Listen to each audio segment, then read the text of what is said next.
screen. Give that a minute to see. Can you guys see the PowerPoint again? Okay, good. Keeps flipping stuff onto different screens here. Okay, there we go. Close that. And all right, well, good morning. Welcome, everybody. Technical review for the Aquatic Lands Enhancement account. My name is Carl Jacobs, staff here at the Recreation Conservation Office. We have a day and a half of presentations where applicants will be sharing their projects.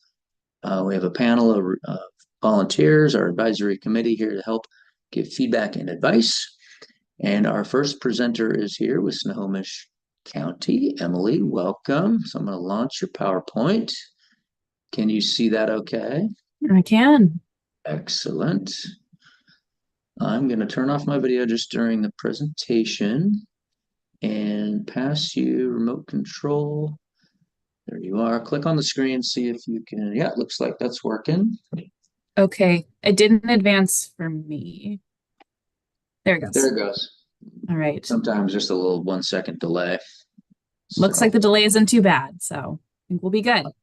Okay, well, whenever you're ready, go right ahead. You have 20 minutes to present. Fantastic.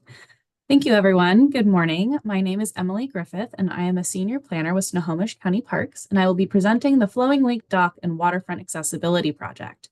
I've been working with Rachel Dotson, the project manager, since the beginning of the project, including assisting in the public outreach process, and I'm presenting this project because Rachel couldn't be here this morning. We both appreciate the opportunity to present this project to you. Flowing Lake Park is in Snohomish County, just east of the cities of Lake Stevens and Snohomish. The park is a 195-acre property that is mostly forested and includes around 25 acres of public campground, day use area, and a boat launch. The park is located in the Three Lakes area, which includes Storm, Panther, and Flowing Lakes. Of the three, Flowing Lake is the only one where motorized boating is allowed, but all three lakes are popular destinations for fishing and other water recreation. The park and day use area is located along the northern edge of Flowing Lake. The park was purchased by the county in 1968, and prior to acquisition, it had been a waterfront resort since 1925. This park has a long history as a destination for waterfront recreation in Snohomish County. Today, it is still a popular destination for motorized and non-motorized boating, picnicking, fishing, and camping. The park has been going through a series of renovations in the last decade. However, there are many barriers that remain for people with disabilities around the day use area. We have four main goals for this project. 1, replace the old floating dock. 2, create accessible recreation opportunities. 3, create an educational waterfront experience. And 4, improve accessibility to the waterfront. Criteria 1, this project will improve access to aquatic lands by adding new recreation and education opportunities. There are several barriers within the existing site that prevent people with disabilities from participating in waterfront activities. We will add an accessible kayak launch, new to Flowing Lake Park, an accessible fishing dock, and an accessible swimming area. Another new feature will be the educational waterfront walkway. This project will renovate aging park infrastructure and improve the overall access to the lake and create inclusive waterfront recreation opportunities. Among these improvements is the ADA parking area and access path to the dock and kayak launch, expanding the fishing dock, improving the trail, and transforming it into an educational experience, creating accessible picnic areas, and creating an accessible swimming beach. The new dock will add an accessible kayak launch. It will extend the fishing dock further out into the lake for access for better fishing, and it will expand the boarding area at the motorized boat launch to allow multiple users at one time. The new floating dock with graded decking is a sustainably designed dock that will minimize the impacts on the lake and surrounding habitats. The proposed renovations integrate public access in a way that minimizes the footprint and reduces any negative impacts on the site's natural features. The dock, new parking, pathways, swimming access, and picnic areas are all designed within their existing footprints, and the park will maintain its very natural setting even when this project is completed. This project will also replace an aged and inaccessible walkway with a new educational waterfront walkway. The walkway, shown here in green, will allow access between the day use area and dock, and with the addition of 3 overlooks, With seating and interpretive signs, it will help create and increase awareness of aquatic lands with an educational focus on the Three Lakes area and stewardship of the lake. The environmental benefits of the proposed project include replacing the old dock, which is solid wood and was treated with CCA, with a longer lasting composite material floating dock that will not require fill within the lake and will not disturb the existing lake bed. Light reduction caused by the existing solid dock can have a negative impact on fish life at critical life stages and reduces survival of aquatic plants. The new dock will have graded surface so the sunlight can reach the water and improve in-water habitat conditions. Part of the project's mitigation planting approach is to remove the non-native lily pad plantings along the shoreline. Lastly, we will also replace lawn with native shoreline plants to help stabilize the shoreline and provide habitat. Moving into section 3, need for public access, local priorities. We regularly hear from the public and parks field staff of the need for improvements to the dock and swimming area. This feedback was reflected in a recent online survey for the project where 28% of visitors say they do not use the dock, mostly because it is unsafe and there are conflicting uses. Of the people who answer that they do use the dock, we know that they enjoy it for walking along the waterfront, fishing, and some swimming and boating. The majority of respondents let us know that they would use the dock more if it were replaced or if it had features to improve safety and accessibility. We asked survey respondents what they like to do most at Flowing Lake Park and what activities they would like to do in the future. Of the activities that people said they would like to do more, 3 are linked to our project's improvements at the dock: kayaking, fishing, and motorized boating. Nearly everyone said that the water-related recreation and water access was somewhat or very important to them.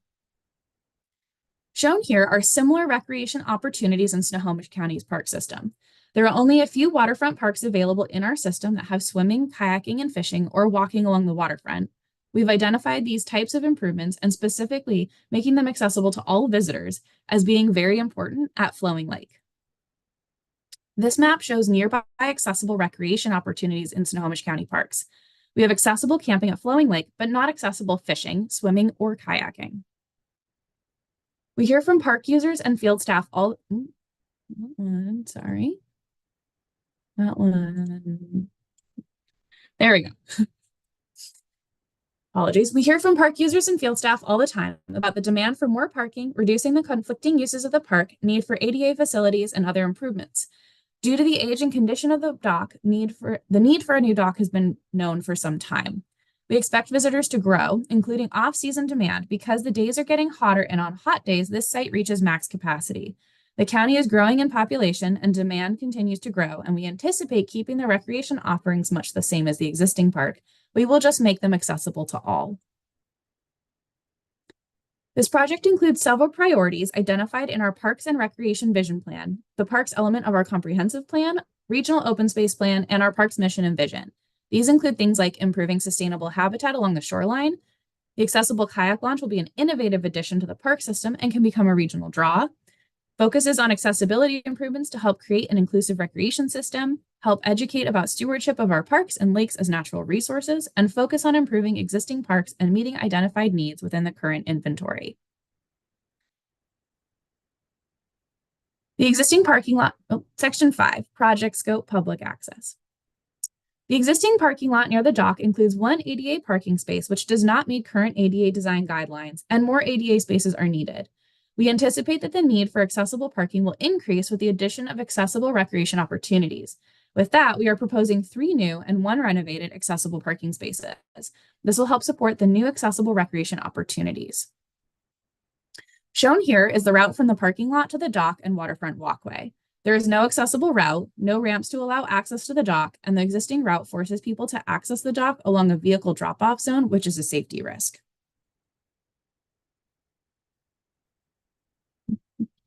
The western edge of the dock could be accessible, but the aged paving is wearing and has root uplift, which makes this route inaccessible.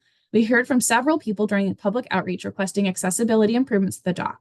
Part of the project proposes to add separate accessible routes, sidewalk ramps, and a crosswalk so that access to the dock and waterfront recreation can be ADA compliant and safe. There are large areas of non-native lily pads growing near the dock in Flowing Lake. Lily pads are not beneficial to native fish habitat, and they prevent air circulation and can cause sedimentation and stagnation in the water. The project's mitigation plan proposes to remove the lily pads to improve in-water habitat conditions and stabilize the shoreline by adding native plantings and in-water plantings. This will also provide a great educational opportunity for visitors. Because the lily pads get in the way of fishing on the western edge of the dock, there are frequent conflicts between people trying to fish and launch boats off the eastern edge of the dock. Removal of the lily pads will be a benefit to fishing, and it will also reduce conflicting uses when the dock is repaired. These photos show the condition of the existing wooden dock. It was built in around 1985 and is frequently in need of repairs. It is solid wood, originally treated with CCA, doesn't meet ADA guidelines, is a safety concern, and because of its size and the existing lily pads, there are often conflicting uses. The project will replace the dock with a new floating dock that is safer and accessible, is made of sustainable materials, expands recreation opportunities, and improves the existing in-water conditions. The existing dock accommodates the motorized boat launch and fishing. The proposed project will expand the fishing area and will create 3 distinct use zones of the dock, one for boat launching, one for fishing, and one for kayak launching, which will help eliminate the conflicting uses. The dock will create a new opportunity for accessible kayaking and will create a more comfortable kayak launching point. This is the existing path between the dock and the day use area. Root uplift and the very old pathway, a very old paving caused this walkway to be inaccessible. We are proposing to transform this walkway into an accessible path constructed on crushed stone. 3 overlook areas along the walkway will include seating and interpretive signs so visitors can have a new learning experience that isn't part of the current park. This area is the open lawn and picnic space within the day use area. There are many picnic tables, but none of them provide ADA accessible picnicking. We are proposing to add 2 accessible picnic tables along the new paved pathway where visitors will have a great view of the lake. This is the current swimming beach area. There are no opportunities for people in wheelchairs to use the beach or get to the water. We propose regrading the beach to a gentler slope and adding an accessible beach mat so visitors using wheelchairs can be on the beach and can get to the water for swimming. Development design. As we review the development design, I'd like to reiterate the 4 project goals that we began with. Goal 1, replace the old floating dock. The first goal is to address the unsafe conditions, the fact that the dock is unsustainable, inaccessible, limited in its recreation offerings, and is in constant need of maintenance. The new dock will have a graded surface made of composite materials, guardrails for safety, 8 benches, and will maintain the boat launch and boarding area, fishing and swimming access. Goal 2, accessible kayaking will be provided with an accessible kayak launch. Shown here are examples of an accessible kayak launch. The wheelchair user is able to transfer them. No, apologies, I got ahead of me. The second project goal was to create accessible recreation opportunities in addition to the swimming, boating, kayaking, and fishing opportunities that people enjoy here at the park. This is the accessible kayak launch. This is an example of an accessible launch. A wheelchair user is able to transfer themselves from their wheelchair to the kayak using the overhead bars, transfer steps, and the pull-out seat. The kayak is placed into the chute and then can launch into the water from there. This works for folks who use wheelchairs and is also great for anyone needing a little more assistance in getting in and out of a kayak. For example, people with bad knees. This would be the very first accessible kayak launch for Snohomish County Parks, and it opens up a whole new recreation experience for people with disabilities who might otherwise avoid kayaking because there's not a comfortable or safe place to launch. The new dock will extend a new fishing area an additional 30 feet into Flowing Lake for access to better fishing opportunities for wheelchair users who typically only have fishing opportunities along the shoreline. The guardrail will dip down in certain segments to allow more vertical space for fishing poles if a fisher person is sitting on a bench or in a wheelchair. We will also install a seasonal accessible beach mat over the sand in the swimming area, which will open up the opportunity for swimming or even just playing on the sandy beach for anyone using a wheelchair that needs access across the sand, which is not an accessible surface. Oops, apologies. Ooh, there we go. Sorry, trying to click between presentation script and actual presentation. The third goal is to create an educational waterfront experience. This is a passive recreation opportunity to inspire learning and stewardship while relaxing and enjoying the lake view. With limited lakes in our park system and an increased need to improve lake and stream habitat throughout the Puget Sound region, this is a perfect opportunity to educate about lake stewardship and what people can do to become better stewards of our lakes. We've identified a few educational topics to focus on, including boating and water recreation safety, stewardship of the lake and habitat within it, creating and maintaining healthy shorelines. Each educational overlook will include seating as well as playful but an educational sign. Goal number 4 is to improve accessibility to the waterfront recreation opportunities already here at the park. Shown here are several barriers in the existing park, including the inaccessible trail and parking area, and additional barriers to accessing the swimming area and existing lawn picnic areas. The path shown in blue will be completely accessible within this new design. It will include a crosswalk in the drive aisle, accessible parking, accessible seating areas, and picnic areas. The many accessibility barriers at the parking area will be completely removed, and access to the dock from the parking lot will meet ADA guidelines by providing access to all sides of the dock and improving overall pedestrian safety. Shown here is a summary of the project budget. The cost estimate was determined by using manufacturer's quotes for the dock, running realistic quantities and takeoffs in AutoCAD to ensure accuracy, utilizing recent bid tabs from similar projects, and other industry standards for cost estimating, such as RS means. Shown here is the anticipated project timeline, which includes the permitting process. We have confirmed that the project will not need a core permit, which will allow us to get through design, permitting, and construction by the end of 2026. We are currently working on preparing 30% construction drawings and specifications. We know we will need an HPA permit. We'll need some local permits, such as a shoreline conditional use permit, shoreline substantial development permit, shoreline variance, land disturbing activity, building permit, flood hazard permit. We are progressing on construction drawings and specifications, and we plan to hire environmental and civil consultants to assist in permitting and final bid documentation. Project engagement. To gather input on this project, we held a workshop with our maintenance and ranger staff to hear about the project needs. We also visited the site with our parks accessibility task force to understand the ADA improvements that are needed. We held 2 public open houses to gather ideas and feedback and followed that up with an online survey. During early outreach, it became clear that accessibility was an important focus of this project, so we reached out to Accessibility for All and had one-on-one meetings with members of the public who use wheelchairs and regularly visit the park for recreation. A representative from Accessibility for All let us know that this project looks like something that could help to get a lot of people out in the water, and it would help reduce barriers for people in the disability community that people in the disability community often face. They also mentioned that they look forward to connecting families to this resource once the project is complete. The one-on-one meetings were valuable to understand the project and the improvements needed from the perspective of someone who uses a wheelchair. They were able to share valuable insight on what can make this project better.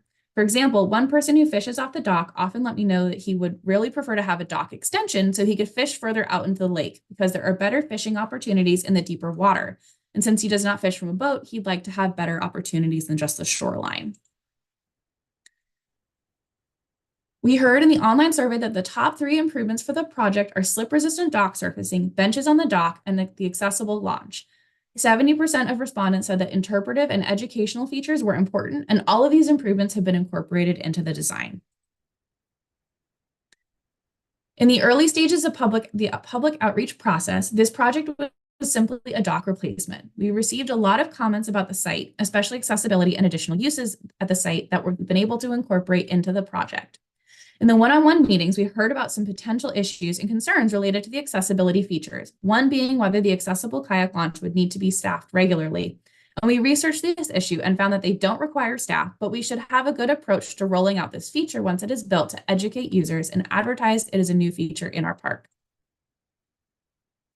Overall, respondents are very supportive of the project and the variety of new features and improved access we are proposing. We've received letters of support from Snohomish County Sports Commission and the Snohomish County Parks Advisory Board. As a result of the public outreach process, we expanded the scope of the project and adapted the design to address public requests, including the 10 topics listed here. After hearing from the community, this project became so much more than a dock replacement project. It transformed into a project that creates accessible recreation opportunities for kayakers, swimmers, and fishers that don't exist in our current park system. It creates an educational waterfront experience to inspire future stewards of our lakes, and it addresses barriers and improves access to the waterfront and creates a special, inclusive, sustainable, and safe waterfront at Flowing Lake. Thank you for your time today. I'll turn it now for any questions or comments.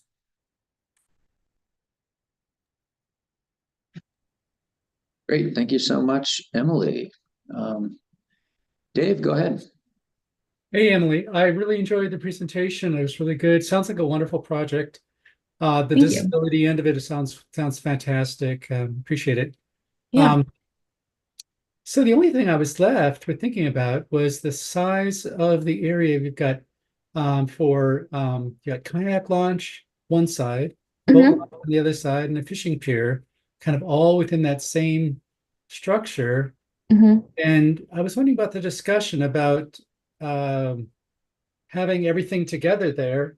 I know it sounds like it could be crowded with the size of that. Did you guys just talk about that, the limitations of the size, maybe enlarging that or um, is there So the with the same footprint as historically? There's fewer people using it. Now you've got a lot more people. What was the discussion there? That's a really good question. So we've kept it concentrated for the accessibility and proximity to the parking lot primarily. If we spread it out along the waterfront, it increases impact within the lake bed. We've kept the dock relatively within the same footprint, with a few additions. But right now, the conflict isn't necessarily amount of use, with the lily pads being on the east side of or on the west side of the dock. It forces the fishing use over to the east side. And so the fishing lines cross with the current boaters. And so it's more about spatial conflict than heavy use conflict. So we feel that by removing the lily pads, extending more fishing access out into the lake directly ahead, it will shift that use pattern, free up the conflicts with the motorized boating, and will actually allow space to reduce the conflict zones. But that's a great question about whether um, this use, how we go about minimizing conflict, especially with hopefully a growth in use. Yeah, I mean, yeah, you're going to have a lot of growth in use. And Yeah. so I see that, um, yeah, I can see on that photo the lily pads are a problem there. Um, Yes. what's the limitations on most boat motors? Is there, On Sorry, I can you clarify what you mean by that? is there a horsepower limitation on the boat motors, or is it? Yes, I believe so on Flowing Lake. I could verify that for you. Oh, okay. I was just wondering, because the fishing, so it's just on the map, it looks like everything's kind of close together. All the axis kind of close together, and I was just wondering about that, whether the issues with potentially expanding that, the size of the boardwalk. So yeah, thanks. Yeah, thank you. Thanks, David. Bailey, go ahead, and then Lauren. Yes, I wanted to say it's exciting that your project has prioritized public feedback so heavily through the process. How you said that it started as like you just wanted to change the dock, but because you've heard so much feedback, it's kind of grown in scope. That's really cool to hear.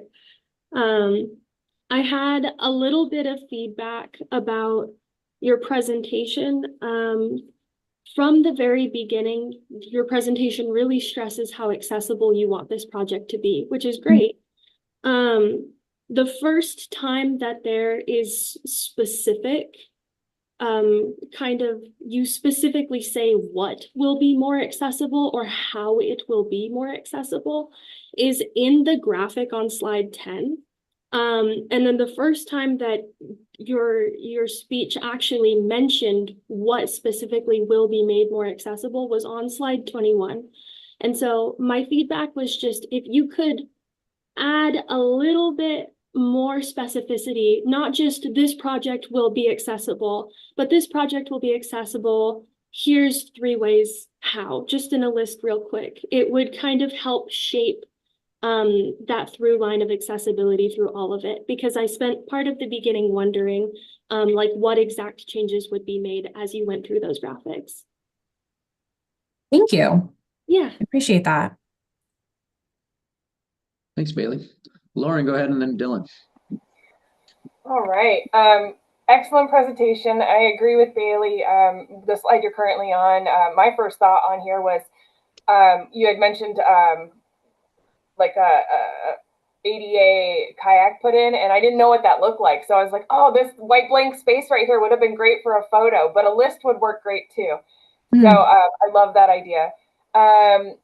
Secondly, there's no mention of ADA accessible restrooms. Do you have those already at this park, or is that something that is being considered?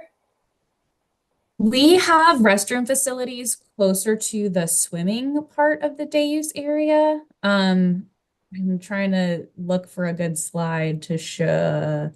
If you could pull up slide 4, that might work. Oh, here, this works.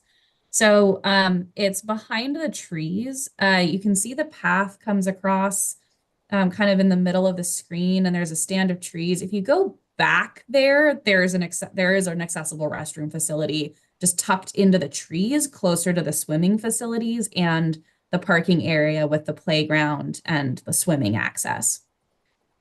And that pathway, the new pathway, will connect to that so that they can go from, let's say they are in the beach or the kayak, and they can go and change or use the restroom from that pathway? Yes.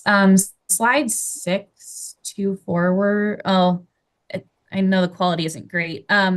You can see to the left of the circle, let's see, here is where the restroom is. So there's existing path here, and the new accessible path ties into the existing path system within the park. Okay. It might just be worth mentioning, saying, Fantastic. this existing path will tie into an existing ADA accessible restroom, just so that we're highlighting, we're hitting all these marks. I love how accessible this park is. It makes me want to go there so bad. And then I just left a couple notes inside the project as well on the webpage, but great job. Fantastic. Thank you so much. You're welcome. Thanks, Lauren. Go ahead, Dylan. Thank you. Yeah, I just had a couple quick comments or questions. One, maybe I missed it, but there is no other public access to this lake. Is that correct? I would have to verify. There is no other public access that's close by on this part of the lake. I apologize. I don't remember that off the top of my head. Oh, no problem. Presumably you don't own it, as in Snohomish County or we don't own the whole lake. Gotcha. Okay. All right. I'm just curious if there's, if there's 3 other public launches, one owned Actually, by, if you go like to slide 3, it shows the other boat launch that is on the lake. There's another motorized boat launch at the south end of the lake. Gotcha. But we're at the north end of the lake. Okay. Yeah, my only thoughts there are just awareness of what all is going on. And if your improvements are creating a new benefit to access to this lake specifically, that the other one is kind of lackluster in, it's great to call that out, really showcase that this is bringing that value. My last one for you, ODFW. Okay. Well, anyway, just take a look at that because the win's a win, right? My last one is, are you intending to stabilize the crushed stone or gravel? Yes. Okay, so you're going to use like fiber mats or something like that. So you're not just dumping new gravel every year. Oh, you mean, we don't tend to have flooding issues here, but yes, we maintain our gravel regularly. If we didn't use a mat, we would maintain it to accessibility standards. Okay. So, Okay. I don't know specifics on that approach. We haven't gotten to that detail yet. We're in 30% right now, but I will keep that as a note. Yeah. It's I do it all the time, and I don't like that we have to pour gravel all over the place all the time. So it'd be nice to, but you sounds like you're on it. So thank you. Thank you. Thanks, Dylan. Any other, got about 2 minutes left. If any other thoughts or suggestions, Erin, go ahead. I just have something real quick. And Emily, you may have covered this already in your presentation. I was trying to keep up and take notes, and I just may have missed it with an overlap. But one part of your presentation or the argument for the project that I thought was particularly compelling was increasing access to individuals who may be in a wheelchair or have other accessibility issues based on the current state of the dock and the paths and so on in the launch. In support of that, did you or could you provide also some stats related to maybe the amount of people who provided feedback regarding the need for more wheelchair accessibility, or the percent of individuals within Snohomish County who do use wheelchairs, those sorts of things, where I think that might be helpful just to be able to bolster that argument and show an even stronger need. So just an idea. Thank you. Thanks. I thought I saw another hand, but now I don't see another hand. So maybe you're good. And then Chris noted in the chat, it sounds like that launch at the south end is a Fish and Wildlife launch.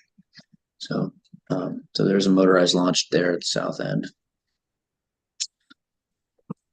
All right. Well, thank you so much, Emily. And thank you all.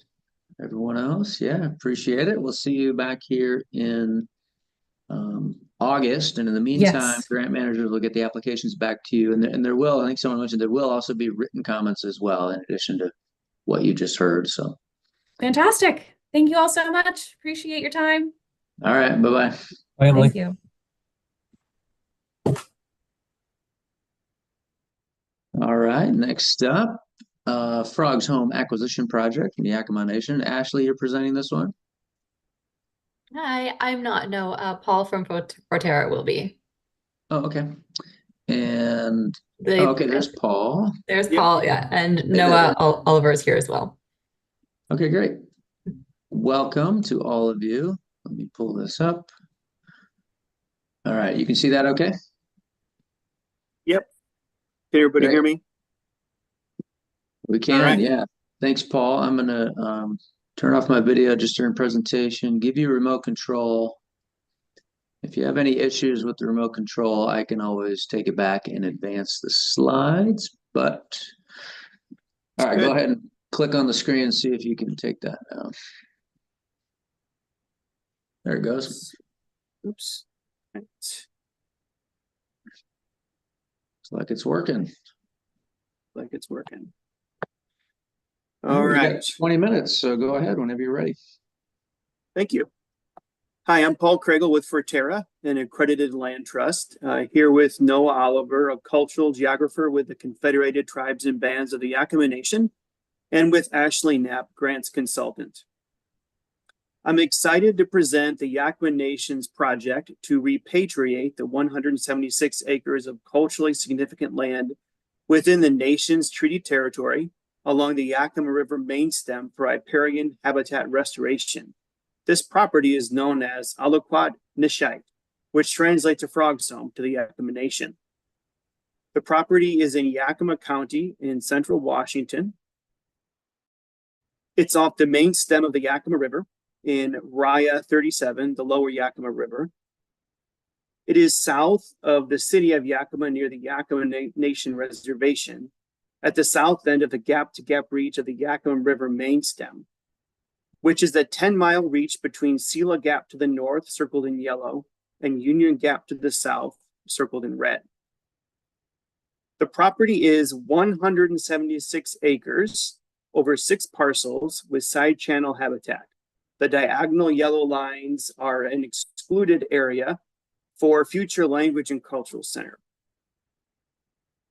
The Yakima Nation's goal is to reacquire culturally significant lands of the Yakima River side channel habitat to improve riparian habitat and water quality and quantity in a high priority reach of the lower Yakima River. Forterra has pre-acquired this property under a waiver of retroactivity. The project will transfer it via fee simple acquisition to the Yakima Nation. 2, fit with protection goals.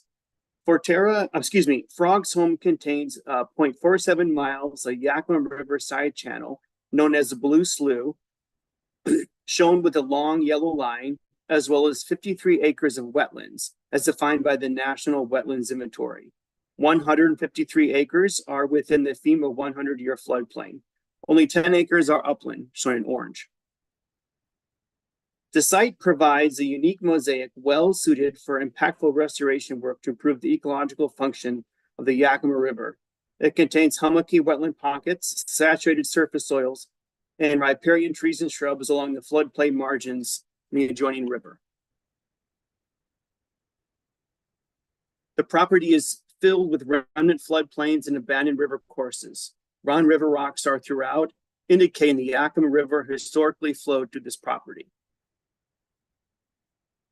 The gap-to-gap reach is a high priority in the lower Yakima River basin. Numerous studies have shown that this stretch of the river has degraded habitat due to 3 levees, shown with the yellow line, that confine the river and disconnect it from floodplains. Dredging, gravel pit mining, and other channelization have also negatively impacted the floodplain functioning. Through the Yakima River Gap-to-Gap Ecosystem Restoration Project, Army Corps of Engineers in Yakima County are working to remove the yellow levees and install one shown in purple further out to allow the river to access earlier floodplain channels in riparian areas. Once the levees and numerous other restoration projects shown as green circles, including 4 funded by the RCO in the past decade, once these are complete, natural floodplain processes will reestablish, increasing overall hydrologic functionality and significant riparian habitat through proliferation of large woody debris and channel complexity. This restoration will increase the size of the floodplain by allowing the river and side channels like the Blue Slough on the property to meander. In coordination with this larger gap-to-gap restoration work, this project will help improve the ecological function of aquatic resources through restoration of the side channel and riparian areas. Frog's Home, shown in black, is adjacent to Bureau of Reclamation land, shown in light green, which is managed as protected floodplain. On the left is a historic photo of the property in 1927. Note how the morphology of the Blue Slough side channel circled in yellow and the river have been modified since this time. Once the river and side channels are allowed to meander with new levees, they will likely flood much of Frog's Home just as they have in the past. The property, outlined in black, has documented occurrences of Mid-Columbia River steelhead, which is listed as federally threatened, as well as spring Middle Columbia River Chinook, summer and fall Upper Columbia Chinook, and rainbow bull and brown trout. In 2022, Washington Water Trust study found that the property has 110 acres of irrigation water rights, of which the consumptive use is likely 387 acre-feet per year. Once acquired, Yakima Nation will dedicate these water rights to groundwater recharge and stream flow with the aim of conserving as much water as possible for the system. The project will offer environmental benefits of restored ecological function of Blue Slough, reconnected riparian buffers, greater groundwater recharge, and water filtration of runoff before reaching the river. Preliminary restoration plans call for creating new wetlands, enhancing Blue Slough side channel with engineered log jams for channel complexity, and replanting cottonwoods. While restoration is the priority, Yakima Nation also has plans to install an interpretive trail for cultural and environmental education and a language and cultural center with traditional longhouse in the excluded portion of the property. 4, need for protection.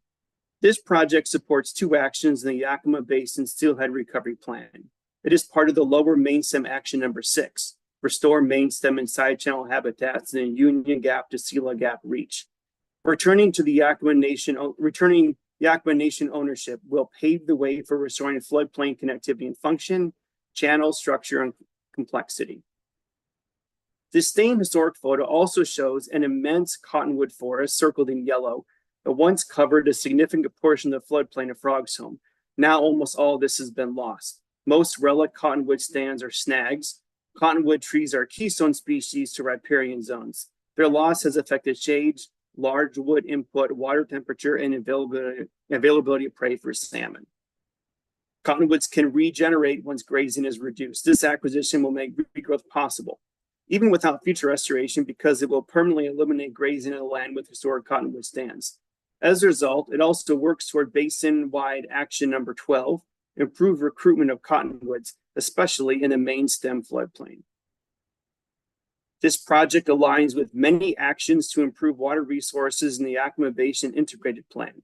The Habitat Watershed Protection and Enhancement Plan chapter calls for specific main stem floodplain and channel and habitat restoration in the project's gap-to-gap reach. Once acquired, it will be managed in accordance with an adaptive management strategy outlined in the Yakima Nation Fisheries Strategic Plan, which calls for improving fish passage and floodplain connectivity and protecting, restoring, and managing riparian ecosystems through active revegetation, land protection, flow management, grazing management, and weed control. As mentioned, this project complements completed and planned restoration work within the gap-to-gap reach. The green shows public, tribal, or protected lands within the floodplains, most of which is owned by the Bureau of Reclamation for Floodplain Management, including immediately north of the project. Frog's Home is the last in the chain of protected lands along the floodplain. Numerous studies have identified the need for restoring floodplain and side channel habitat, as well as this project will facilitate. The engineering report of the Yakima River Basin Ecosystem Restoration Project predicted a high chance of success for using process-based restoration by removing engineered hardpoints, the 3 gap-to-gap levees, to quickly allow the river to access historic floodplain channels in riparian areas, including the property. This will allow ecosystem processes that form and sustain fish habitat via sediment exchange, channel meander, and large woody recruitment. The Bonneville Power Administration study of riparian cottonwood ecosystems found very little recruitment of cottonwood stands is occurring because the Yakima River's modified flow regime of unusually high flood flows in the summer and low flows in the winter. The Reaches project found that this Union Gap reach is the highest potential for restoration due to size, location, current condition, willing sellers, and current water availability. This project will benefit threatened mid-Columbia River steelhead, middle Columbia River chinook, summer and fall upper Columbia chinook, and rainbow bull and brown trout. 6, suitability for protection. The Yakima Nation has fished, gathered, and practiced religious ceremonies on 11 million acres since time immemorial. The Yakima Nation's ancestors have identified this place as significant. It is part of the creation story in their oral history, connecting the Yakima people to the Yakima Nation's creator's law. For the Yakima Nation, this is a one-of-a-kind opportunity to protect the place, part of their creation story, that connects to protecting water quality. As mentioned, the historically ecological functions of the site were directly connected to the Yakima River through a much larger meandering channel and healthy riparian forest of cottonwoods. However, the gap-to-gap levees drastically changed the water flow in this reach, inverting it so it has unusually high water levels in the summer with no movement and low levels in the winter due to irrigation. More recently, it was a cattle ranch with 250 cattle and irrigated fields, which compacted the soil and damaged the riparian areas because it was too large for because the herd was too large for land of this size. Frog's Home is contiguous to the Bureau of Reclamation protected lands in the floodplain, as well as Moxie Bog, owned by the Nature Conservancy, which formerly hosted the silver-bordered fritillary butterfly, a species of greatest conservation need according to the Washington Department of Fish and Wildlife. Future restoration of native plants may help facilitate return of these butterflies to this area.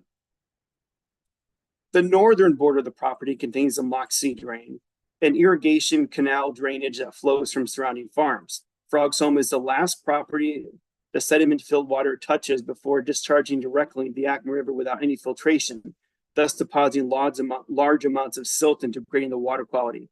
Given this configuration, Yakima Nation plans to divert the drain on site so it filters the water and recharges groundwater instead of polluting the Yakima River. Because this is the last property the drain flows through, this is the only site where this is possible. Urgency and viability. Most of the property outlined in yellow is zoned agricultural, except 2 parcels outlined in black that contain blue slough, which are zoned remote, extremely limited development potential. Both have minimum lots of 40 acres. The highest and best use is continued farming and grazing, which would continue to degrade the property. Forterra acquired the property in September 2023 using debt financing, and if not acquired now, will be forced to sell the property to meet its debt obligations. The landowner was not interested in any other protections like a conservation easement. Thus, repatriation to the Yakima Nation ownership is a key project goal.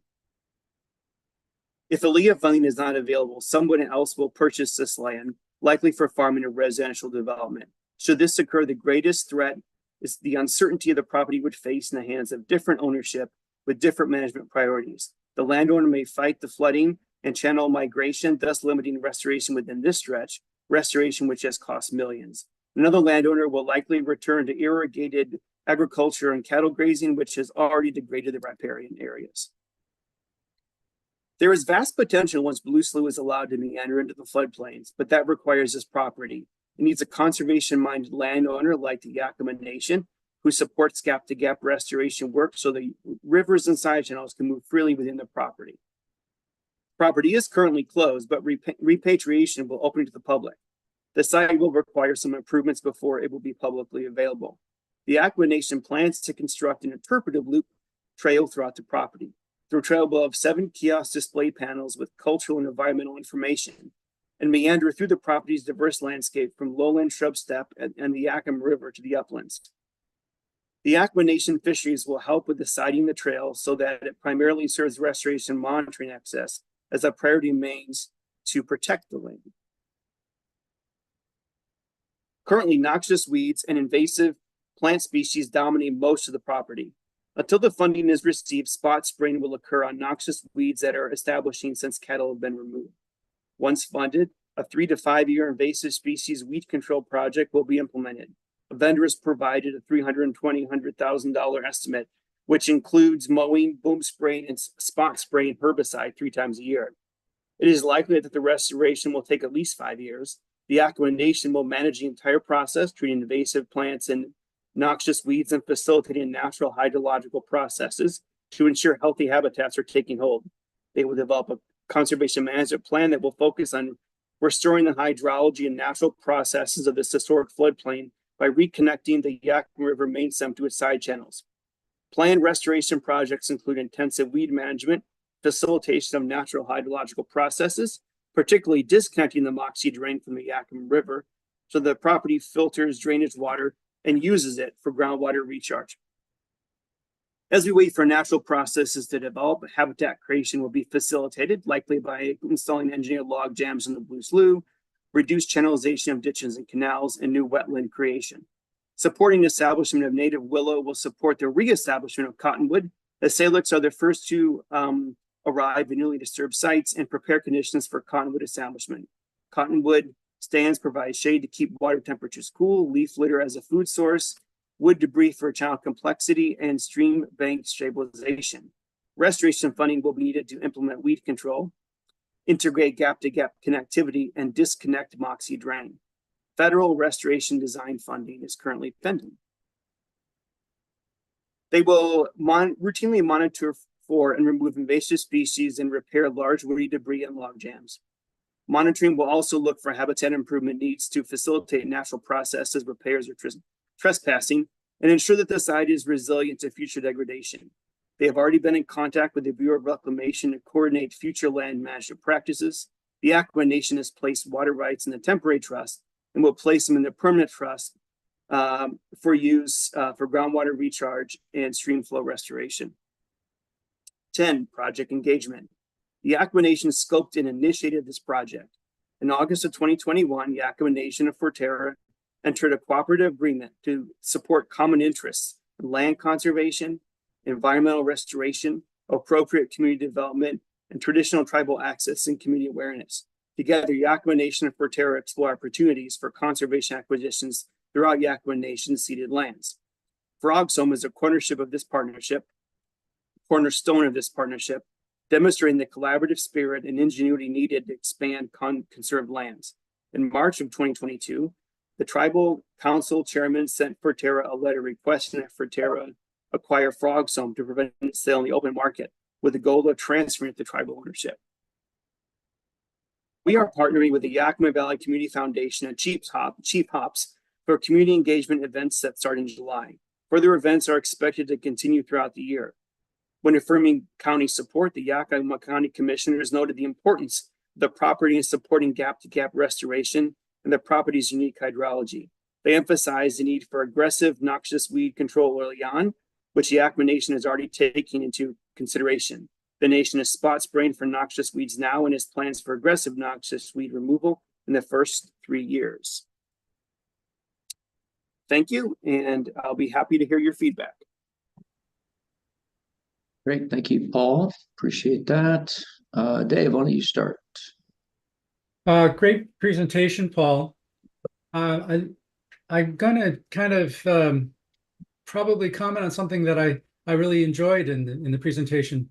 But the reason why I'm doing it is because a lot of the information that you presented isn't directly tied to the scoring criteria. That's one. And two, a lot of the slides went by faster than I didn't get some of the communication that you were providing in some of the slides, like the maps and the locations of things, etc.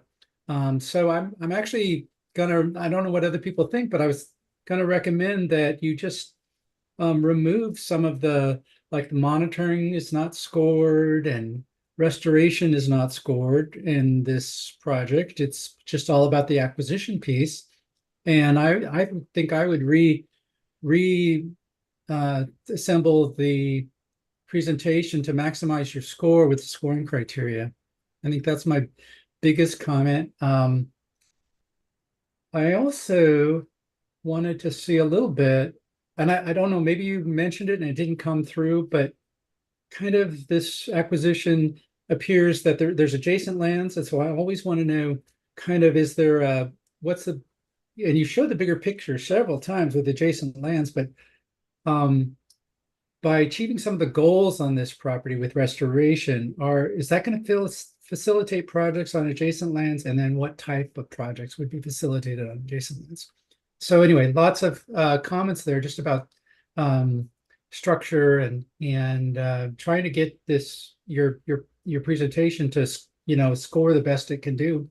And I enjoyed the restoration plans. I really, that's my background, so I really enjoy a lot of that stuff. But I don't think doesn't seem necessary at all to get the best score for the project. Great, thank you very much. Thanks, David. Chen Yen, go ahead, and then Lauren. Hi, thank you for presentation. It was very interesting to see.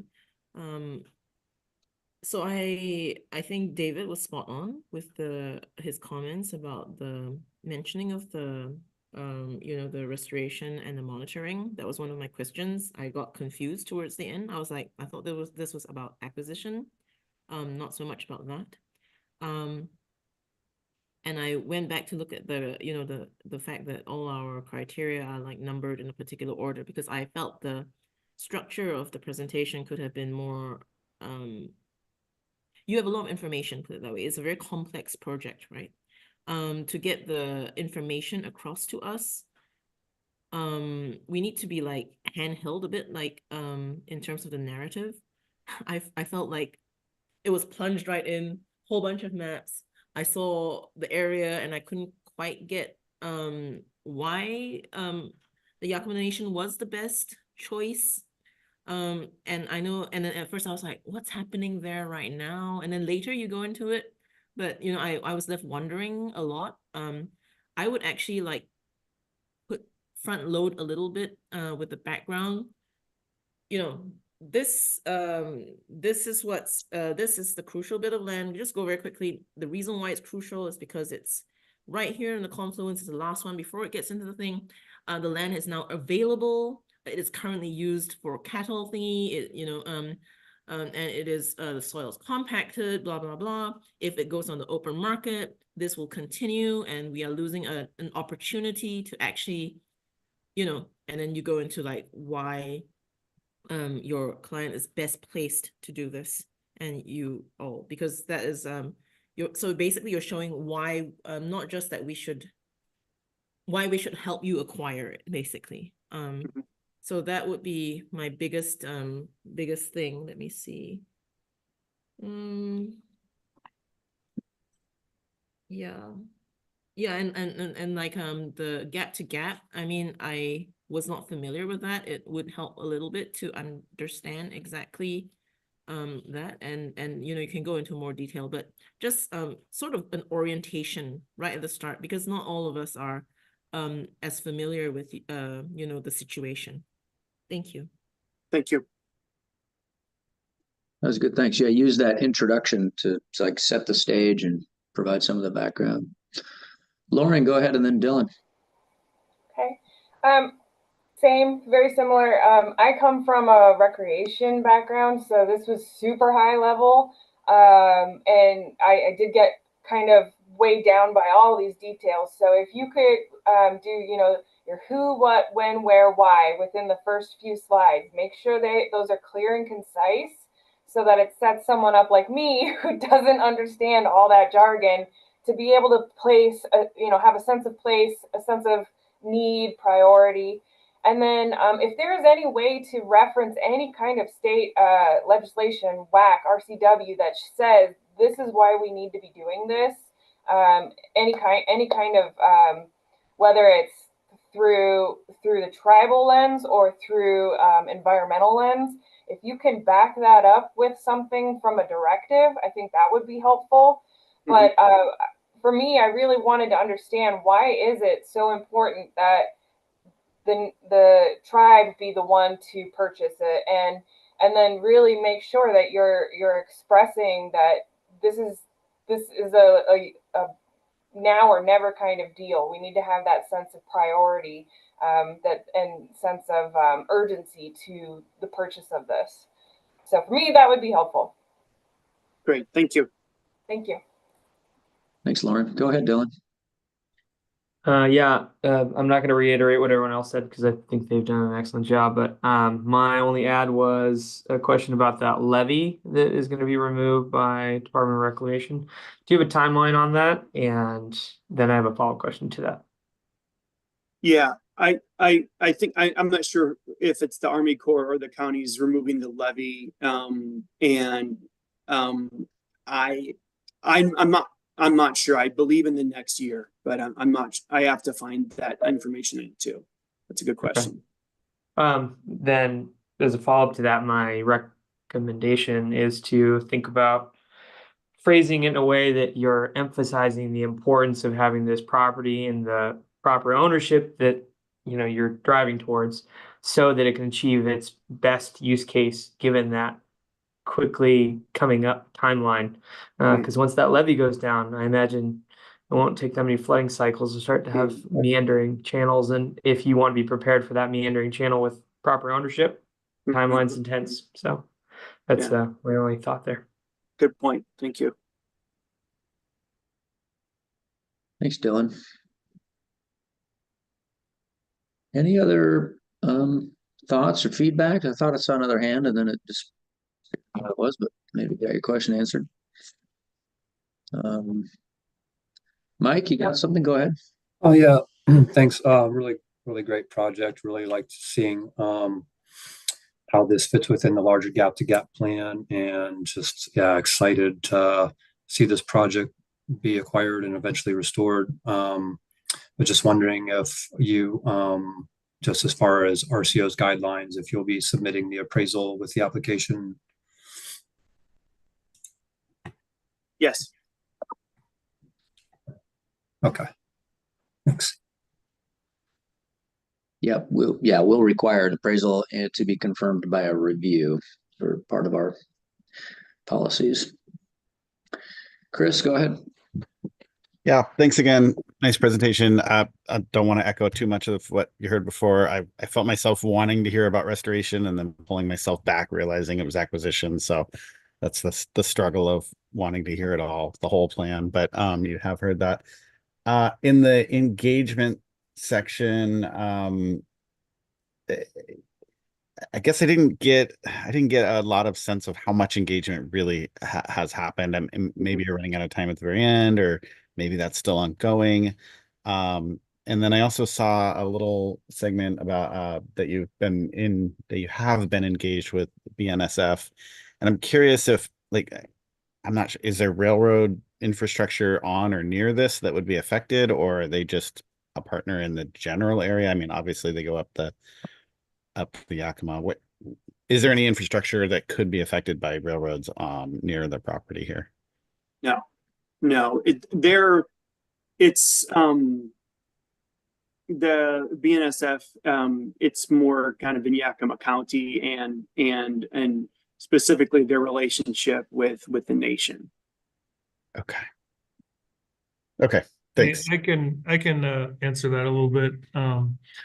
Burlington Northern has been engaged with the Yakima Nation due to impacts to some of the other important places, for instance, on the Lower River and the Snake River. And so we've kind of engaged with them on this project to kind of be a way that maybe they could offset some of those impacts by helping sponsor the work that we're doing here. So we've been reaching out to them in that capacity, as well as Bureau of Reclamation.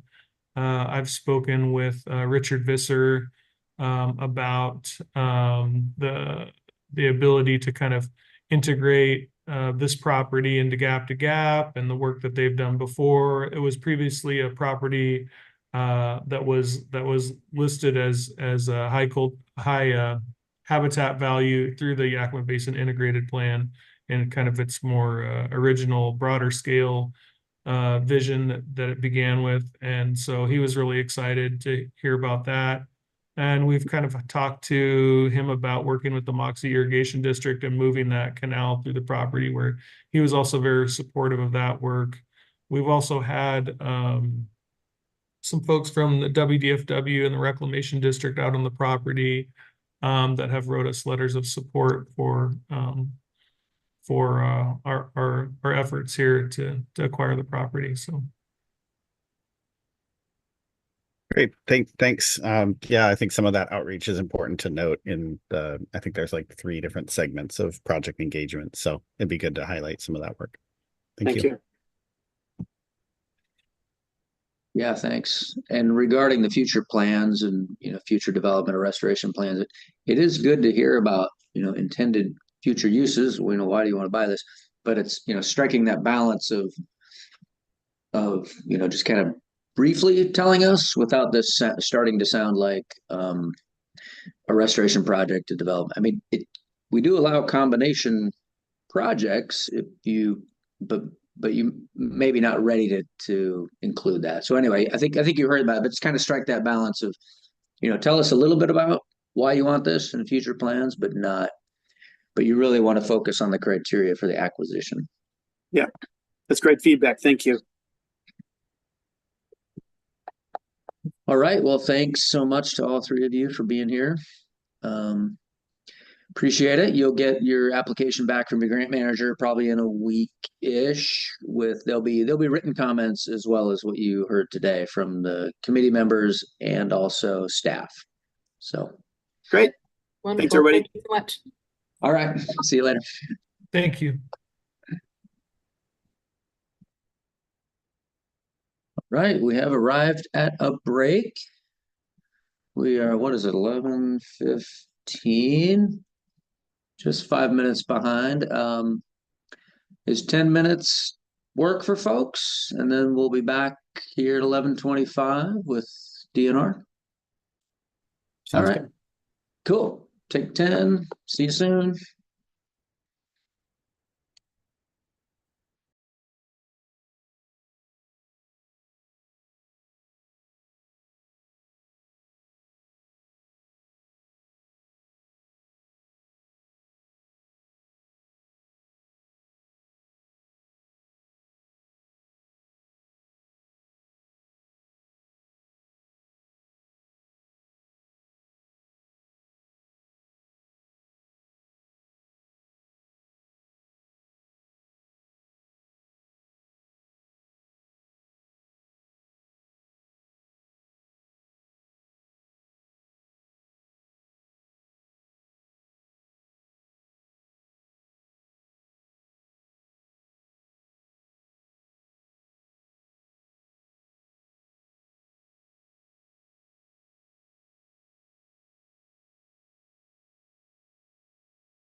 Hey, everybody. Thanks for hopping back on. I got myself 1 minute late again. All right. Brittany, you said you're presenting this one? I am, yeah. Okay, cool. Let's pull that up for you. Go. And there you control. Okay, go ahead and click on the screen. See if you can take the control. Looks like you've got it. Excellent. Great. All right, go ahead whenever you're ready. All right, I'm actually going to go off video for a moment because I've been having some internet problems. Okay, that's fine. Okay, can you guys still hear me though? Yes. Great. Okay, hello, my name is Brittany Porson from the Aquatic Resources Division of the Department of Natural Resources. I'm here to present application 24-1625 for the Lake Bay Marina Shoreline Restoration Project. DNR is requesting $182,876 from RCO, with matching funds provided by DNR to restore the marine shoreline of this historic and beautiful site. The Washington State Department of Natural Resources purchased Lake Bay Marina using RCO grant funds in 2021 with the intention of rehabilitating the historic site for recreational use by all Washingtonians. Today, we're seeking funding under the ALEA grant program to begin the first steps of revitalizing this charming destination.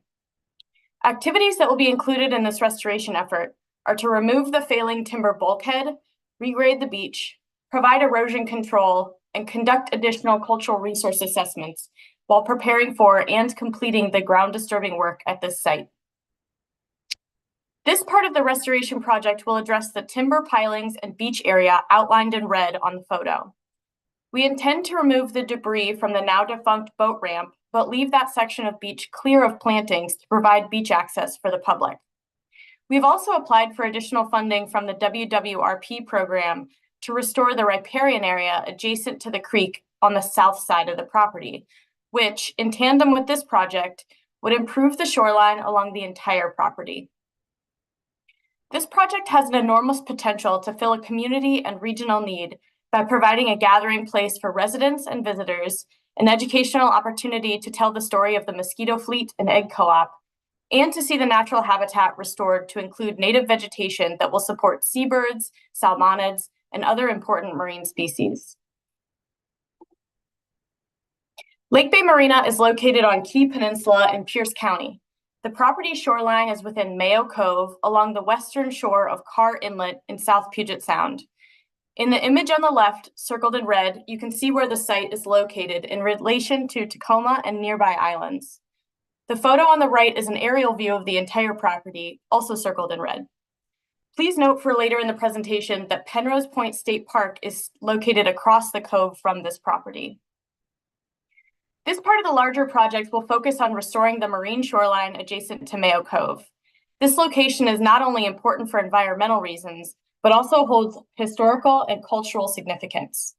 It's been a symbolic site for the Key Peninsula community and is important to the Nisqually, Puyallup, and Squaxin tribes. The restoration efforts will help preserve the rich heritage while enhancing the natural habitat. The current condition of the Lake Bay Marina site is quite poor and has been deteriorating for many years. There's a 326-foot-long timber bulkhead wall along the eastern shoreline that wraps around to the south side. This bulkhead is made of creosote-treated timber piles placed every 3 to 4 feet with timber planks that rise 3 to 3.5 feet above the ground. Over time, gaps have formed behind the bulkhead, causing the upland bank and the bulkhead to fail in retaining the soil. This has led to a vertical drop or scarp of 2 to 3 feet along the length of the bank, which you can see in the picture on the right. The degraded state of the shoreline at Lake Bay Marina has been a long-standing issue. The failing bulkhead not only looks bad, but also disrupts the natural processes of the shoreline. The creosote-treated wood is harmful to the environment, and the erosion is worsening the conditions of the land. Restoring this area is essential to improving the health of the shoreline and preventing further damage. This project aims to address these problems by removing the bulkhead and restoring the natural shoreline. fit with protection goals. By removing the armoring, regrading the beach, and adding appropriate nourishment, we're hoping to recreate a shoreline like this photo on the left. This restoration project will reinstate natural sediment movement and transport, which is crucial for maintaining healthy shorelines, especially in this dynamic pocket estuary. This process supports high-value aquatic lands by ensuring they remain productive and resilient, contributing to essential ecological functions and processes. Restoring natural sediment flow enhances critical habitats.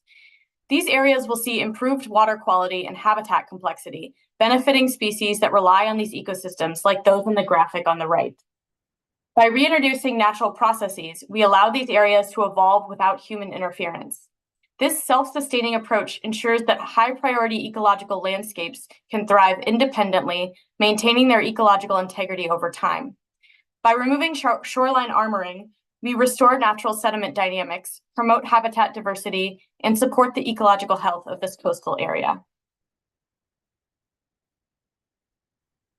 The removal of the timber bulkhead wall will allow the shoreline to regain its natural contours and gradients, which are essential for maintaining healthy freshwater, estuarine, and marine habitats.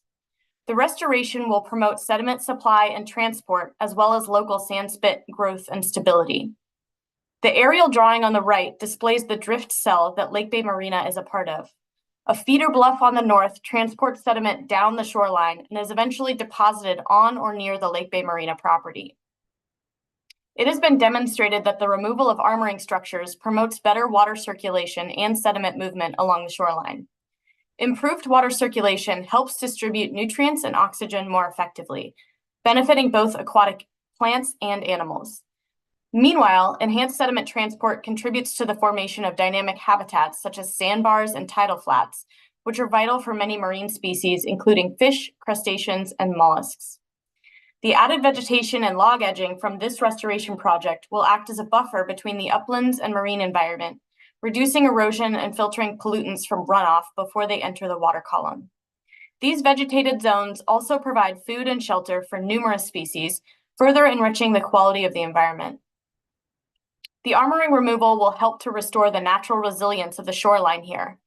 Natural shorelines are better able to adapt to changes in water levels and storm events, providing a more stable and sustainable environment for organisms to thrive. Need for protection. Lake Bay Marina is located in the Kitsap watershed, which is the Water Resource Inventory Area 15. WIRA 15 is in technical review with the Salmon Recovery Funding Board and should be finalized later this year. While Lake Bay isn't mentioned specifically in the plan, we believe that this work is a net benefit to the Kitsap watershed and falls in line with the plan purpose by improving ecosystem function and resilience in Mayo Cove. The Kitsap Basin supports species listed under the Endangered Species Act, such as Chinook salmon, summer chum, and steelhead populations, as well as non-ESA listed species, such as Pacific herring, hardshell clams, and many other important bird, fish, and bivalve species. This project also supports Strategy 3, Healthy Shorelines, in the Puget Sound Action Agenda. We will be removing 326 linear feet of creosote-treated timber bulkhead, which is mentioned specifically as a key opportunity for success within the larger Healthy Shoreline strategy. Given the heavily degraded condition of the site, recent wildlife assessments at the marina have shown a low diversity of species. WDFW shows that marine species native to nearby Henderson Bay include coho and Chinook salmon, cutthroat trout, as well as numerous invertebrate species, birds, and marine mammals. By restoring the shoreline and revitalizing the nearshore ecosystem, the chances of bringing these species back to the nearshore habitat of Mayo Cove increases significantly.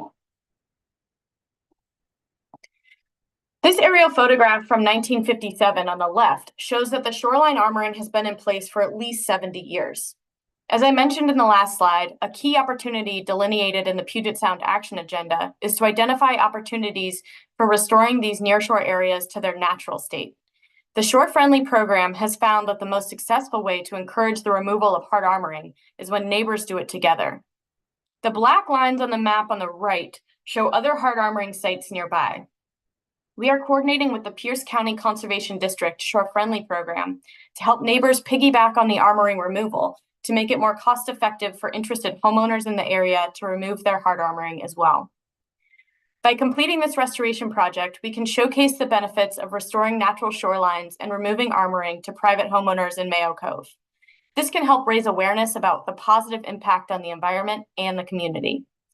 Additionally, it can make the process more affordable for homeowners who are ready to remove their armoring at the same time as our restoration work at Lake Bay Marina. Overall, this project not only aims to improve the health of the shoreline, but also to support and engage the local community in these efforts. Suitability for protection. The Lake Bay project site is well suited for its intended uses, which include shoreline restoration, habitat enhancement, and eventual infrastructure improvements. The site's varied topography, including shoreline and upland areas, provide a good base for these projects. The soil conditions with a mix of sand, gravel, and finer sediments support different aspects of the restoration work. Natural features like diverse vegetation and coastal processes help enhance habitats and recreational opportunities. Overall, the site's natural characteristics align well with the project goals, making it an ideal location for these restoration activities. As you might remember from the maps I showed in the beginning, Lake Bay Marina is situated near Penrose Point State Park. Interestingly, although the state park is nearby, it is situated in another drift cell, and removing hard armoring at Lake Bay Marina will not duplicate ecological functions or processes of restoration activities at Penrose Point. The intention of the larger project at Lake Bay is to provide a public gathering space for locals and visitors to the area. Due to the current conditions of the site, such as erosion of the shoreline and failing timber bulkhead, we cannot ensure public safety until we restore the shoreline. The Lake Bay Marina site has a rich history and diverse uses. Historically, it was home to the Washington Cooperative Egg and Poultry Association, established by local farmers in 1928. This cooperative was a bustling center for trading eggs and other goods, especially during the Great Depression and World War II, and home to the renowned Mosquito Fleet, which transported passengers and goods all over Puget Sound. In the 1950s, the cooperative merged with another, and the site transitioned to a marina and resort, featuring cabins and a restaurant. The site has been recognized for its historical significance, being listed on the Pierce County Register of Historic Places. The ecological functions at this site are significant. Mayo Cove provides a home for various species, including forage fish like surf smelt and sand lance, which are crucial for the local food web. The surrounding area also supports ESA-listed salmon species, as mentioned before. Efforts are underway to restore the natural shoreline processes, improve the riparian zone by removing invasive species, and enhance habitat diversity and connectivity. These initiatives aim to revitalize the site's ecological health, ensuring it can support diverse wildlife while also preserving its historical significance. The Lake Bay Marina site is a unique opportunity to address ecological needs. The alternative analyses report that we received from Blue Coast Engineering does not identify any similar sites nearby that offer the same potential for ecological restoration. While there are reference sites within the same drift cell, they do not provide the same scope for restoring natural shoreline processes and habitat for forage fish and juvenile salmon. The Lake Bay site stands out due to its specific combination of historical disturbance and potential for ecological improvement, making it a one-of-a-kind opportunity for significant environmental restoration. Mean sea level in Puget Sound is predicted to increase with sea level rise because of climate change-related impacts. Blue Coast engineers completed a desktop analysis to assess sea level rise for this phase of design to understand the frequency and level of saltwater inundation along the shoreline at Lake Bay. Sea level rise projections were extrapolated for the marina property for 1, 2, 50, and 100-year intervals, and include fluctuations due to astronomical tide, storm surge, wind, and wave setup. During the next phase of design, we intend to create a more detailed water level inundation map that incorporates sea level rise for various scenarios and look at the potential impacts to the planned upland infrastructure based on the design life and risk tolerance for inundation. This will inform future planning, operation, and maintenance for the site, ensuring we are prepared for various sea level rise scenarios.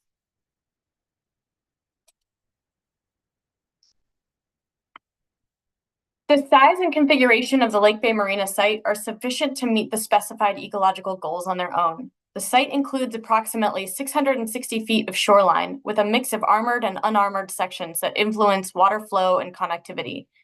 The stream that flows through the south side of the site provides a stable flow pattern that, together with tidal inundation, shapes the environment.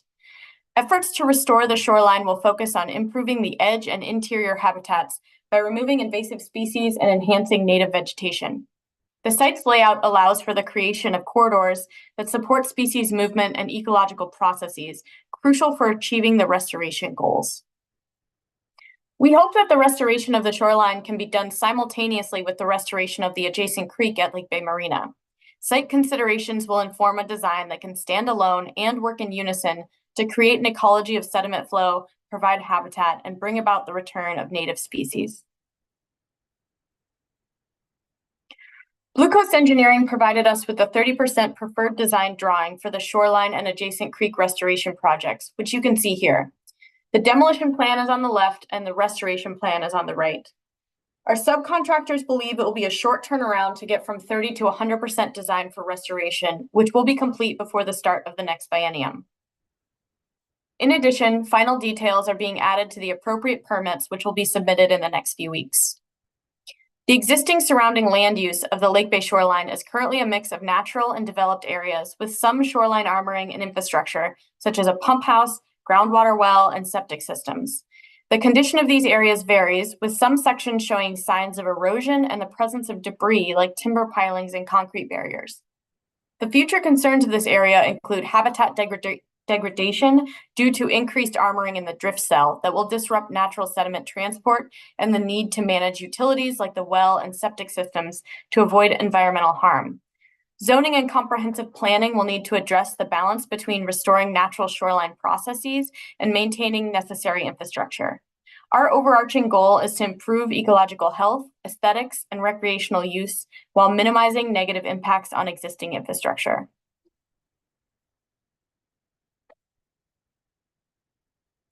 On this slide, you can see a simple drawing of the preferred alternative restoration design. The timber wall will be removed along the shoreline of Mayo Cove, except for a section near the pump house and freshwater well. In a later phase, partial armoring will be added to protect the only freshwater source on the property. Once the existing timber pilings and debris are removed, the exposed shoreline will be regraded and nearshore fill will be removed. Appropriate beach substrate will be added and native plantings will be added to the nearshore and backshore beach areas above the high tide lines. Large wood will be added every 25 linear feet of upper beach and backshore to enhance habitat and protect plantings. Native plantings will be used to reduce maintenance costs over time. We do not anticipate hands-on management of the restoration area after the vegetation has established. This restoration project, along with the Lake Bay stream restoration, which was submitted for through WWRP funds, is the first phase of this much larger project at the site. The site will be maintained and managed by either DNR or state parks in the long term. Since acquiring the property, we've conducted 2 in-person public outreach events, 1 tabling event at the Key Penn Summer Family Fun Fest, and 2 online surveys to gauge priorities from the Key Peninsula and South Sound boating communities. Public outreach thus far has reached around 200 people. The overwhelming responses showed that the community is most interested in celebrating Lake Bay Marina's history, having a community gathering place, restoring the site to be a safe and natural environment, and value added year-round. The community was very supportive of the shoreline restoration on the property to improve habitat and finding a better way to protect the shoreline and uplands than currently exists.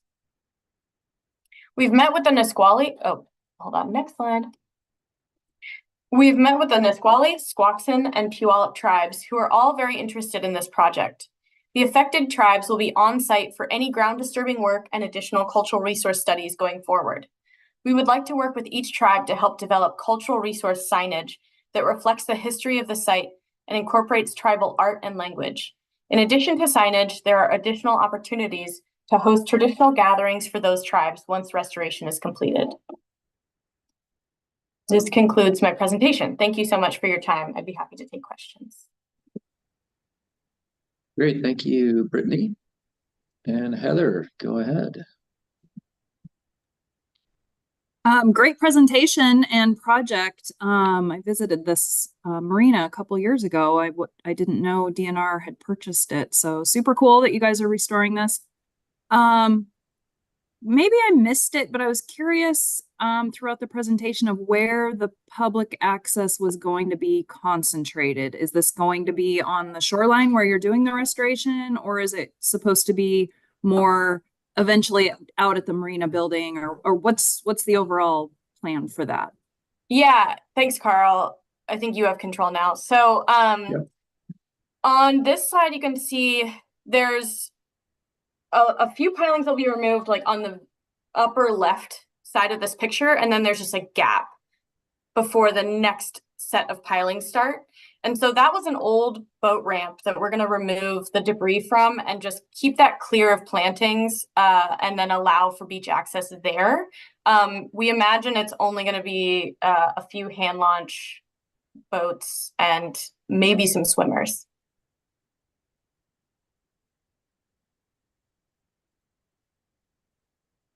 Okay, thanks. Bailey, go ahead, and then David. I really liked your presentation. I thought your graphics were really strong, so I wanted to kind of like commend that. They were really clear. Thank you. I had one question on the section about this project kind of encouraging or allowing a window for neighboring properties to remove their hard armoring as well.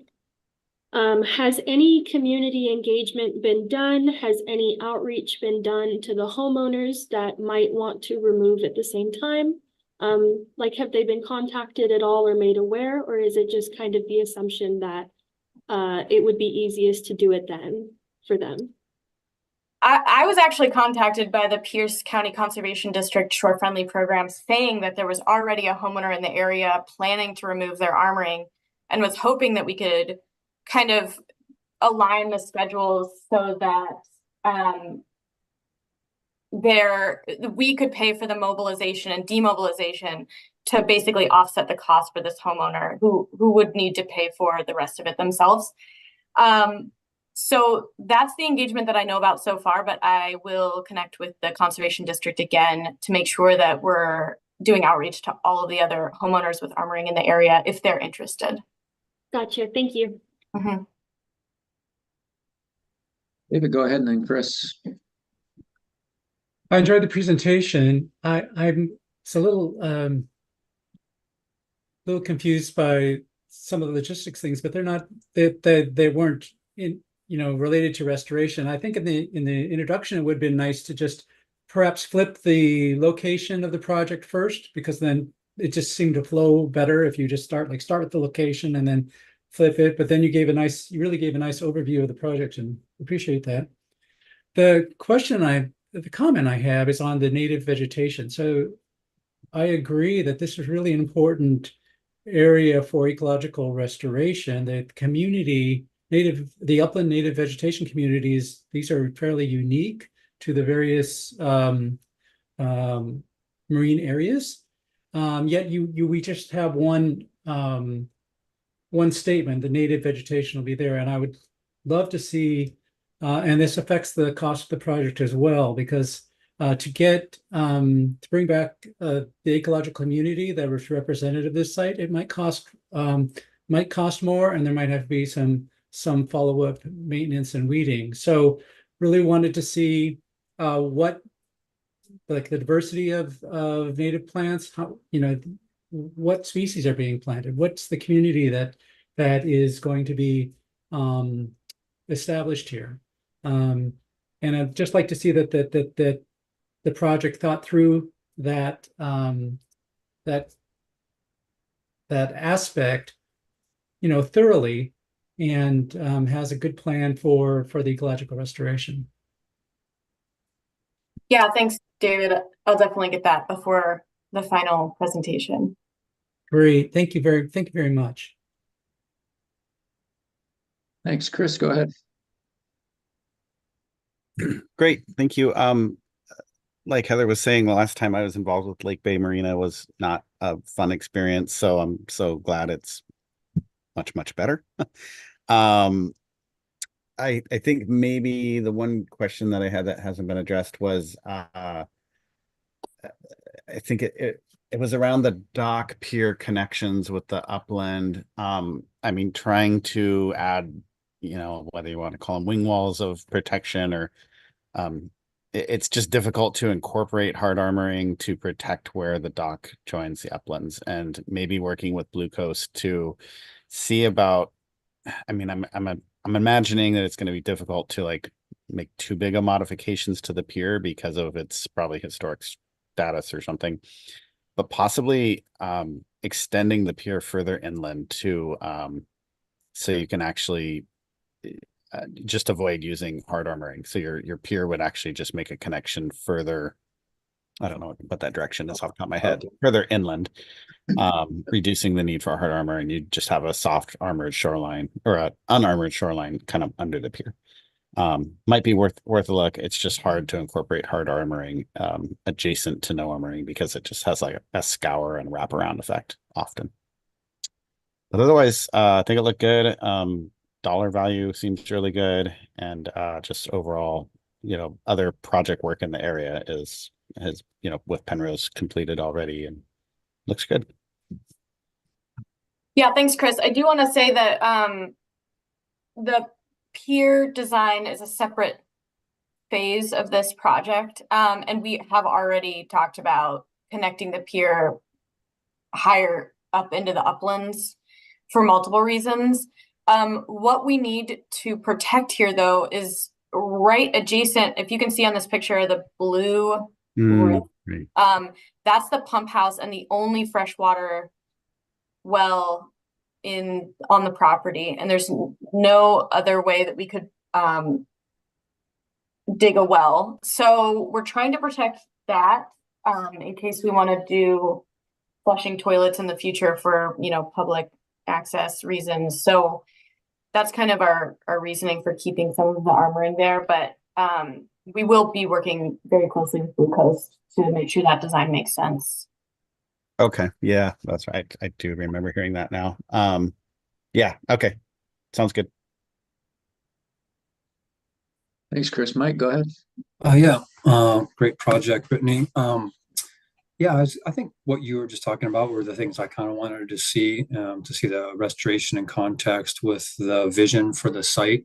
I'm still a little fuzzy about how the site's used now and what the ideas for the future are and what buildings and items need to remain. I think that would help just understand the context for the restoration. And yeah, that was my comment.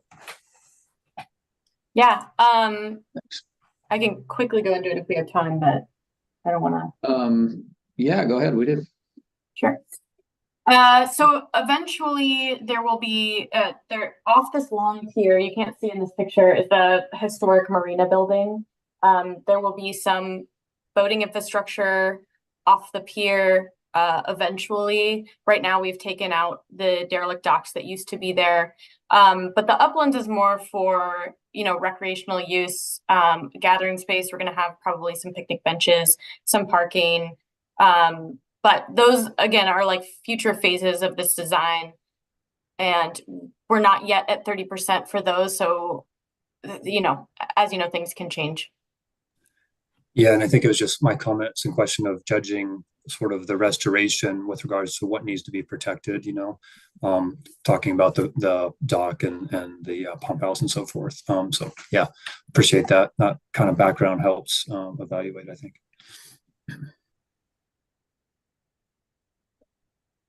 All right, thanks anyone. Everyone, any final thoughts, comments on this one? All right. Thank you, Brittany. Appreciate it.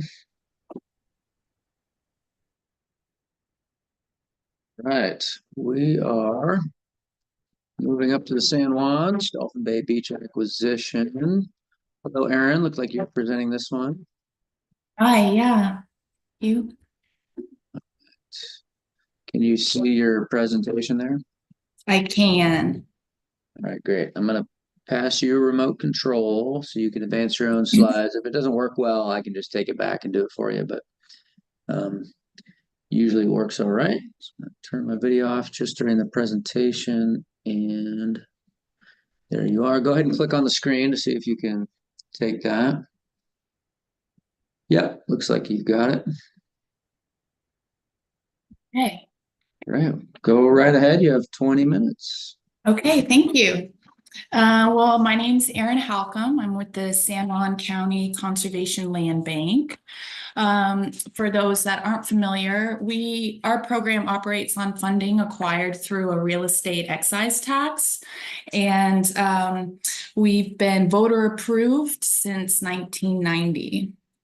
Let's see, this photo is an aerial view of the property that we're proposing to acquire.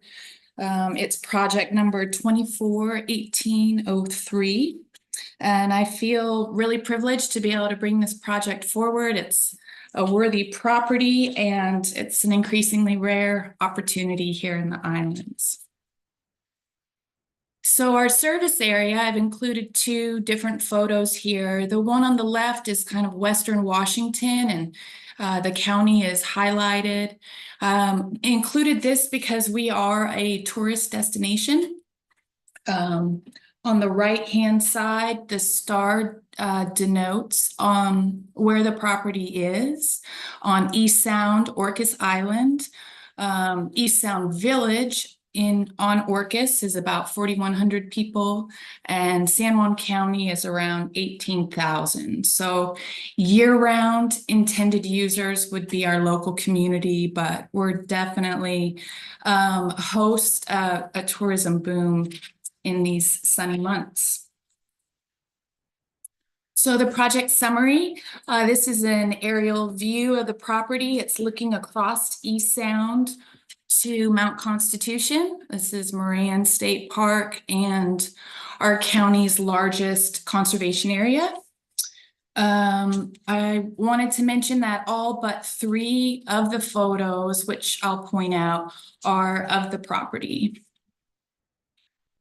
In summary, we're proposing to acquire 23.8 acres of waterfront on East Sound. It's a critical, intact, nearshore habitat. We're proposing creating a public preserve, and we're seeking 31% of the total purchase from ALEA.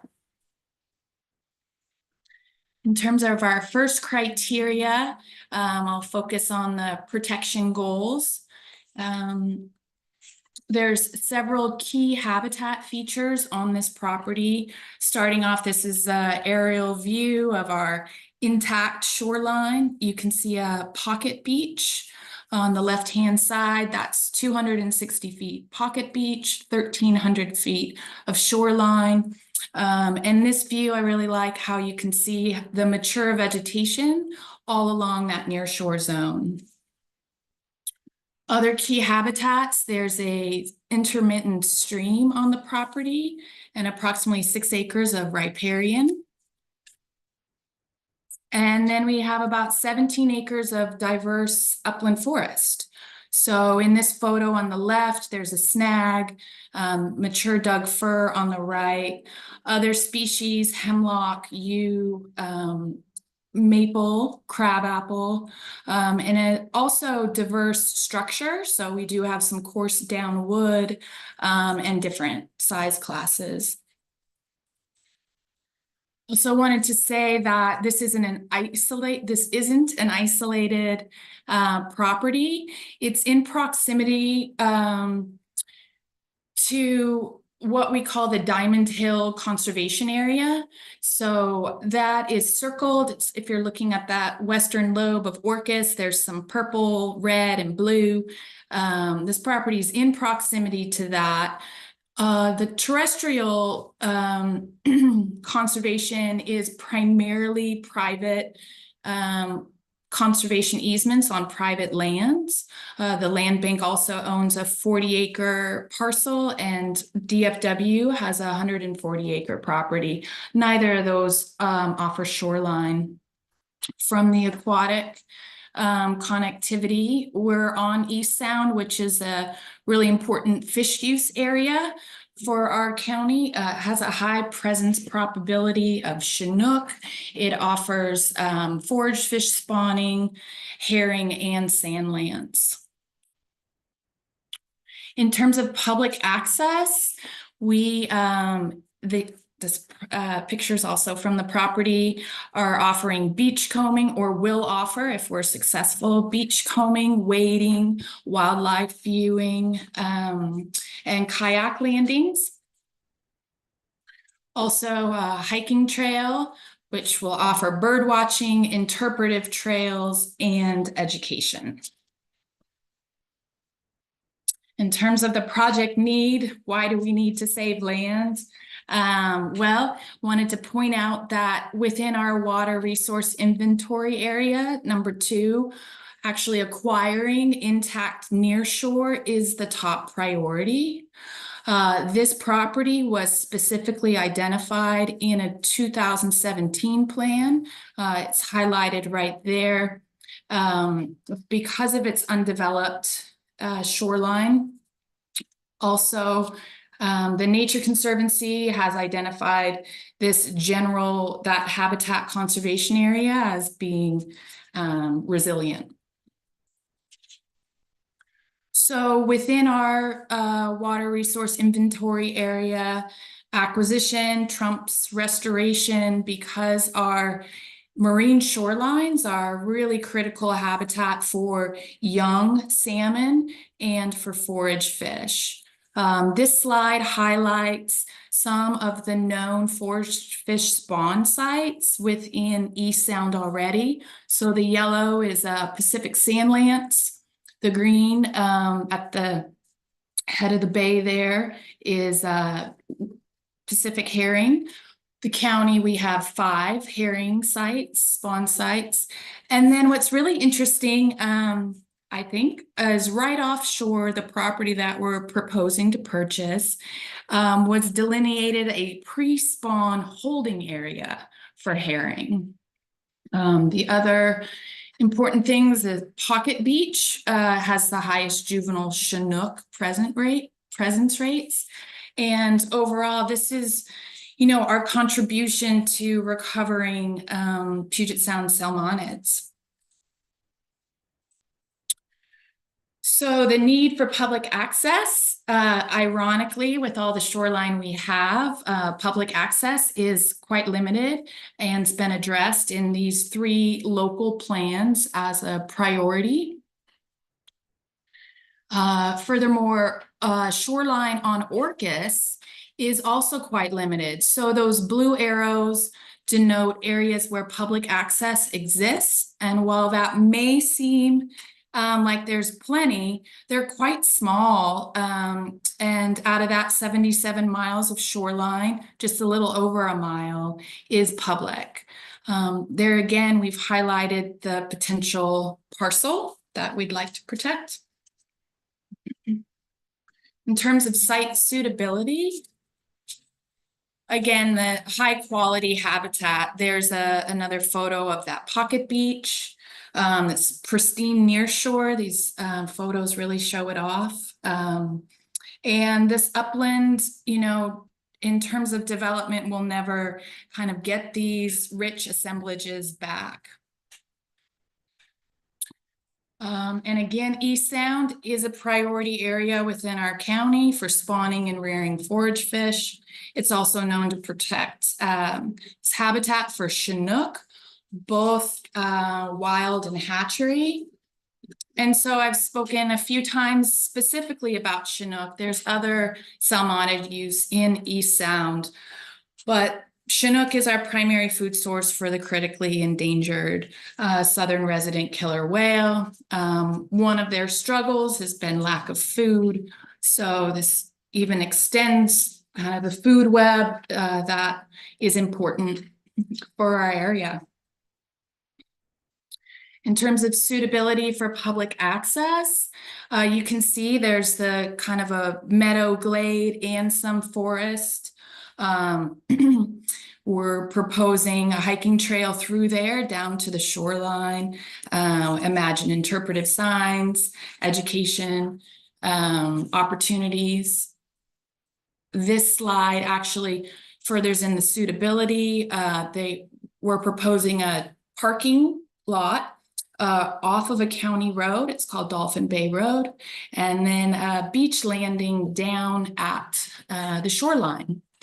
So the slide on the right shows some development that's already occurred. It's quite minimal. It's some stairs and a deck that go down to the pocket beach. The deck crosses that intermittent stream that we looked at earlier. And primarily we're talking about beach landing because as that photo alludes, there's some steep topography. So actually putting in doesn't seem reasonable. Urgency and viability. Well, our urgency for protection is that, again, our area is just really a critical, it's linked to a critical early life phase for salmonids. East Sound has eelgrass, this property has a pocket beach. I'm going to go back. I put the bug in there because invertebrates related to our upland forests are also important for smolt. There's different sizes before a salmon can actually swallow a herring. So all these different layers, that upland forest we think is also really important to protect. I liked this photo, wanted to put it in just continuing with urgency. This quarter mile of natural shoreline. Here you can see the mature vegetation. You can see the driftwood. These are important components for cool and moist conditions for those sand lance eggs. We've currently started to sample already for forage fish to see if that can help make our case for this critical nearshore. In terms of urgency also, this slide shows what we call the development matrix, which is that about 66% of Orcas is already developed or has lots within that development that's not suitable for conservation. So the flip of that is that about 34% is conserved or worthy of conservation funds. But these properties are very expensive and we're not going to be able to keep pace with development. So we expect that percentage of 66 to continue to grow. These opportunities are becoming limited. The property that we're pitching would be able to be developed into 4 residences. And while we do have this opportunity with a willing landowner, he's only agreed to keep this property off the market through the end of the year to help us look for partnerships to purchase the property. This shows a bit of urgency, I think. This is the just view south. So this is still along East Sound, and in that far right corner is where the proposed acquisition is. So this is real. And then this is a mock-up that we had done to kind of show what development would look like and what would be lost. In terms of viability, I wanted to say that this is what we do. The Conservation Land Bank manages 39 preserves in San Juan County. That encompasses about 5,000 acres. So this photo of the kayaker is not from the property specifically, but it is off of one of our preserves on Lopez. And this would be one of the access opportunities we could provide on East Sound. Again, viability and that this is what we do. We have 3 preserves on East Sound, Crescent Beach, Judd Cove, East Sound Waterfront Park. Those combine to protect a number of acres, shoreline and tidelands. And this picture also shows what we engage in. This is on a shoreline preserve on San Juan, where we have intertidal education. So a lot of opportunities, I think, for us to, just to extend what we're already doing, working with public schools, and as well as public recreation access.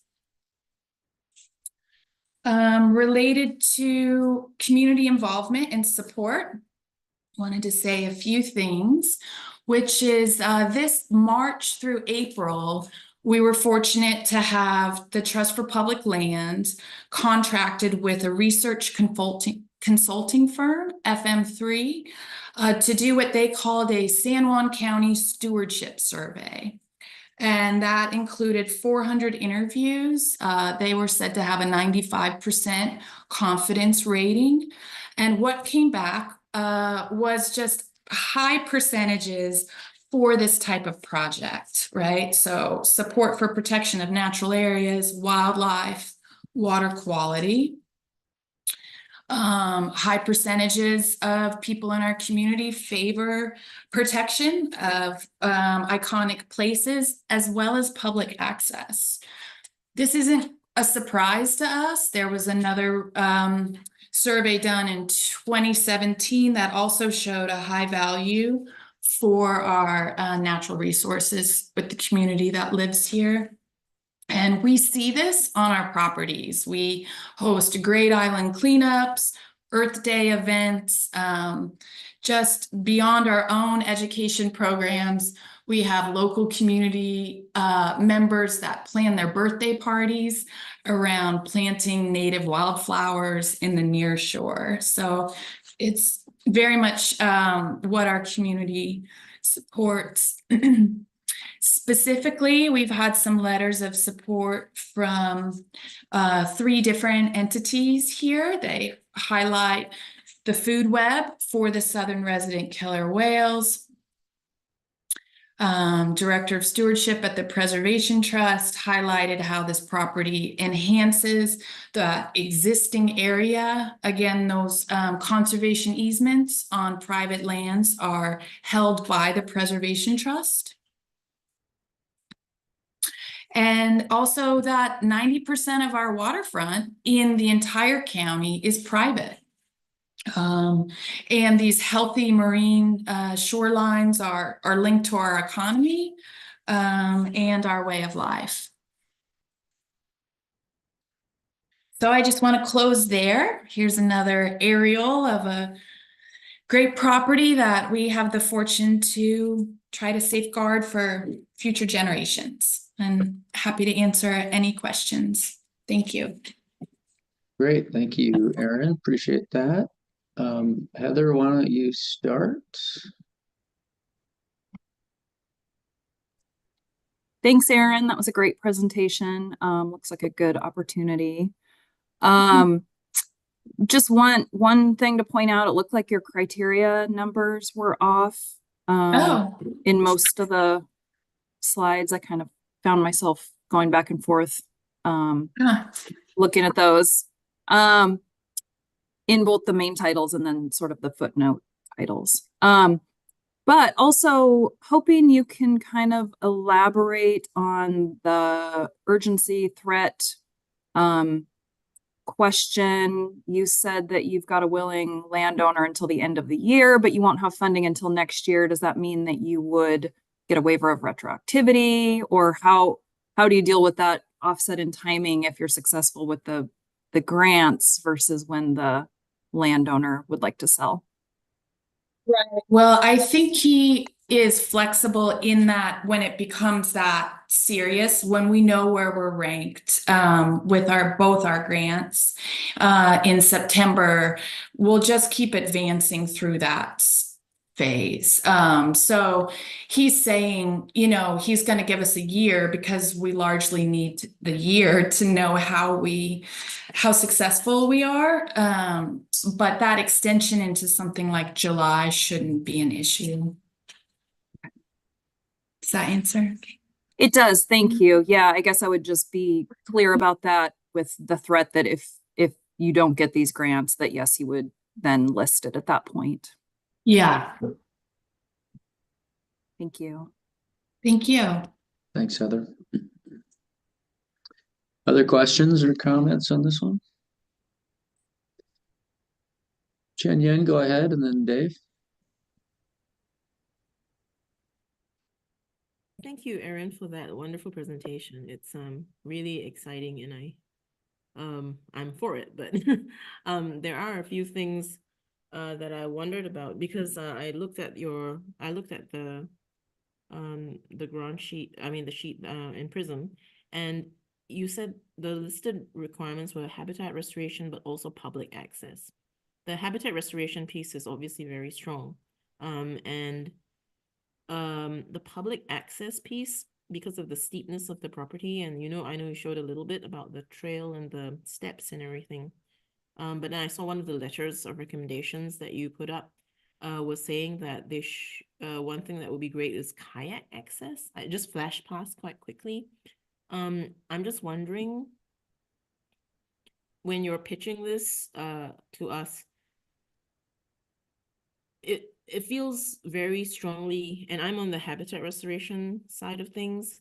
It feels very strongly towards that and less on the public access, but you have bits of public access thrown through.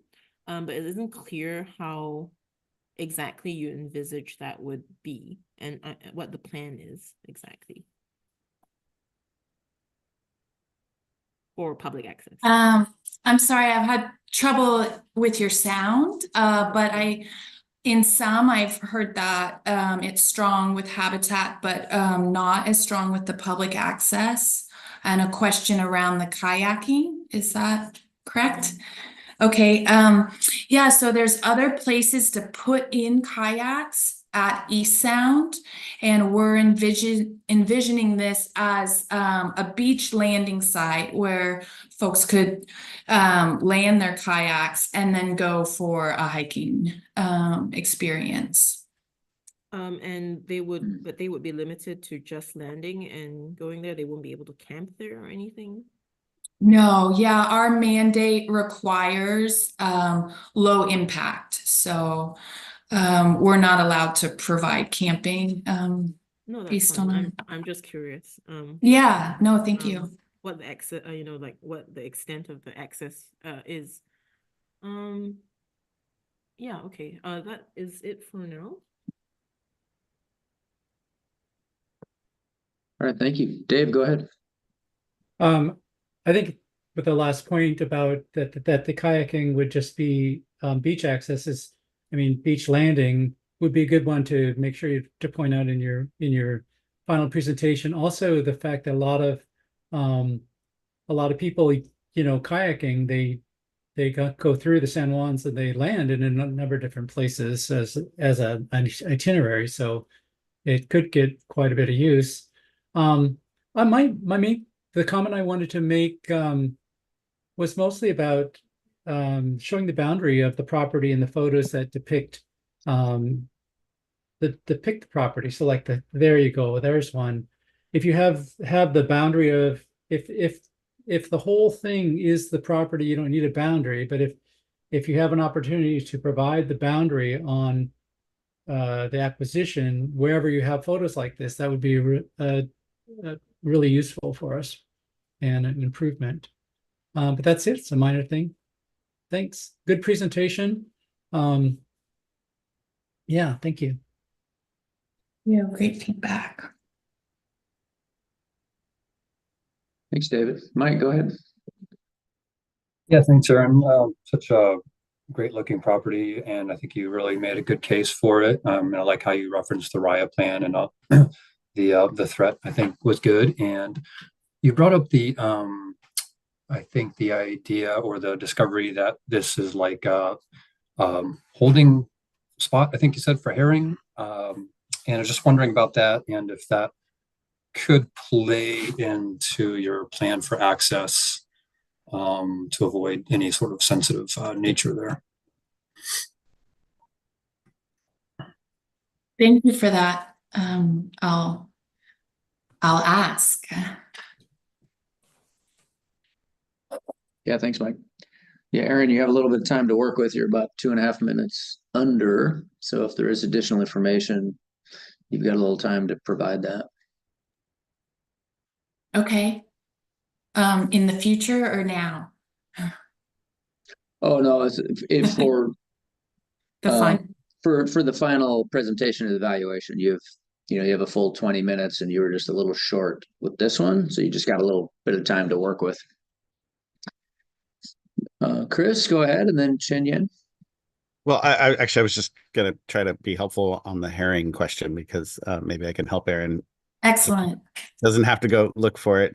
Aaron, I didn't introduce myself, but I work for Fish and Wildlife. But herring holding areas are typically they're an offshore area. It's kind of where the herring kind of hold offshore before they spawn. So they're not they're not really shoreline associated. They're usually holding in deeper water, 20 feet to however deep east sound goes. I don't know, 100 feet plus. So it,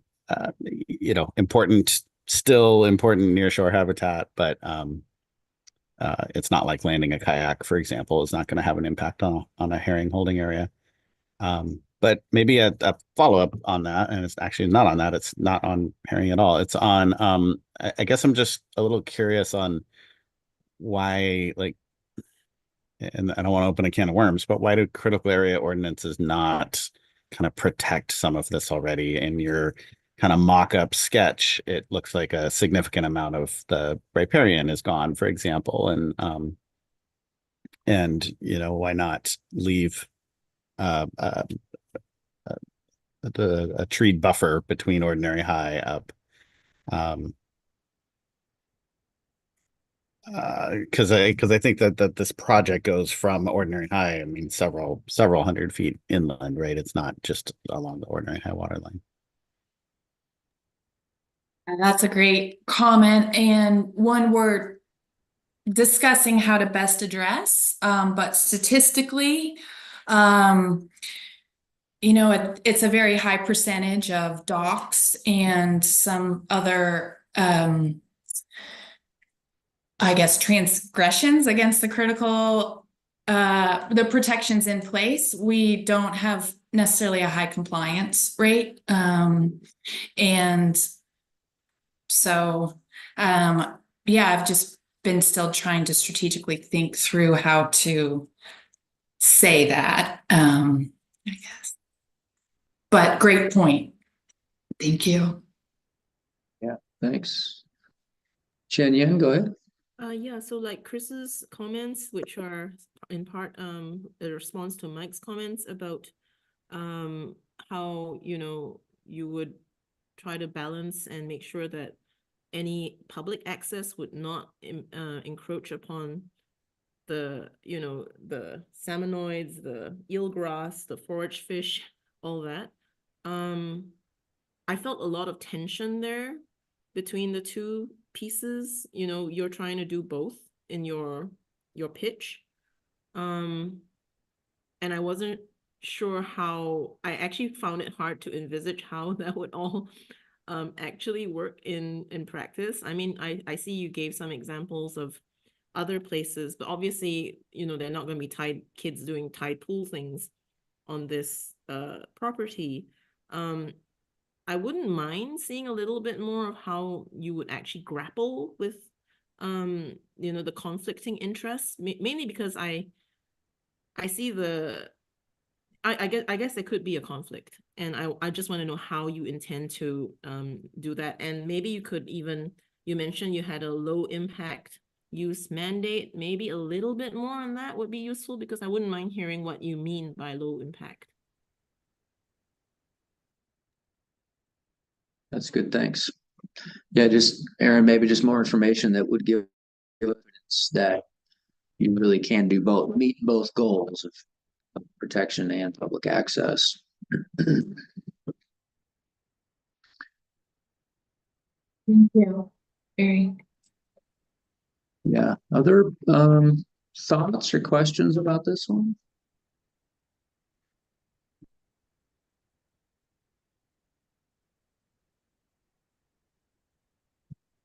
All right, don't see any other hands. Aaron, appreciate you joining us. Thank you. You'll get some written comments as well, both from the committee and from your grants manager, probably in the next week or so when they get a chance to return your application. Thank you so much. Appreciate this opportunity.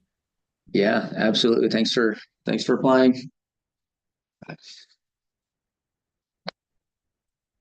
All right, I think that brings us to lunch break. Almost right on time. So let's see. Back at 1:25. So yeah, so just come on back a little before 1:25 and we will continue on with City of Lakewood. Enjoy your lunch. Take a break. Bye, y'all.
unless you're really horrible, then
Your camera.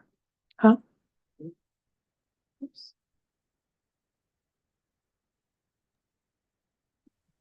Good afternoon.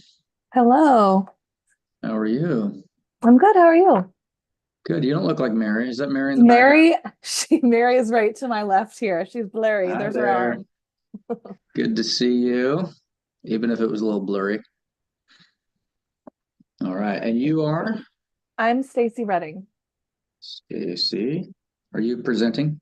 I am presenting. I couldn't figure out how to rename our.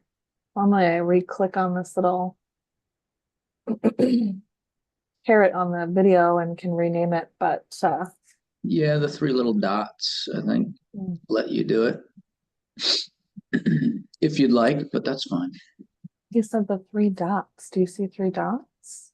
Can I can If you rename it? hover over your picture, Okay. and you should Oh, there should we be go. On you on your camera. I got it here. Oh, type in Stacy Redding.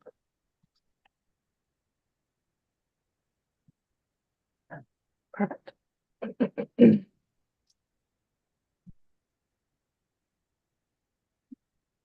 Oh, what happened to my camera though? Yeah, now I lost your Go back here on the video. visual. Oh, they're gonna probably bring you, but ask them if they're doing something. Oh, they didn't do anything. We were just on the USB. There we go. There you are. All right. Now we need to get your carrot. Good job.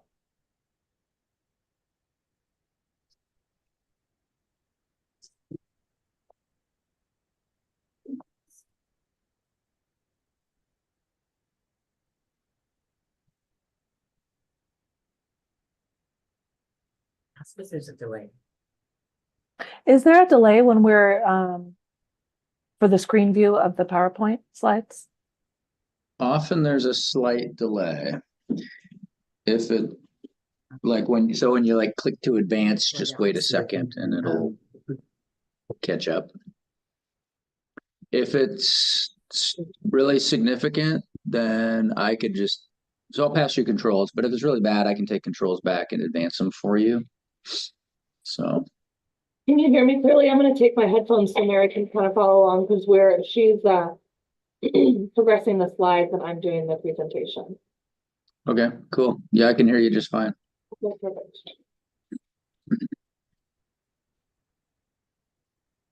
Well, I think just about everyone's back from lunch, and looks like Henry is here, your grants manager. Hey, Henry.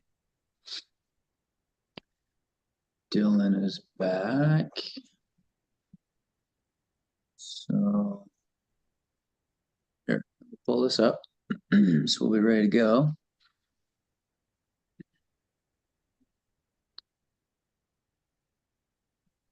You can see your PowerPoint okay? We can, yeah. All right. Yeah, the font is good. If we have a special font, is there sometimes some odd transcription errors because the font didn't look like that when we uploaded it? Have you had comments from other presenters about their font? It could be we haven't had comments, but yeah, it looks a little squished, maybe because it was in Ask if I can. like standard format versus widescreen or something like that, or it got converted. I mean, it's fine now for technical review. It's still, and that's something we can work on fixing before the final evaluation.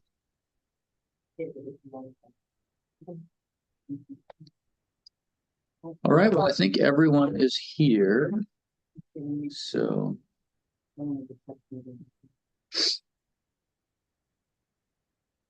Stacy, you guys ready to go? Yeah, Mary's wondering if she can we have control if she clicks forward just to kind of gauge the delay here. Yep, I'm gonna pass you control here in just a minute. So I'll turn off my video just during the presentation. Control, okay, go ahead and click on the screen. You should be able to take control and advance slides. Yep, looks like you got it. Well, go ahead. You guys have 20 minutes and then we'll have some Q&A. Perfect. I'm going to go whenever I'm ready. Go ahead. All right. I'm Stacy Redding, and I'm here from the City of Lakewood today to share with you our plans to make development and restoration improvements on aquatic lands at Edgewater Park. The City of Lakewood is located in western Washington between Seattle and Olympia. Lakewood is located along the I-5 corridor in Pierce County, south of Tacoma and north of Joint Base Lewis McChord.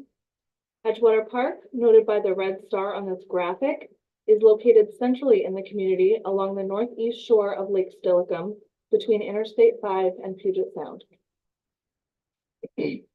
When Lakewood incorporated in 1996, it was 95% built out.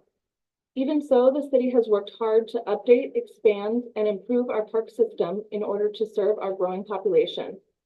In recent years, the demand for water access has become an urgent need for our residents.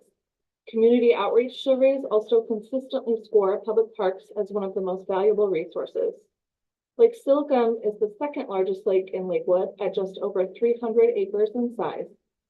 Edgewater Park, shown by the red star, provides the only public access to this lake. As you can see in this aerial photograph, this part of the city is also intensely privately developed. Here's the master plan for this park. Please note that north is left. As you can see, Edgewater Park is fairly narrow and linear in its overall layout, extending about 800 feet along a residential roadway and the lake shore. The scope of our proposed development extends through the majority of the north and central portions of the park, with future phase traffic improvements to the east and a boat launch facility at the south end of the park. We anticipate applying for a boating facilities program grant this fall to develop the boat launch, which also includes off-street truck and trailer parking. For the scope of this presentation, we will be focusing on the improvements outlined in blue in this graphic. Edgewater Park is about 2.8 acres in size and was inherited from the county upon Lakewood's incorporation in 1996. Since that time, the only improvements at the site have been the replacement of a concrete boat launch panels in 2006. Due to the invasive species and vegetation overgrowth along the shoreline, the launch is often used for parking and fishing, as shown in the photo on the right. Here's a picture of the shoreline looking north from the boat launch.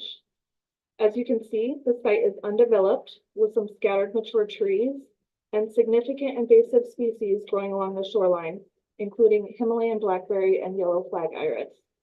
There are no existing amenities or pathways throughout the site. The majority of the access into this park from the roadway is blocked by a low guardrail, except for the existing boat launch. As you can see in the picture on the lower left, the roadway is narrow with no room along the shoulder to safely park.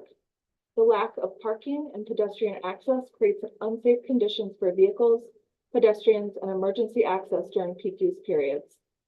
There are currently no designated parking areas to support this park and no accessible trails or pathways to any parts of this lake. The existing launch location at the three-way intersection of Foster and Edgewater has been a challenge. The current launch location is noted by the blue star on the graphic on the right. Boaters have to pull up Foster and back across Edgewater Drive, which blocks traffic and creates safety issues. The launch is also steep and without a float or temporary moorage, leaving folks to tie their boat to a tree when parking their trailer and power load when exiting the lake. The launch is also the only access in the park for pedestrians. These compounded safety and use conflicts, along with the lack of parking for the park or trucker trailers, was noted by the public as one of the primary problems to solve during the master plan process.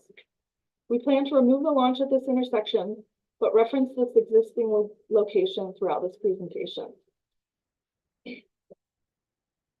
Overall, we have prioritized 3 goals for the development of this site, which include creating water access, shoreline restoration, and safety improvements. Focusing on these goals has helped to steer the design development through the master plan process, as well as prioritize recreation use and access in a sensitive shoreline environment. This brings us to question number 1. How will our project meet public access goals and provide new recreation opportunities? As I just mentioned, the primary goals for public use of this site have been to improve safety and access. The development of a fishing pier, designated swim area, and hand carry launch will offer new and improved recreation opportunities for this site. On-street parking and paved access trails will allow people to get safely into and around the park to each new amenity. Design of the active use areas of this park were carefully placed in order to preserve and improve the sensitive areas of the site, including several designated wetlands. Impervious development was limited to reduce impact to shoreline habitats, and signage and fencing will allow both educational opportunities for the park users and protect these aquatic habitats. Question number 2, how does this project enhance and protect aquatic lands? During the development of the master plan, we completed environmental reports and surveys for the site analysis, including a wetland delineation shown in the top graphic. As you can see, much of the shoreline along the site is considered a wetland, shown in pink. The bottom master plan graphic illustrates how we have creatively preserved and protected these areas while developing water access at the site, including a fishing pier on the left and 2 beaches shown in light yellow in the central and south areas of the site.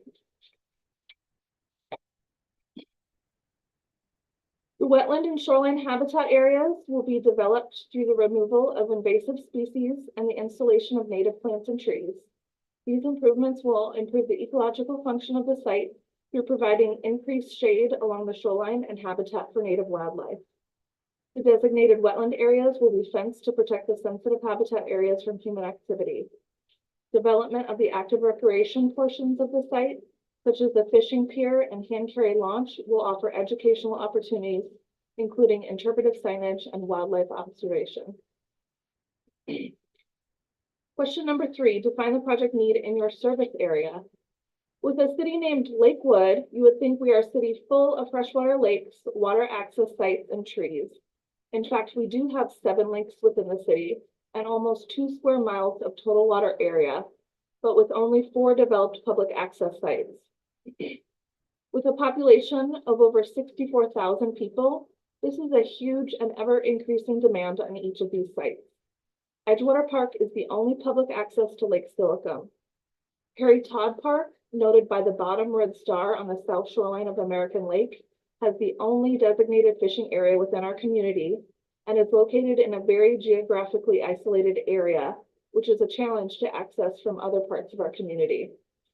The city also receives frequent phone requests from public for shoreline fishing access, which has been a difficult need to meet given the lack of designated and developed fishing facilities.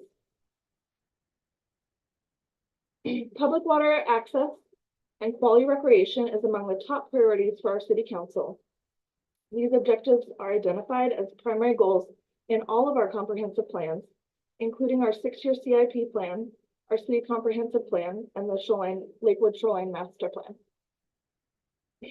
These goals are not only included in our proposed park improvements and city comprehensive plans, but are identified by state and regional planning agencies, including the Chamber's Clover Creek Watershed Action Agenda, the Pierce County Conservation District, Tacoma Pierce County Health Department, and Washington Statewide Comprehensive Outdoor Recreation Plan. These agencies' shared goals are to improve water access and quality recreation, provide accessible and family-friendly sites that encourage and promote healthy activities, support equity, and provide culturally and environmentally stimulating spaces for all to enjoy. This project also meets several strategies defined within local and state shoreline plans and the Puget Sound Action Agenda, including protecting and restoring habitat and threatened species, addressing climate change, improving water quality, and all while ensuring public benefit with a focus on equity. Question number 5, project scope. Excuse me. Let's look at the site plan elements and review where these improvements will be located within the park. As we mentioned previously, there are 3 main active uses along the shoreline that support recreation. The fishing pier is located at the north end of the site and will include an accessible trail shown in orange from the on-street parking. The swim area will be located in the central part of the park where the existing launch is located.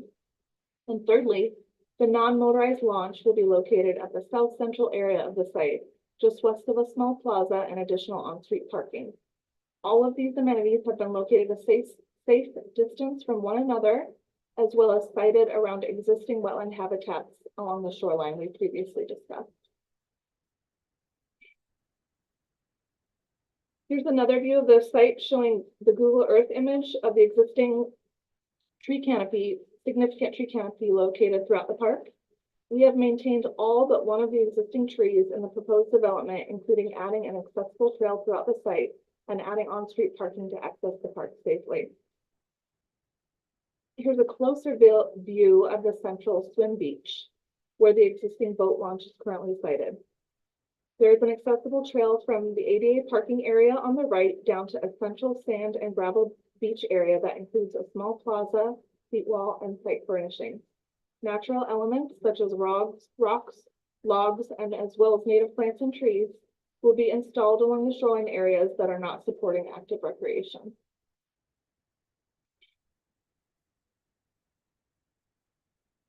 This brings us to question number 6, site suitability for protection. This site has a rich history of recreational uses. Spanning back from time immemorial, the site was stewarded by the indigenous peoples, including the Nisqually tribe, that fished and gathered along the many rivers in this area. Lake Steilacoom is fed by 3 creeks, Ponce de Leon, Chambers, and Clover Creek. Lake Steilacoom was created when a dam was built across Chambers Creek in 1853, flooding what had previously been a small pond and wetland area. During the turn of the century, the city's many lakes supported summer recreation for the larger surrounding communities of Tacoma and Olympia. Lake Steilacoom was home to the Tacoma Golf and Country Club, who built the Oaks Pavilion in 1923, shown in the right-hand photo.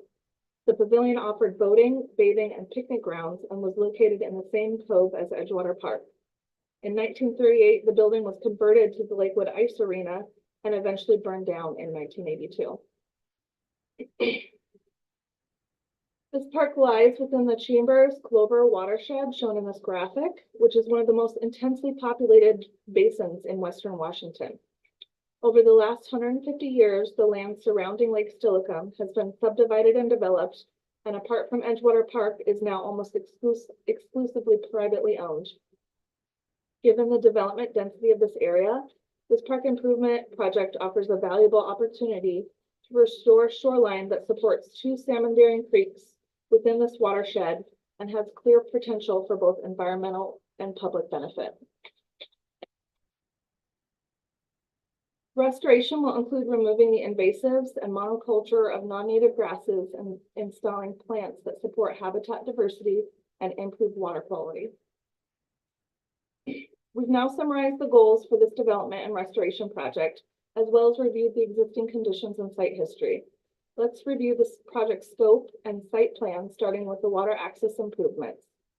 The fishing pier is located at the north end of the site, which can be accessed by an accessible trail shown in orange. There is also a small beach access site next to the pier, which will provide additional opportunity to fish from shore. The swim area will be located a safe distance from the fishing pier at the central part of the park where the existing launch will be removed. An accessible trail leads down to a small plaza and continues to the water's edge, terminating at a small deck.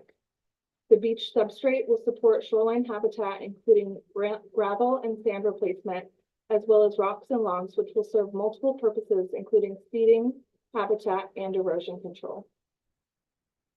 The third active recreation water access improvement is the hand carry launch access at the southern end of the park. A paved trail leads down from on-street parking to a small beach. During our master plan development, we completed a traffic study for the site, which included launch use, and about 1/3 of all launches over a busy summer weekend included non-motorized and hand carry craft. Combined with the hotter summers and increased demand for open space and public water access, we anticipate the need for this to continue to grow in demand. Lastly, let's review parking, passive use, and site amenities. We've included scattered pockets of on-street parking along the extent of the site so as not to impact the existing trees. The pathways were put near the road to provide pedestrian connectivity to the park and the neighborhood while maximizing habitat areas, meadows, and open space. Site amenities have been located throughout the park, including benches along the main trail, bench swings overlooking the lake, seat wall and lounge seating areas at the beach, and trash receptacles and lighting to improve safety and maintenance. A small plaza and picnic shelter are located just up from the hand carry parking launch area in the central part of the park. All of these amenities support safe access and passive recreation, including wildlife viewing and picnicking. So how much is all of this going to cost, and when will we finish the project? We've started the design process with a consultant team and have completed the preliminary site analysis. We anticipate design to continue through 2027 and to include all phases of proposed improvements. We're familiar with shoreline and in-water permitting and anticipate permitting will take 2 years between 2025 and 2027, leaving construction to be completed in 2028. Our consultants have provided a detailed cost estimate for this project totaling $4.7 million and have included cost escalation to support this timeline. Once we build these improvements, who will maintain the site, including the extensive site restoration occurring in and around the wetland areas? Installing irrigation will help establish and maintain the landscape and habitat areas. Along with our city's maintenance staff, we have several partnerships with organizations that support management of invasive species, including the Youth Corps, Washington Trails Association, and Pierce County Conservation District. The introduction and maintenance of a diverse and native plant palette will provide habitat for wildlife. We have identified significant species, including 2 salmon and a turtle under threatened status within Lake Steilacoom in our critical area report during site analysis. Given the lack of habitat along the shoreline, we anticipate our proposed improvements and future site maintenance will meet a critical environmental need in this watershed. Public engagement for this project began back in 2018. We included meetings at the site and gathered public feedback for the development of a master plan. We had a delay during COVID, but brought back new public engagement to build upon the previous process, which included a series of 3 public meetings hosted by our Parks and Recreation Advisory Board. We worked through 3 alternative schematic designs, which have been refined and combined to a final master plan that was approved by City Council earlier this year.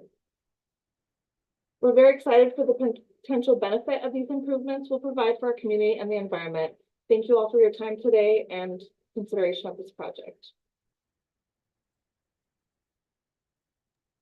Thank you, Stacy. Appreciate that. All right, questions, comments on this project?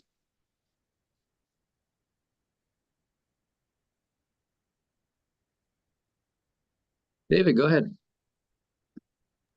Hi, it was a really nice presentation. It sounds like a really great project. And I think you answered the need question pretty well with the presentation. And I was just wondering, it was kind of, I missed it on, I got the ADA accessible for the kayak launch, but not the swimming area and the boat launch. And maybe you had it, maybe putting that all in one slide on ADA accessibility for all the, the various, the fishing pier, the swimming area, and the boat launch would be a good thing, just to get that question addressed completely and thoroughly. Would be a recommendation there. But yeah, really good project. Yeah, thanks. Thank you, David.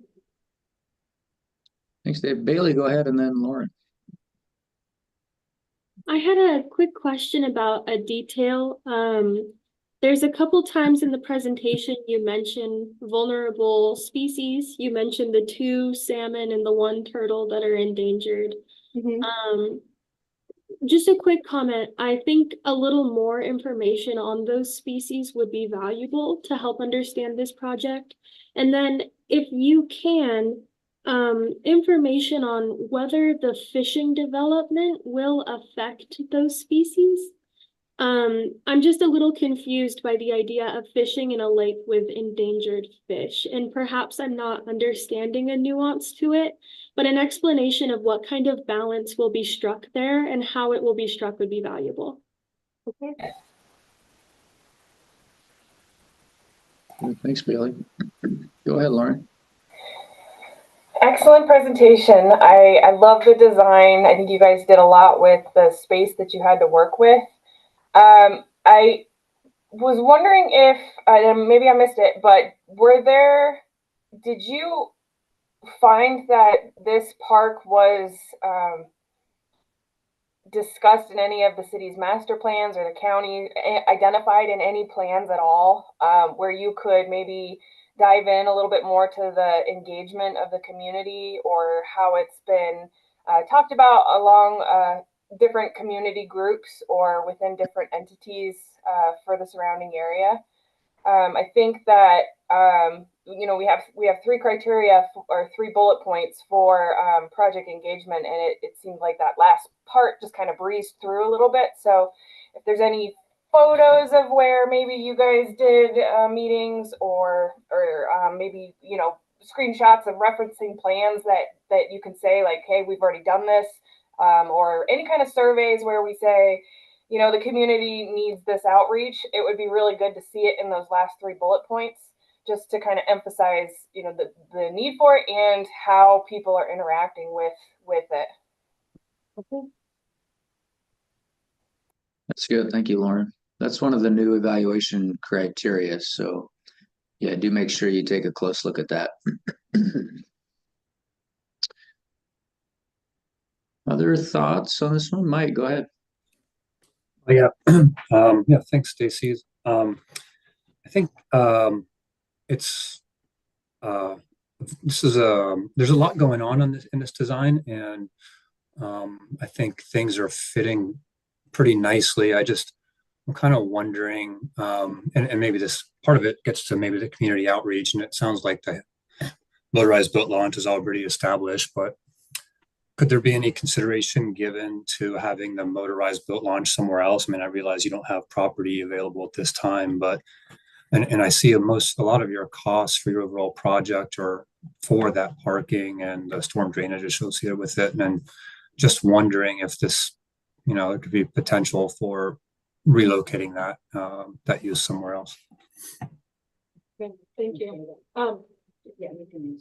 Yeah, there was throughout that alternative development process, I think if I shared a little more of the detail, we talked about renovating the launch in its current location. We talked about, was there greater impact, to relocating the launch? And we also talked about alternative sites along the lake to relocate a launch that would, better suit that facility. And I can detail that process so that maybe that, more clearly paints how we've arrived at this particular design.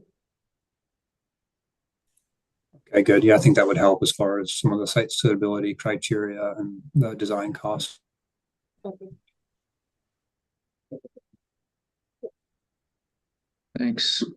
Stacy, so the boating launch you're showing, right? Will that be a separate grant this fall, or are you going to apply for, boating facility? Yeah, so this area that's outlined in green for this boat launch is part of this parks redevelopment, and we're anticipating applying in the fall for the boating facilities program grant for that improvement.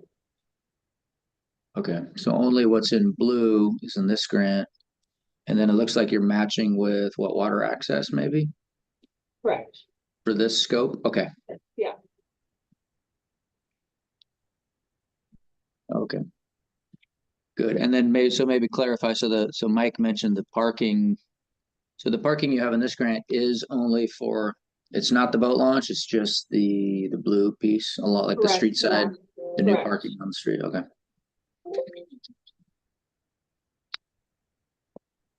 Good. Other questions on this one?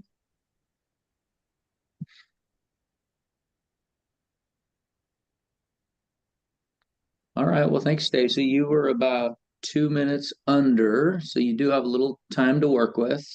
Some of the feedback, if you want to summarize or explain a little more, some of what the folks brought up here today. Thank you. Yeah, no, this is all very helpful. Good.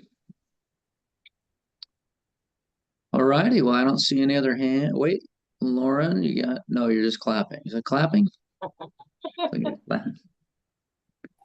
Yeah, Were it's you clapping. were you trying to raise your hand? I don't know. No, I'll do the heart from now. All right. Good job. Thank you, Lauren. All right, thanks. Well, Henry will be returning your application in another week or two, and you'll also get some written comments as well from the advisory committee as well as from Henry. So, Brilliant. Thank you, Carl. all right, thank you. We'll see you later. All right.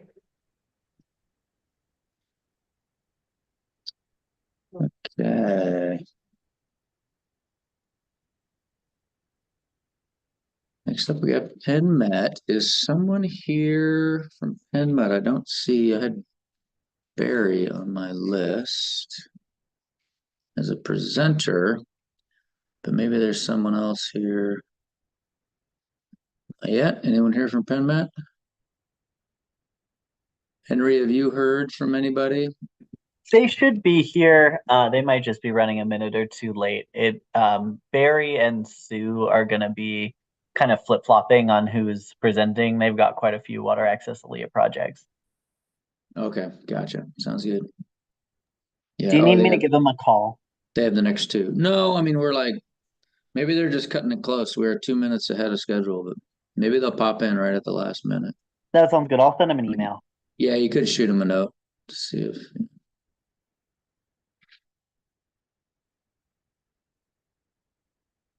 Oh, there's Barry. All right, we'll let him in.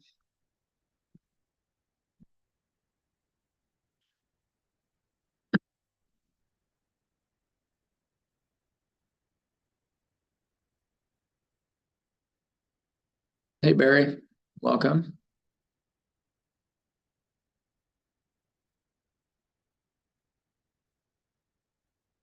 I don't see Sue yet, but I see Barry. Can you hear me okay, Barry?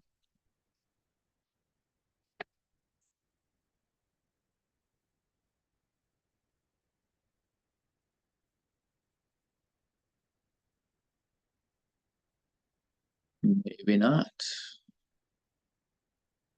Barry, can you hear me at all?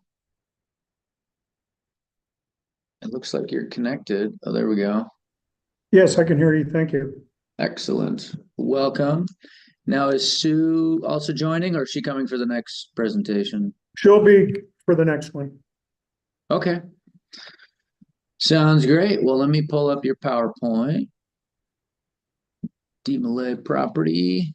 And I'm going to pass over controls to you so you can advance your slides. Let me stop my video just during the presentation. There you are. Okay, go ahead and click on the screen and see if you can take control of that and advance. And yep, looks good. Looks great. All right. Well, whenever you're ready, go ahead. You have 20 minutes. All right, great. Well, thank you. My name again is Barry Shields. I'm a project manager with PenMet Parks in Gig Harbor. This presentation is for PenMet's application for the Aquatic Lands Enhancement Accounts Program for the initial development of the Tacoma Demolay Sandspit property to expand saltwater access in the Hale Pass area. This 5.11 acre property previously served as a boys' camp for over 60 years. Camp provided the opportunity for boys to go camping. So, get you oriented. PenMet is the park district that is outside the incorporated city limits of Gig Harbor. So our district comprises the entire Gig Harbor Peninsula, essentially from the Narrows Bridge to the Purdy Bridge to the north. PenMet was formed in 2004 by a vote of the citizens, and the primary drivers were to get better funding and more local control for the parks.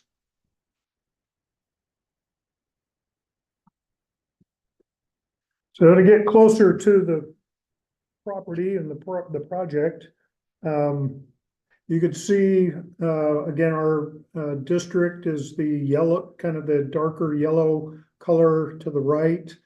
The orange is the city limits of Gig Harbor. And the project is located on the northeast tip of Fox Island with the little red star. And to the left, you can see the aerial that shows the 3 different parcels that make up the park. Our overall district covers 54.3 square miles, and the service area or district comprises about 56,000 people, with 40,000 people within our district and roughly 12,000 inside the city of Gig Harbor.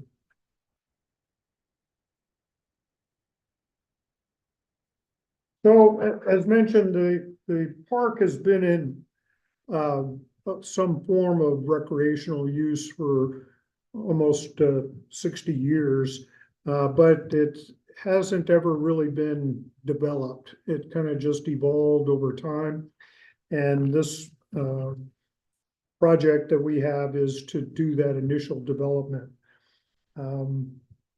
As you can see from the 2 photos, the photo to the right is a current road, actually, that goes down the hill and then turns to the right to a driveway, and it formerly went to a former residential house that was on site that has since been removed. The photo to the left is the switchback trail that was built by Boy Scouts a number of years ago, that goes from the parking lot to the midpoint site, roughly at the foreground of the picture to the right. So you can see none of this is ADA accessible. The road is actually pretty steep, and the soils at Comodimo Lake have a lot of clay in them. So even when they're not wet, they're kind of slippery. And the project's going to put in an ADA accessible trail. It's largely going to follow this pathway from the switchbacks, which more or less parallels with this road, and then goes down to the beach. And so it'll provide that ADA access. It'll also provide 2 ADA compliant restroom facilities, ADA accessible picnic shelter, and at the midpoint site, there'll be 2 ADA parking spaces. And here's a little bit more of a cartoon from our master plan for the project that shows you a little more detail of what it will look like. The parking area to the left already exists. It's already been cleared, but it's not it's just a gravel lot. It isn't delineated for parking spaces or anything. The new layout, which will be pretty much in the same footprint, will pave it and better define it and actually increase the number of parking spaces available. It's kind of hard to see in the photo, but there'll be, where that switchback trail is, there'll be a new staircase that comes down from the parking lot to the midpoint. And then the red will be the new ADA trail that goes down to the beach. Circled in orange are the 2 ADA parking spots. There'll be a site, part of what Pierce County wants us to do for getting the park permitted is to do some frontage road improvements. So out here on Island Boulevard, we'll be putting in curb and gutter and a sidewalk, as well as a drop-off area right here at the midpoint. There's currently a former blockhouse, it's called, on site, and it's scheduled to be demoed later this month. somewhat in the same spot will be the new picnic shelter, but a little bit more towards the spit, which will give it a better view. As you can see in the big green circles, there's water access pretty much on 3 sides of the property.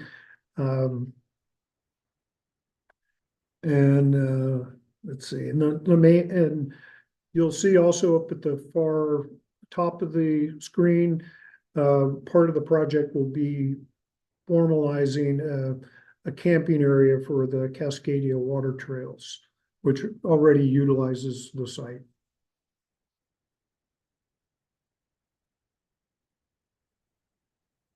So the project's environmental benefits will include removal of the existing structures on site, as well as approximately 4,400 square feet of asphalt pavement and 2 septic systems. And there will be very little development within the first 200 feet of the shoreline.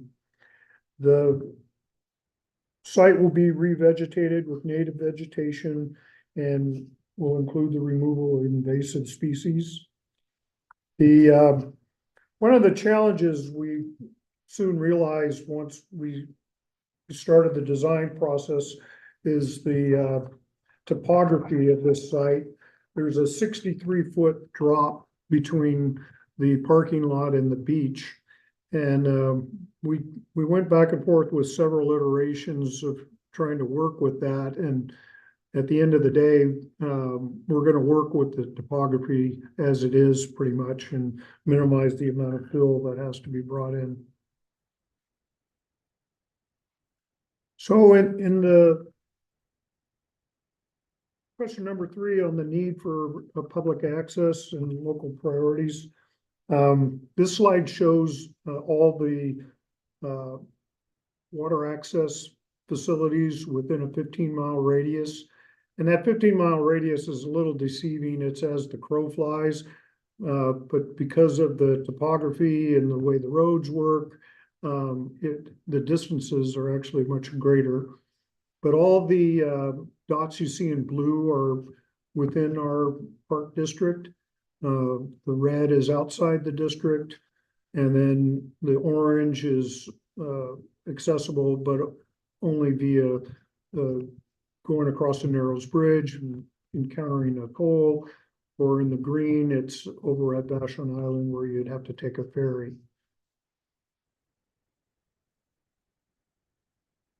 So whittling down to specifically the water access parks that are in our district, we have Woolachet Bay Estuary Park, Sunrise Beach, Narrows Park, and Fox Island Fishing Pier, and then the state Kopachuk State Park.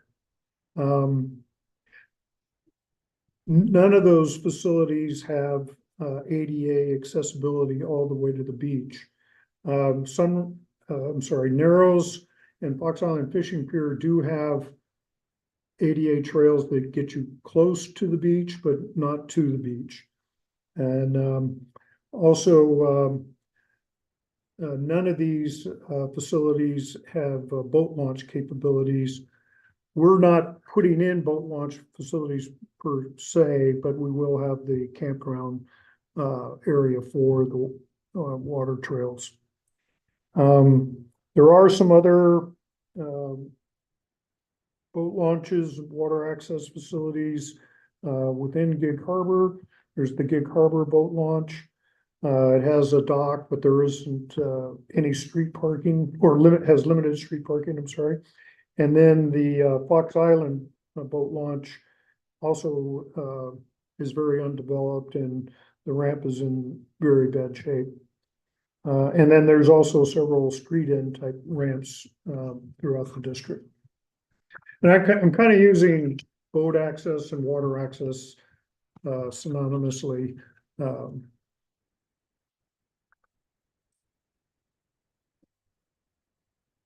The need for protection, we will park will provide, it currently does provide over 1,500 feet of shoreline access. and that will continue even with the project. But as I said earlier, the project, even though the park has been used for a number of years, it doesn't have any formal infrastructure in place. So part of the project will be putting in a stormwater management system for the entire site, from the parking lot down to the beach. And then the planting plan will include, again, native species and removing invasive species. And we will, of course, comply with all Pierce County shoreline master program policies and regulations. In terms of public access, again, the site offers excellent saltwater access, wildlife viewing, scenic viewing from any side of or anywhere on the spit. You can see Fox Island Bridge, Mount Rainier, the Olympics. So it's quite beautiful scenery. There's also a lot of variation in the wildlife you can see between high and low tide.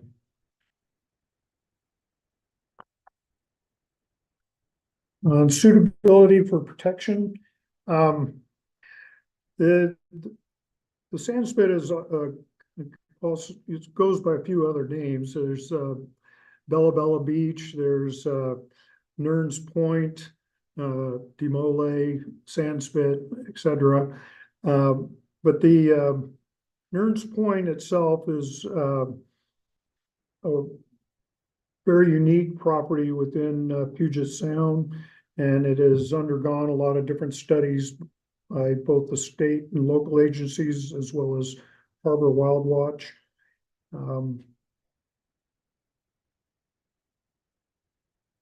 There's also some unique geology here. Again, with the clays, there's interesting kind of phenomenon that you can find by beach combing here, that the interaction between the clays and the ocean creates these little figurines that look man-made, but they're natural, and they're called clay babies. There's also geoduck cultivation in the area.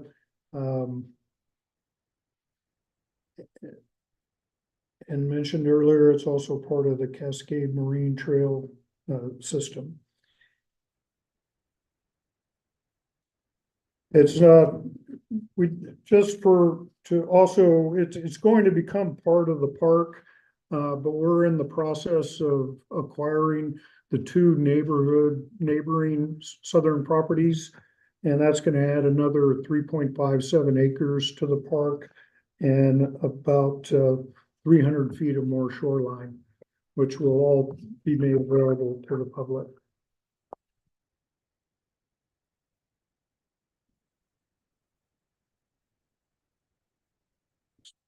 So again, touching back on the design, again, the main focus is ADA access. The cost estimate was performed by A&E consultant and overseen by a certified cost engineer. The restroom and picnic shelter that's being spec'd out are designed for a park setting and are aesthetically very similar, made by the same company.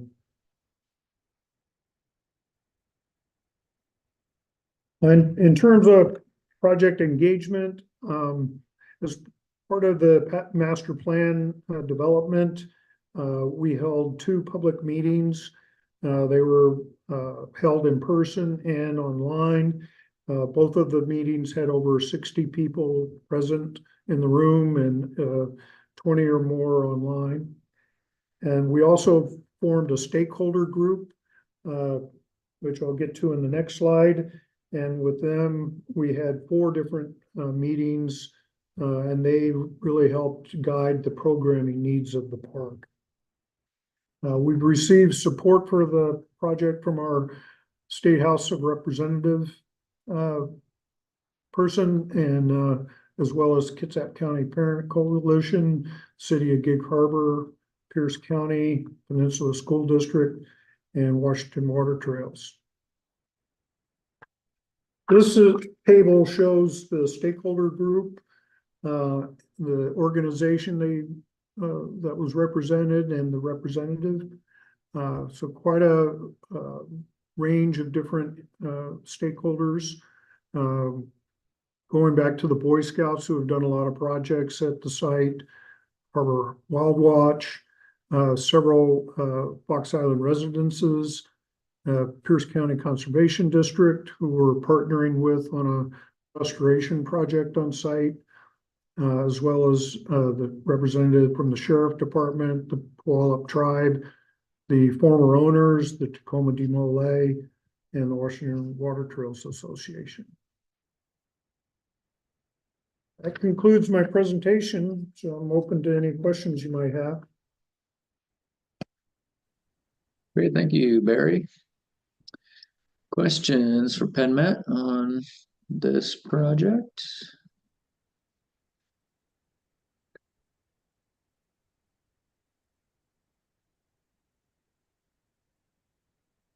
David, go ahead. Thanks for the presentation. It's a good presentation. There were a couple areas where I was a little bit confounded and had trouble understanding. Sure. And I wanted to mention that with you. And one of them might be resolved by just on your photos of the site, delineating the property boundary, because it was unclear whether there was going to be what the structures that were going to be removed and where those were located. That would be helpful. Also, I really didn't, when you were just talking about all the various sites that had public access and then ADA accessibility, I think summarizing what this, after you just go through that discussion, come back and summarize what this site provides that's in short supply elsewhere. Because there was quite a bit of discussion about, the lack of ADA accessibility at various sites, but maybe summarizing in total, what is this providing that may be in short supply elsewhere or just don't have enough of? Okay. Those two things. Thanks. Thank you. Thanks, Dave. Lauren, go ahead, and then Heather. So I love that you've had so much engagement with not only the Boy Scout groups but the tribes. So I thought that was really good to see that. There was an image of, I'm going to kind of go back to one of the slides. There was an image where you were talking about the structures that were going to be removed, but it was did I write it down? It was a photo of the shoreline, and it showed all the houses on it. That was the one where I was hoping to see maybe that one right there. I don't know how much of the area to the right is the park, and how does that relate to those homes right there? Are any of those going to be the properties that you talked about, adding 300 additional linear feet of shoreline? Where is that additional? Yeah. Okay. Yeah. So that on the other image would be really helpful. Okay. Yeah. The two new parcels we're buying are to the south, further south on Island Boulevard. But not connected? Pardon? Are they abutting? Yes, directly abutting. Yep. Okay. I'd probably put something in there so that we could see, the future potential of increasing this as a recreation facility. And then, doing the boundary on that other image would be really helpful, I think. And then, this was just I don't know if this is my Prism not loading it, but is everybody else seeing the criteria as 1, 3, 5, and then jumping to 8, 9, 11? It is? Okay. Yeah, there's some of them didn't apply. Okay. Because this isn't an acquisition or a combo project, strictly a development project. Okay, so then I would make sure that the criteria numbering on your slides match the criteria that are listed in the prism. So like we don't have number 2, and there I think it was slide 6 showed that it was under number 2. So I just double check that your criteria numbers are showing correctly. Okay. Other than that, it was great. Yeah, thanks, Lauren. We talked about that a little bit this morning, but you may have missed that in the introduction. But yeah, the numbering got funky when it got translated into Prism from what's in the manual, and so we'll be working on clearing that up. But I did notice, Barry, you did answer some additional questions that you don't need to. You only need to answer those questions related to the primary purpose of public access. But anyway, Henry will be able to help you out with that. Okay. Heather, go ahead, and then Brittany. Yeah, just looking for a little bit of clarification on I guess what in the budget I was noticing there's a pretty good chunk for site prep and it looks like demolition. And I thought you said that the demolition of the blockhouse was going to occur in the next month or so. So I'm wondering if that's still going to be part of this budget or if there's other things that are part of that. No, the demo is included in the overall cost estimate. It's just work we're able to get done early before the design is completed. Okay. Okay, thank you. Yeah, in that case, Barry. Kind of going back to the question on the houses, I don't know if you can see it, but there's a little right almost where Bella Bella and Island Boulevard come together there.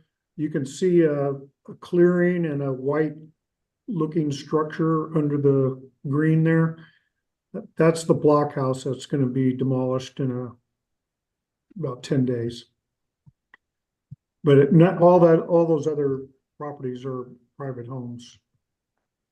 And on the island, on the 2 parcels we're acquiring, they both have houses on them, and those houses will be demolished as well in the near future.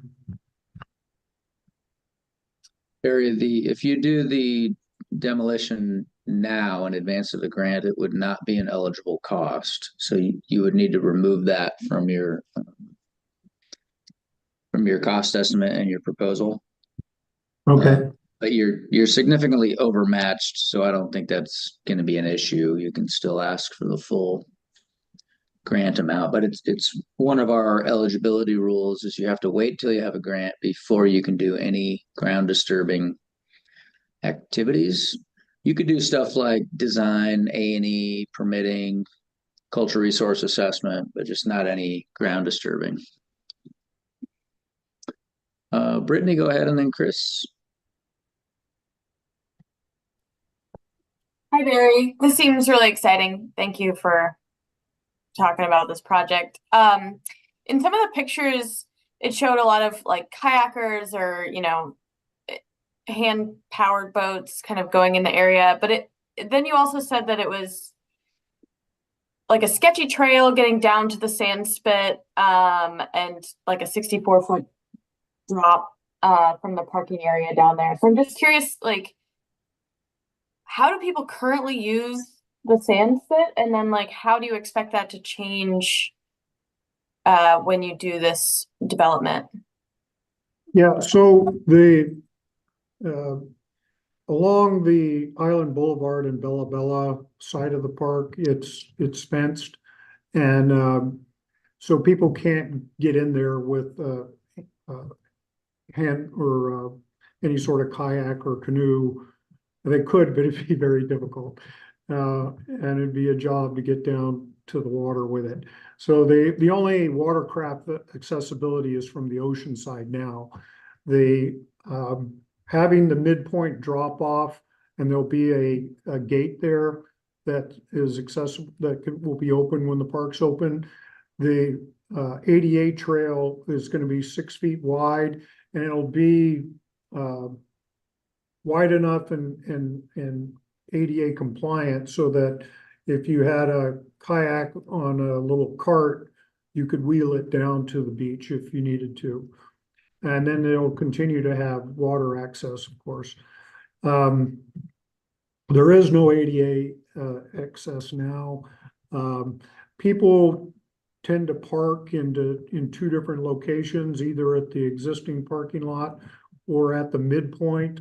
And the midpoint is actually parking in the right of way of Pierce County property. And we have a lot of issues with that. And the neighbors have problems with it too. And so part of the design is to eliminate the ability to park there at the midpoint to where it can only be a drop off. Otherwise, they'll end up parking in the road, which they won't do. And then the other big changes about it, there is no formal picnic area on site. We have some picnic tables scattered about. This will designate a picnic area. Same thing for the Cascadia Water Trail campground. That isn't really delineated, but it will be in the new design. But this initial development anyway is really just enhancing and formalizing what we already have and making it nicer. Right now there's just a porta potty on site. The new restrooms will be prefabricated, nice septic type bathroom facilities that are ADA compliant. So it's, again, just enhancing it.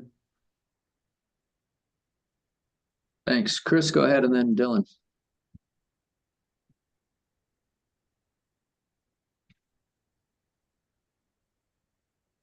Sorry, caught me typing notes. Shoot. Okay, I think I had 2 or 3 things. They kind of kept growing, so I'll try to be quick. Just for your next presentation, it's gooey duck, not geoduck. Not a big deal. I know it's a weird spelled word, but just tossing that out there. I believe this project also had funding for armor removal. Is that correct? Maybe through ESRP? That's a separate project with Pierce County, but we're partnering with them on, and we're coordinating the design effort with this one on. And so, for example, that paved access road you saw, we're not taking that out right now so that they have a nice staging platform for their project. But that project will be is currently on ahead of us on schedule. Okay. And you may have mentioned it in your discussion, but I think it's good to highlight that as like a project sponsor or a project engagement with other project groups around, because it really does kind of help tell the story of what's happening. I think the other question I had was the trail that is going down. It's perfect. It's on the screen now. It looks pretty extensive, and in some of the overhead shots, it looked pretty forested. Are we able to get the trail in there without removing many trees? Yeah, I think it's if you were to be there on site, you would if you go to the one with the driveway, you can see that there's quite a swath there. That's a normal size road width, so that's going to be very little impact there. The area to the left as you're coming down the hill has already been cleared, and it's a green grass lawn area. Okay. So yeah, we purposely laid it out to minimize impacts to the rest of the property and tried to stay where it had previously been disturbed. Okay, great, thank you. Dylan, go ahead. Yeah, I just had some quick questions about the stormwater improvements. And you said it's required from permitting, which, I get that. Did they make you include stormwater for the entire parking lot or just the right of way?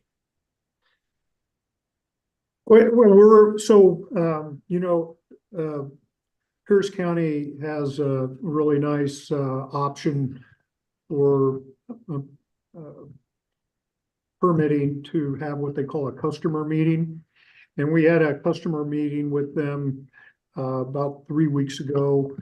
And part of the purpose of that type of a meeting is you get to discuss the project and hear from them what their permitting needs are going to be. And we've been working with them for a while, actually before the customer meeting, on what kind of frontage or right-of-way improvements they'd want to see. So it's a combination of things. We gave them we pretty much knew already what they wanted for frontage improvements, including the stormwater management. But the on-site stormwater management, that was a result of us sharing a preliminary design with them. And that there's going to be more to come on that, but it's definitely they will have a lot of input to it. Same with the choices that we go with for the septic system on site. Yeah. My only comments on it, generally speaking, are fears of cost escalation. Like if you have to get to the point where you're, stormwater managing that entire lot. I don't know exactly what your stormwater manual is going to say in Pierce County. I'm up in King County, but it gets not fun pretty fast sometimes. And it's just a fear factor that I have in my mind when I'm thinking about a project like this. And not to say that it, is going to be a hurdle for you all, but it's something that comes to my mind as a thought to delve into and make sure that you guys can square up your budget to whatever the end results of a pretty intensive utility infrastructure could be. Sure. Yep. Thanks, Dylan. All right. I don't see any other hands, so thanks everyone for the feedback. Barry, thanks for joining us. And we'll see you again in August. All righty, thank you. All right, we have a break. Come on back at 2:40 for Narrows Park with Penn Met.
Hey, Sue.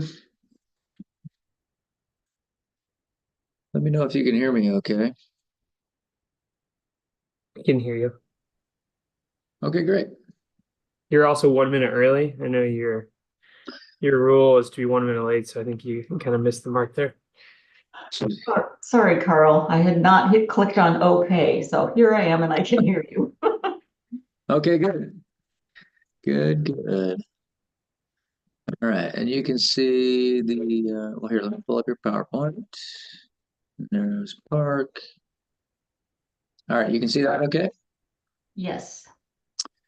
Great. Well, I'm going to pass you control so you can advance your slides. If you have any problems with it, just let me know. I can do it for you. But so far, it's been working pretty well. Okay. Let's find you. There you are. So, okay, go ahead and click on the screen. And looks like it's working. Yep. Great. Oh dear. Now how do I go back? In the lower left, there's a little back arrow that's a little hard to see. You can also use your keyboard think I'll use left or up arrow usually works. There it goes. All Sometimes right. there's a little bit of a delay, so when you click, just give it a second to advance. Okay. And whenever you're ready, go ahead. You have 20 minutes. All right. Well, thank you. I'm Sue O'Neill with Peninsula Metropolitan Park District, PenMet Parks, and I know you just heard from Barry, who I work with here.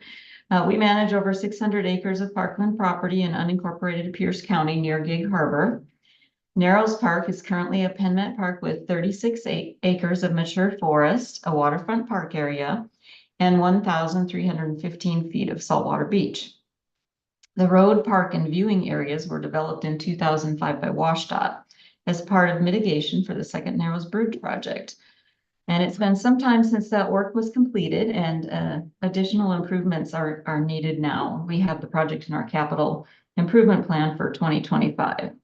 The primary goal of this project is to fill a gap in our services by constructing new and improved ADA compliant facilities for underserved people with mobility issues, including improved ADA compliant access to the beach and accessible picnic area, along with providing ADA compliant restroom facilities.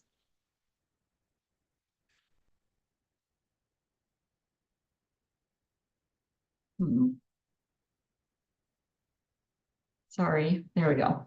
Okay. The property is located in Pierce County of Washington State near Gig Harbor, south of Seattle and west of Tacoma. It has an unrestricted view of the Tacoma Narrows Bridge from the beach and is used by residents on both sides of the bridge, Gig Harbor and on the Tacoma side. Narrows Park is located on Puget Sound at the end of a scenic drive down a wooded ravine in unincorporated Pierce County, just south of the Tacoma Narrows Bridge. And on the map to the right, Gig Harbor is shown in orange, and the Peninsula Metropolitan Park District service area is shown in yellow. We serve over 40,000 residents in unincorporated Pierce County. The first evaluation criteria fit with public access goals. So PennMet's overarching goal with this project is to allow people of all abilities to reach the waters of Puget Sound. The project will address deficiencies in current public access opportunities at the park by improving the existing facilities and adding new amenities.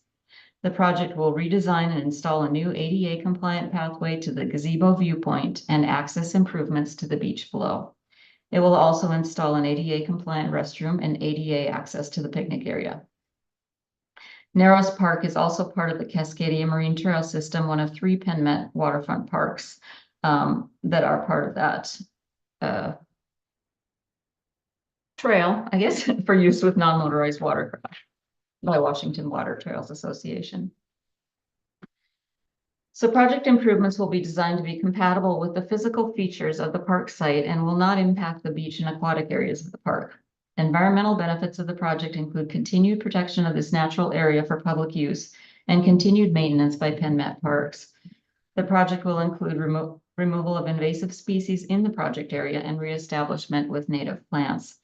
We'll continue to work and monitor the park and beach areas, control invasive and noxious weed, and work with Harbor Wild Watch and others who monitor the health of sea life at our waterfront parks. We also strive to follow the best available science for mitigating effects of climate change at our park properties.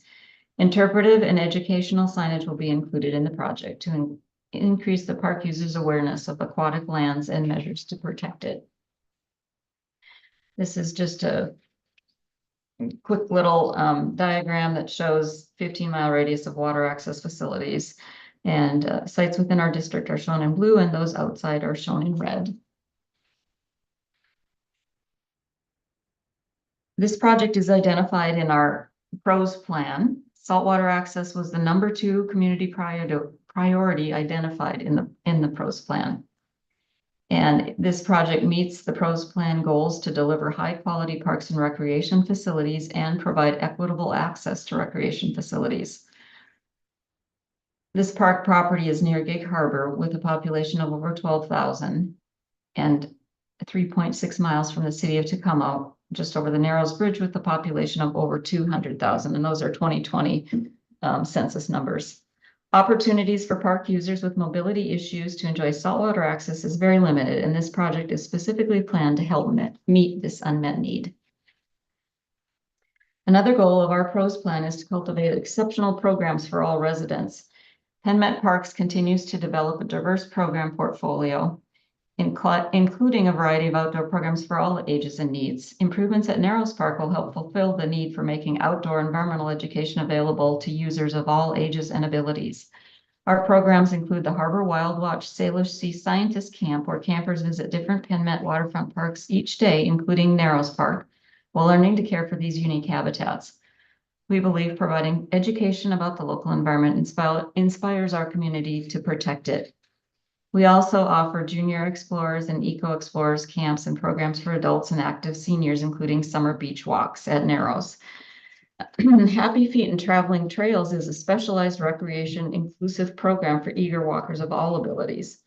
Traveling Trails guides participation through local accessible trails and locations, including Narrows Park, and the pace is set with the group's capabilities in mind and includes nature discussions, bird watching, sensory-based activities. Need for protection. Protection of the saltwater beach and preservation of its natural habitat for plant and animal communities is of great importance to PennMet Parks. Continued maintenance, care, and protection by PennMet Parks and its park users is important to preserve and manage the natural environment and existing plant and animal communities. The project will comply with Pierce County Shoreline Master Program policies and regulations.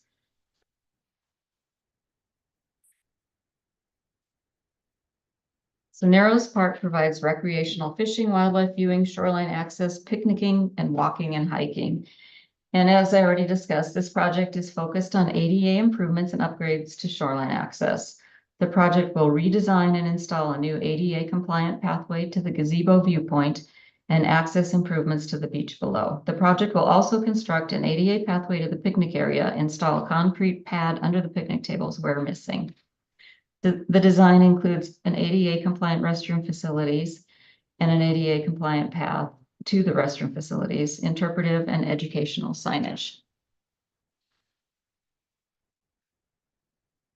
So the Public Trust for Land acquired this property and sold it to Pierce County in 1996. And the property was purchased by Pierce County using Conservation Futures funding and a Washington State IAC, which later became RCO, Federal Land and Water Conservation Fund grant. Park was developed by WashDOT, as I mentioned, and PennMet acquired the property in 2011, and it's been used as a water access park since that time. Current park site is very well suited for the intended use as a water access park facility and is one of PennMet's most popular parks for beach walking and nature enjoyment.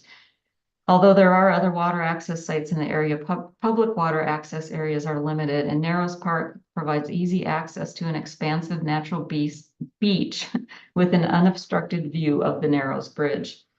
It's truly unique and one-of-a-kind public access site. And it's also a very popular site for wildlife viewing and whale watching. Narrows Park beach area is the subject of studies by state and local agencies and Harbor Wild Watch. Project improvements will be designed to be compatible with the physical features of the park site and will not impact the beach and aquatic areas. This is a little older park aerial, but I just wanted to show it to you so that you could see how well Narrows Park fits into the landscape and topography of the site. The project will comply with Pierce County shoreline management policies and regulations, as I mentioned already, I believe, and the property is zoned for parks and recreation. The picture on the right shows the original site plan from WashDOT's work, and we've added notes to show a planned improvement. So we haven't started design on this project. The project will redesign and install a new ADA compliant pathway to the gazebo viewpoint and access improvements to the beach, as I mentioned. The existing access ramp is narrow, outdated, and steep, and it has handrails that restrict movement along the path. There's currently a gravel pathway to the picnic area. And so we'll replace that with a ADA compliant pathway and concrete pad. And pathway work will include removing the old concrete pathway, grading and installing a new concrete pathway that will be approximately 360 feet long and a minimum of 6 feet wide. The new ADA compliant restrooms are planned for a relatively level area of the site, which is shown on the left in the picture. Sewer and water system improvements are also planned to tie into the existing systems. And we'll be using a prefabricated restroom facility as a cost-effective alternative. There's a caretaker house on the property and a concrete pad from a former mobile home. So staging is expected to occur in one of those areas. And the cost estimate for the project was prepared by PennMet's engineer who just did a presentation, Barry, who is also a certified cost professional and also holds a certified project management professional certification. Permitting approval of the proposed improvements is expected within a 6-month permit submittal, I hope. Probably more realistically, 6 months to a year. Development design. I just wanted to touch on park maintenance and stewardship. So park and amenities, natural beach and shoreline are maintained and monitored by our maintenance staff of 13.25 FTEs. Monitoring our parks, including forests and beaches in extreme weather events, high tides and high winds to mitigate the risk of damage is part of our operations and maintenance plan. Additionally, PennMet Parks works with various volunteer groups who assist with park and beach maintenance. And an adopted goal in our strategic plan is to choose sustainable practices and other specific maintenance and operations procedures and policies to reduce our environmental footprint.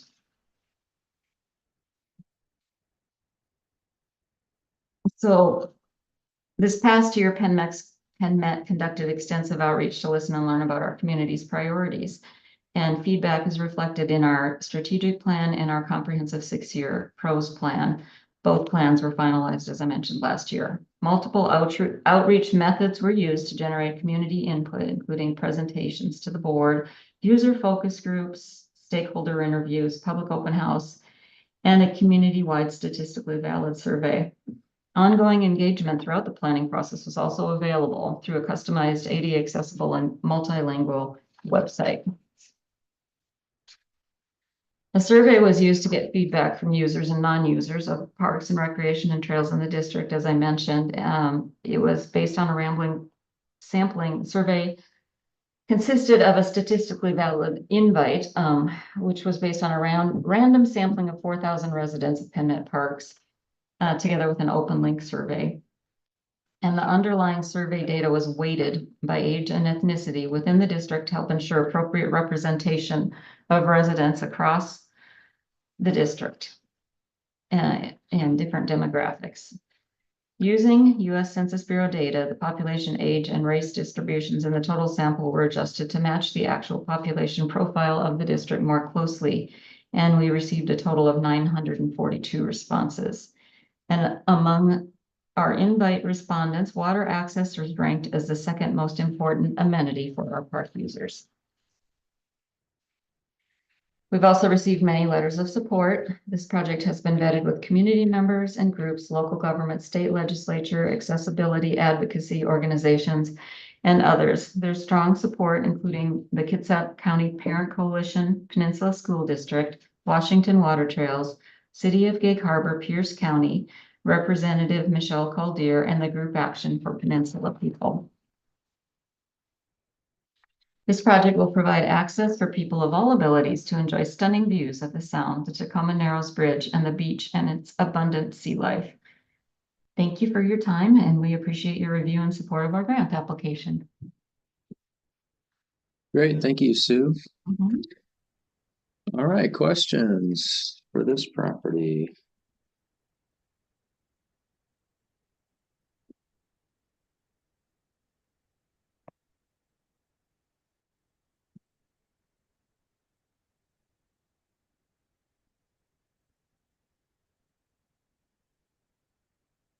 Sue, I did notice there were a few criteria you answered that you don't need to.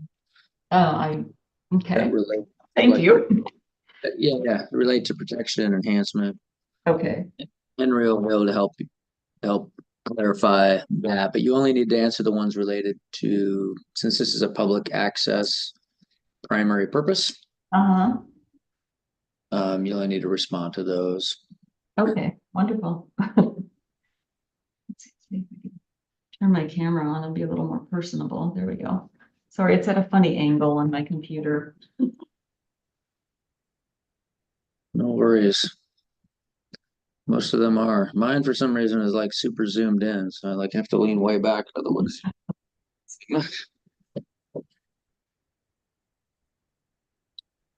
All right. Any thoughts, questions on this one?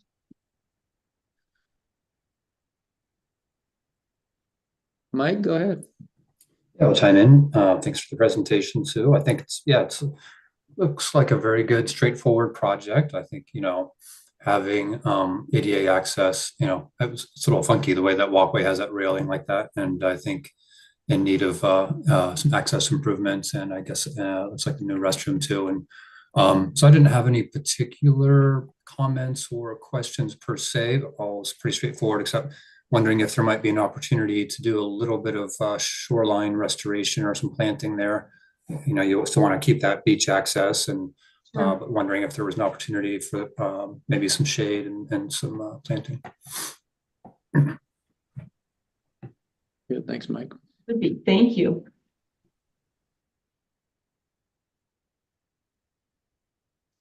Sue, do you know if you'll be able to get an accessible slope like right here, like right down to the beach level? That is our goal. So we are going to do everything we can. We'll know more, of course, in design, but we have been working with a woman here that is in a wheelchair, and she's got some great ideas for beach access, and she's used different types of equipment to get on the beach in the past, and we just love to be able to provide those kind of opportunities to our community. So Yeah, great. yeah. And this is a pretty unique site because you can drive all the way down. The parking is like right down there next to the right. I mean, you probably couldn't build that today, so it's pretty it's beautiful. Pretty unique opportunity to get to provide that access down to the beach. It's amazing. It really is, and very well laid out for this purpose, I think. So. Mm-hmm.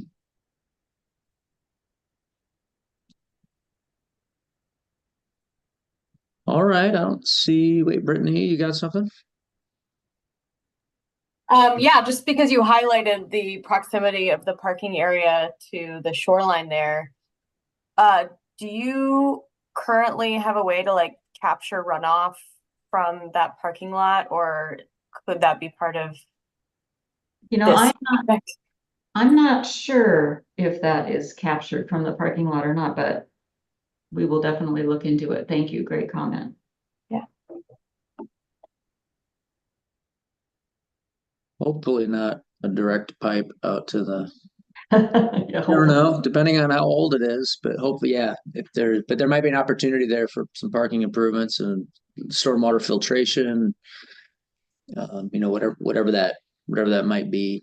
Sure. That's the eligible improvements, oil water separators, and bioswale and that sort of thing. Sure. Yeah. Thank you. Great suggestion.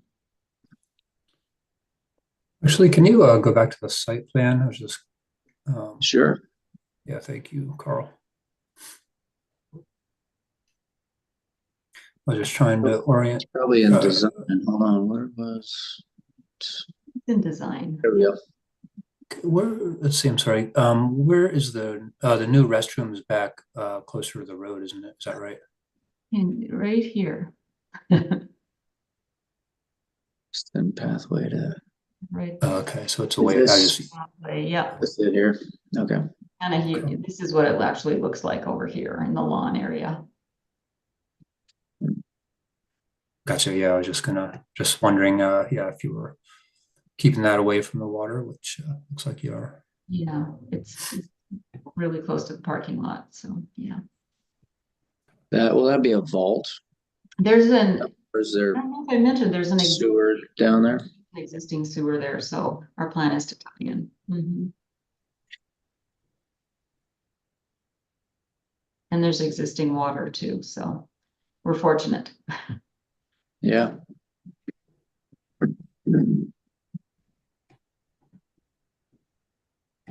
Good. Well, thanks, Sue. My only other suggestion was to you have some time to work with. You're about 6 minutes under.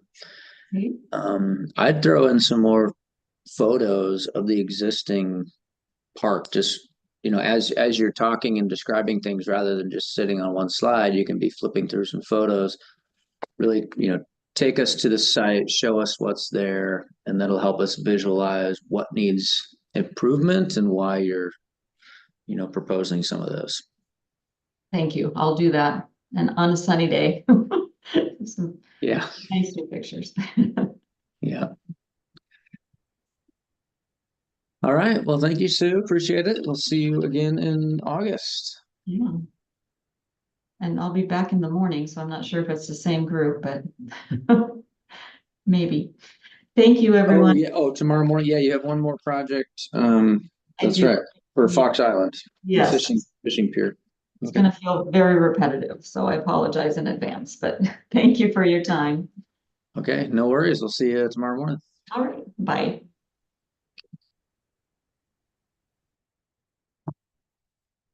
All right, we got the next one here. Woodland, and it looks like Jennifer's here. Are you presenting this one, Jennifer? Hi there. Yes, I am. Awesome. Okay, Austin Point. You can see your PowerPoint? Yes, I can. Excellent. That's what I like to hear. Make sure things are working. I'm going to turn off my video, give you control. There you are. Go ahead and click on the screen, see if that worked. All right. Yep. All right. Yeah, well, you got 20 minutes. Go ahead. Okay, well, thank you. My name is Jennifer Ray Keene. I'm the Executive Director of the Port of Woodland. And I'm going to be presenting you today with our Austin Point Recreation Area. This is a culmination of about 60 years of planning for the project, or for the Port of Woodland, of a piece of property that we bought in 1961. It was the original purchase of the Port of Woodland after we were formed, that has not been developed. And we actually didn't know what to do with it. And so with a culmination of this and other projects that we're planning, we're presenting this project for a recreational use to you today. So the project is in Southwest Washington. Our port is located all in Cowlitz County. And so this project is just outside of the city of Woodland. It's in the county. And the project area is on the corner of the Columbia River and the Lewis River. So it meets both of those rivers. It has about 20 miles or 20 acres of waterfront, but the whole site is approximately 100 acres that would be accessible to the public. And within that area, about 13 acres is wetland. And we did have an agreement in 1982 with the Department of Fish and Game back then, now Fish and Wildlife, for us to maintain the wetland as part of also a project that we were doing with our terminal development. That project did not move forward. Now we're working on that project again to develop our heavy industrial. However, the commission really wants to have a mixed use of recreation as well as industrial development along our waterfront.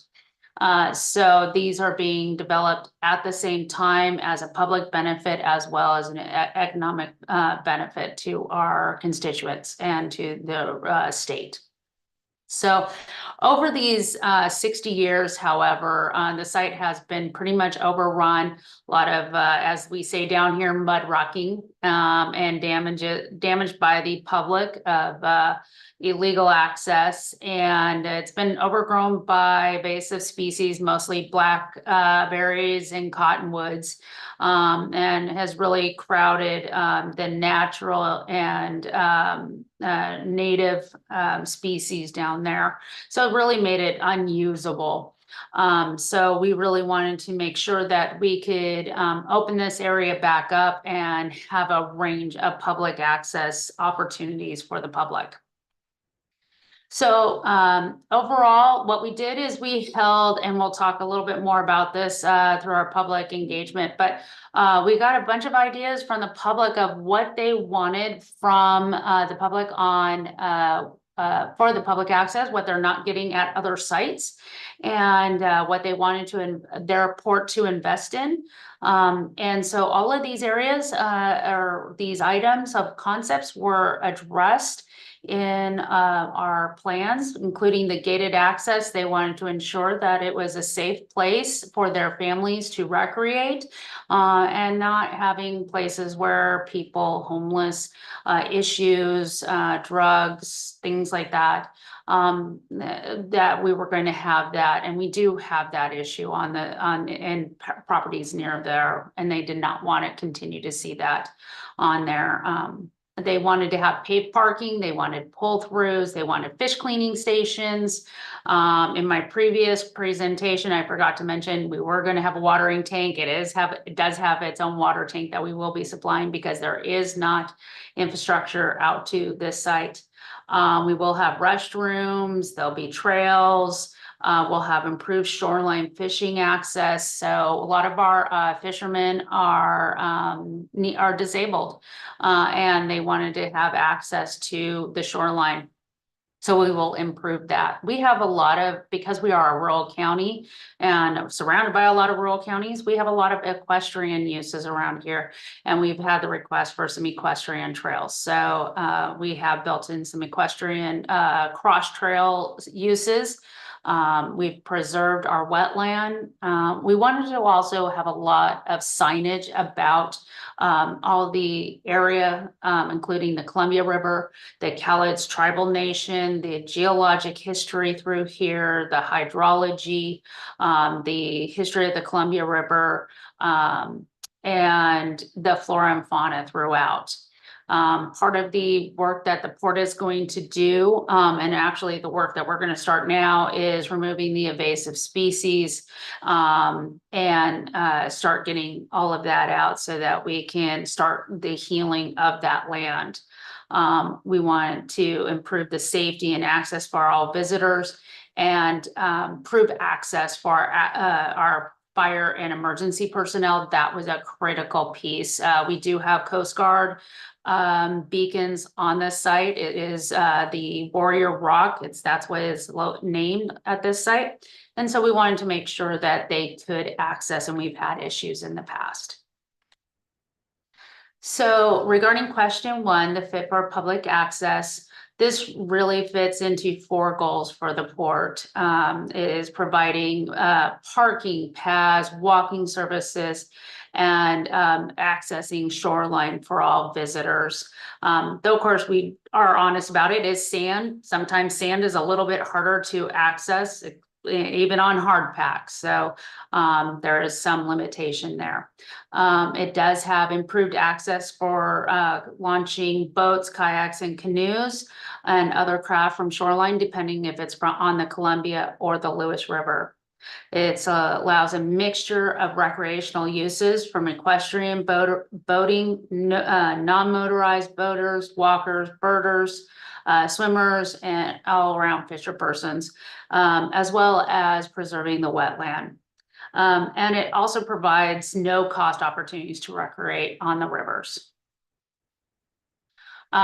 Regarding question 2, fit with the protection goals, obviously protecting the wetland, enhancing our waterfront, improving these 100 acres for everybody to be able to access this beautiful site, and then benefiting our entire state for having such a gem within the Columbia River.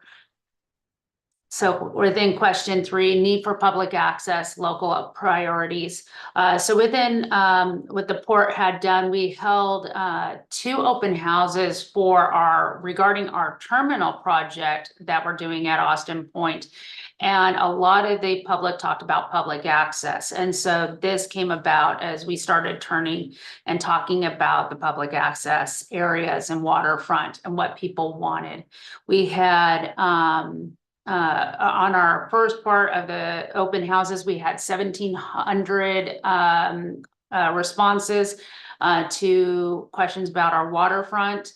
And then from there, we did an online survey and we had 350 completed directly regarding only those who had about Austin Point, had visited Austin Point or had an understanding of Austin Point. Of our visitors, 228 were residents, 173 had visited in the last 3 months. So just to give you a little bit of a view of kind of our waterfront of the areas that we're dealing with. These are these pictures of the lower here is our neighboring waterfront properties. From the left is Horseshoe Lake in the city of Woodland. It's a man-made lake next to I-5. In the middle, Stevens Morge. This is a public or a private access. This is right next to Austin Point. This is why there's such a safety and a concern with Austin Point. It's actually up for sale right now, but the owner will not sell to the port. And then the one on the right is the area of the WDFW Martin Bar area, and it's in between 2 port properties. It's about 100-foot strip property for a boat launch. So there is a need within the Woodland area to have a real public access area to the Columbia River that is safe for all recreators. So we did ask as I mentioned, what our residents would want at Austin Point. As you can see, this is their responses as percentages, walking trails, picnic areas. All of these were key areas. Some of the things that we decided not to move forward on those was the food truck area and the ice machine, just because the food truck area, that is a Department of Health issue, and we didn't want to get into that at this time. Ice machine, we didn't have the water. And on the, let's see, I think there was another one. No, I think that was it on these ones.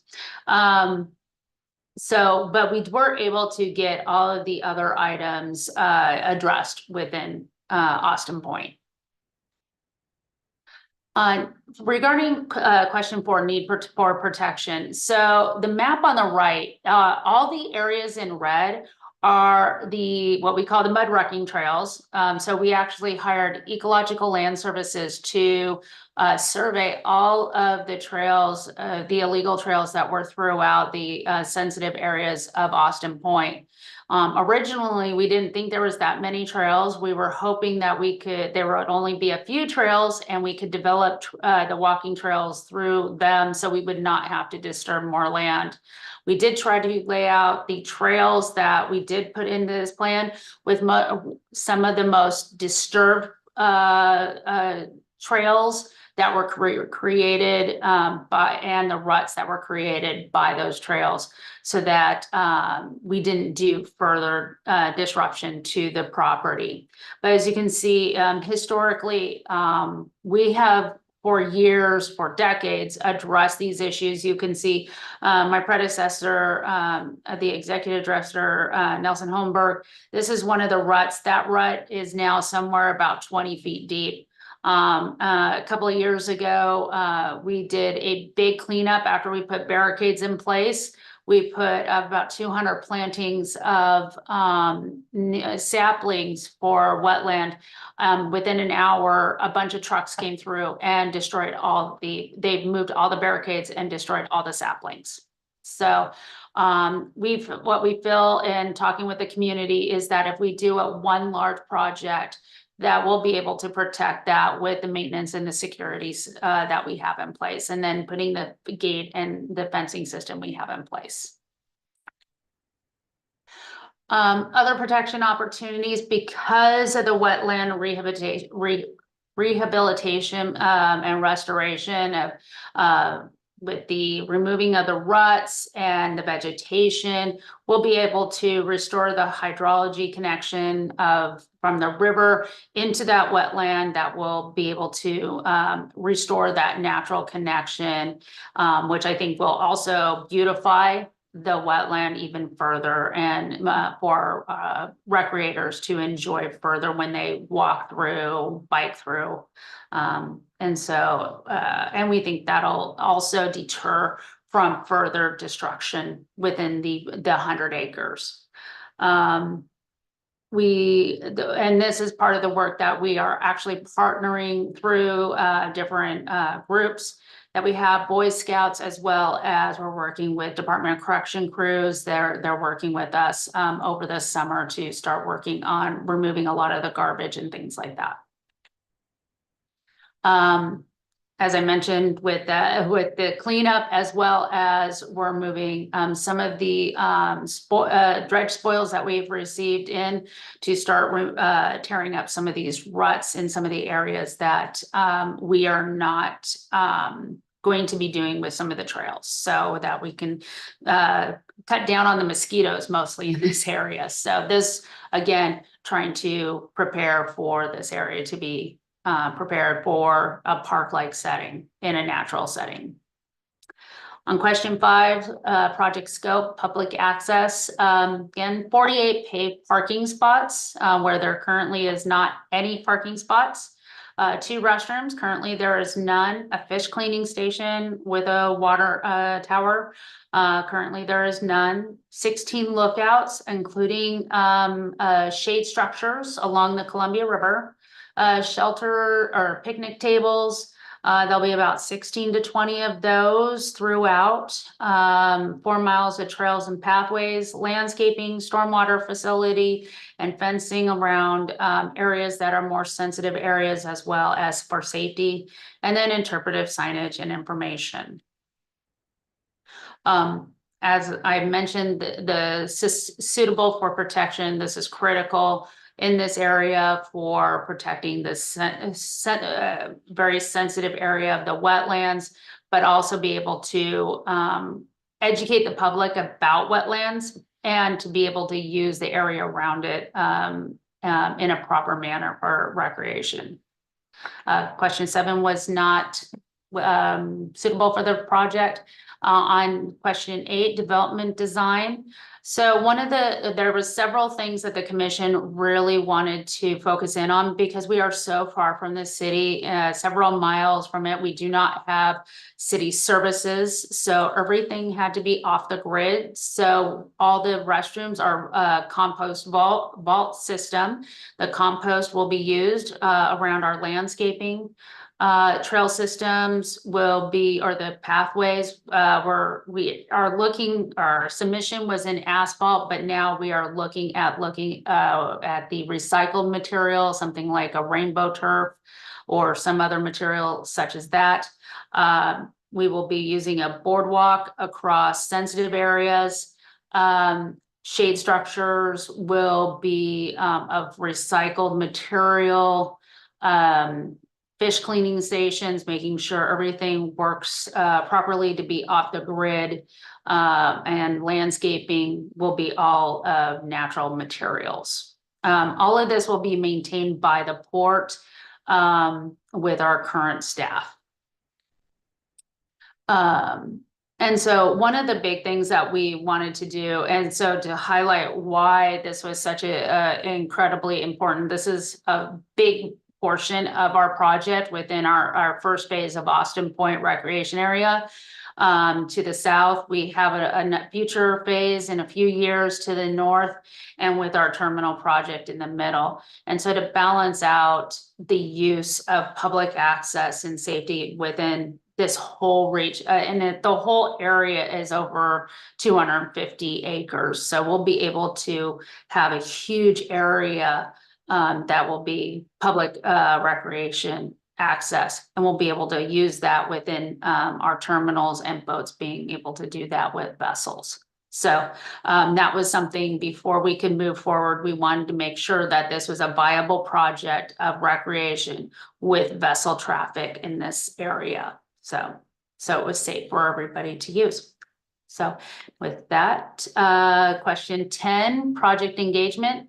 As I mentioned, this all started with the public. This is some of the snapshots of the public outreach that we did, of the open houses throughout our community, and some of the survey results that we had. Again, the public came to us and really led wanting the port to use our port property in a proper fashion and bringing more recreation opportunities to the public. And so everything in this case has been publicly driven. And that's my presentation. Great, thank you, Jennifer. All right, questions, comments on this one?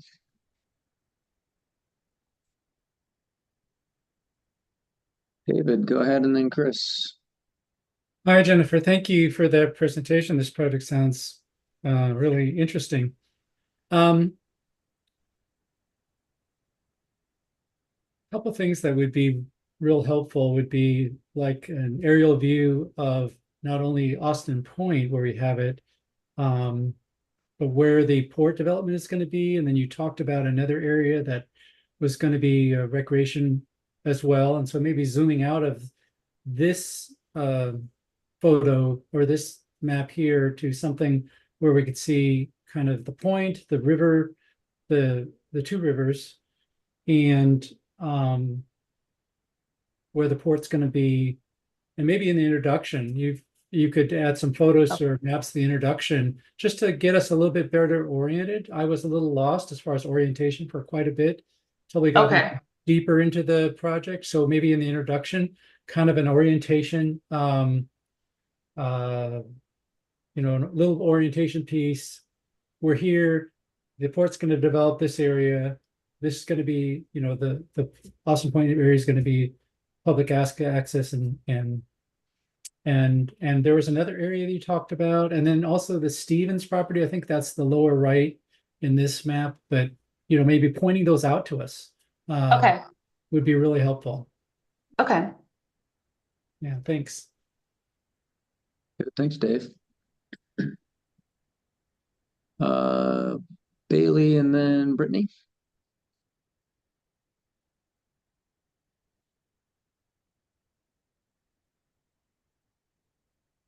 You're muted. My bad. I thought your presentation was really comprehensive, and I thought it helped explain the scope of the project really well. I have kind of a clarifying question about the public access side of it. You put a big emphasis in the beginning on like safety concerns with the area. And you talked about, you know, gating the area and fencing the area. If there was more information on how a gate would work, right? Would it be closed at night, or would it be closed during the day and you'd need a code, or? Okay, yeah, I can go into a little bit more information. Yeah, it would be gated. So we have a code or ordinance through the county, and so we're closed from dusk to dawn. So Gotcha. under that code, yeah. In that instance, if it's possible, if you could include like statistics that back gate usage actually making a difference, that would be a really big push towards like just kind of bringing that piece together because, you know, public access and gating, they feel kind of at odds. And so being able to say, hey, if we do have a gate here, it means the park is demonstrably safer. It means more people will actually access it. That would be really helpful. Okay. Yeah, it was one of the things that though we were asked by the sheriff's office to do that. They will not put it in writing because they don't want to be accountable for it.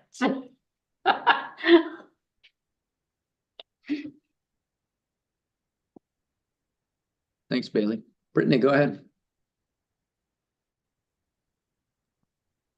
Yeah, great presentation. I'm going to jump off Bailey's question a little bit because I'm also thinking a lot about public safety in this area.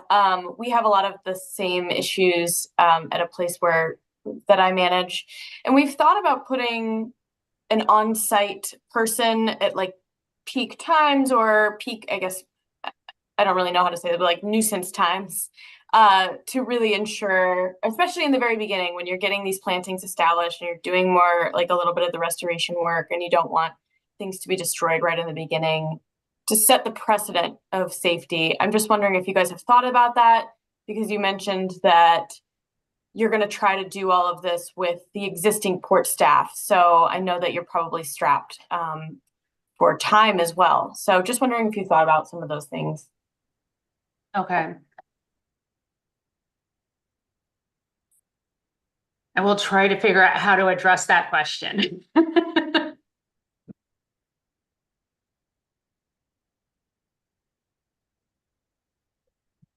Dylan, go ahead. Yeah, I had a quick question. So I know you had a lot of not so great off-roading going on in there, and I know that the access has probably been traditionally up at the top.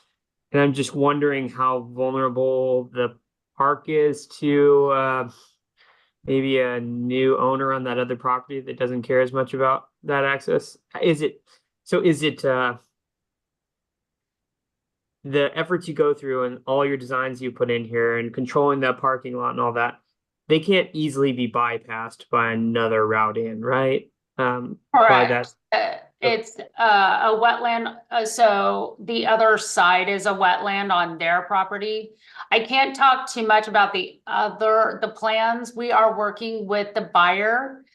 But they can't talk about it because that property, the owner hates the port so much that they wanted to literally put that they cannot work with the port at all. Interesting. Yeah. Okay. Yeah, they just it's an interesting history of craziness down here. Anyway, we have explored everything to putting 8-foot fences through across the property. We cannot because of the wetland. And so we know they can't get a road across. So Okay, that sounds good enough to me. I just wanted to gut check because it was. I mean, I saw those photos. That looked pretty egregious, and I was like, man, I would really hate to see damage come from after the project gets done because you put a ton of good work into the design and layout and So thank you. We anticipate that the property will be sold within the next 120 days. Wow. Okay. Yes. One weird question. I guess you don't want to get into this, but you've worked with land trusts, things like that, maybe to skate around that technicality. I'll leave it there. I know you don't want to talk about it. Pass. Yeah. So. Good. Thanks, Dylan. It looks like clearly there's a need for that. There's an off-road community and not part of the scope of this project, but is there an alternative somewhere like you can redirect these people like, hey, there's a, please stop trashing this, go, somewhere else. But maybe, I don't know if there is a close by. No, there isn't like up in Forest Service or. No, there is nowhere in Southwest Washington. There, you can't do it near the aquatics lands or anything like that. And you know, nobody wants the liability of that on their property.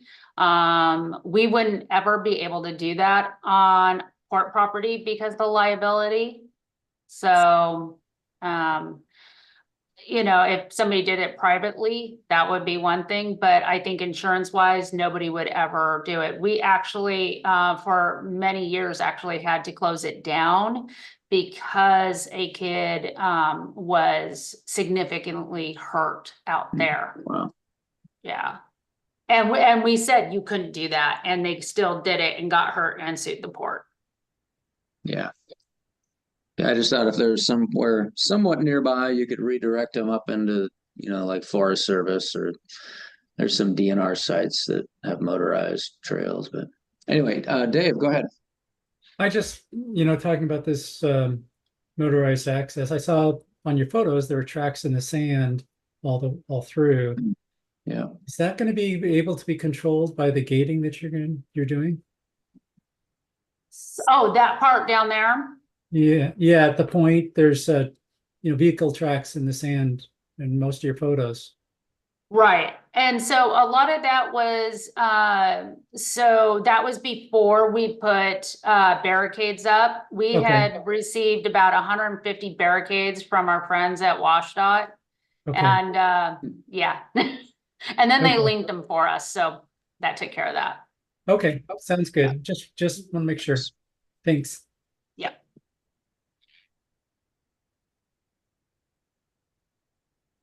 All righty. Well, thank you, Jennifer. Thanks, everyone. I appreciate all of your input, and we'll make some edits. All right. We'll see you in August. Okay. Thank you. All right. Bye-bye. All right, we have a break. We're a little ahead of schedule. Let's take 15-ish. Come on back at 3:45, and we'll see if we can get Anacortes here 10 minutes early and maybe get out of here a little early today. So see you at 3:45.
Right, everyone, welcome back. Anna Cordes is here. Is that John? Hi, Carl. How are you? Hey, doing well. How about you? Great. Come full circle. Yes, yes, indeed. Well, welcome to the end of day one of ALEA, our lake shoreline. There we go. You can see your PowerPoint. Perfect. Yeah. Can you hear me all Excellent. right? I can hear you. Yes, I'm going to pass over control to you so you can advance your slides. Kill my video just during the presentation. There you are. All right, go ahead and click on the screen, see if you can advance that.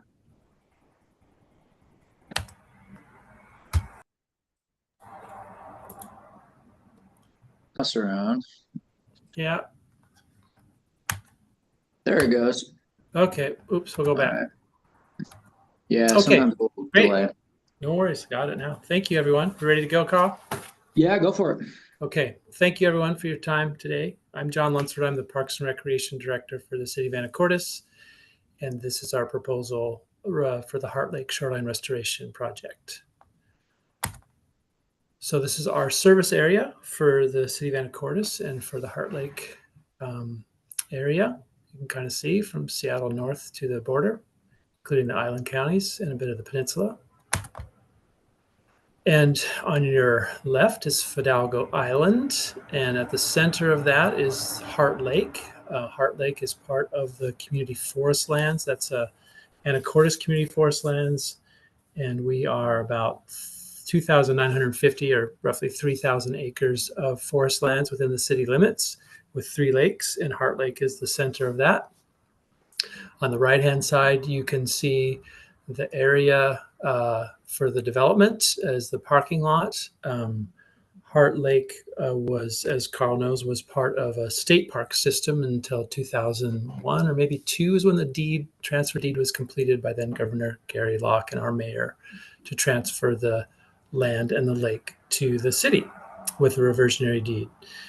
So we now control that and manage that and have since that time. The parking lot is kind of in the northeast corner where we'll be doing our development work. The southern area of the lake, just for your reference, where my cursor is, this is kind of an old growth forest area, Pacific lowlands, old growth, one of the, with a few remaining in this kind of urban environment. And with a series of about 50 miles of trails throughout the whole community forest land system. And this kind of zooms you in a little bit closer to the parking lot area you just saw there in that corner.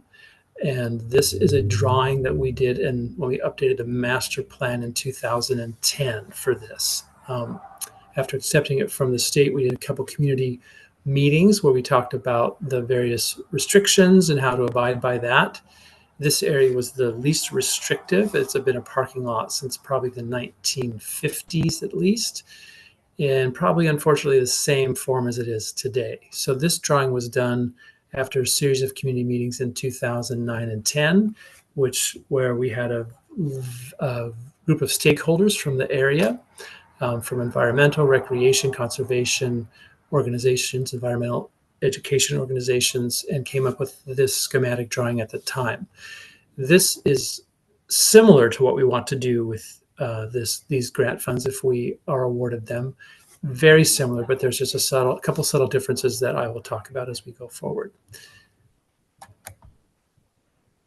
The reason we haven't done anything since 2010 is that we encountered a lot of milfoil and algae. And so, and then COVID. So we've been working since 2009 and 10 to remove the milfoil. These nice folks are doing that by hand. That didn't work. We used fluoridone on the algae, on the milfoil, and an alum on the algae over a course of a couple of years. And then COVID hit, and our funding didn't. Our local match wouldn't have existed at that time. So now we've rebounded from the water quality treatment, which is kind of what you see here, and our funding is back stable again. And so that's why we're coming in for the grant about 14 years after the plan was created. So that's, if you're wondering why such a delay, those reasons are the reasons why we have delayed until now. Question 1. This is what the Heart Lake parking lot looks like today. So this is the lower lobe that you're looking at, parking gravel right against the shoreline, some sparse vegetation. And so as we get into question 1, I'll just go down them and answer the questions as I understand them from the project application project report.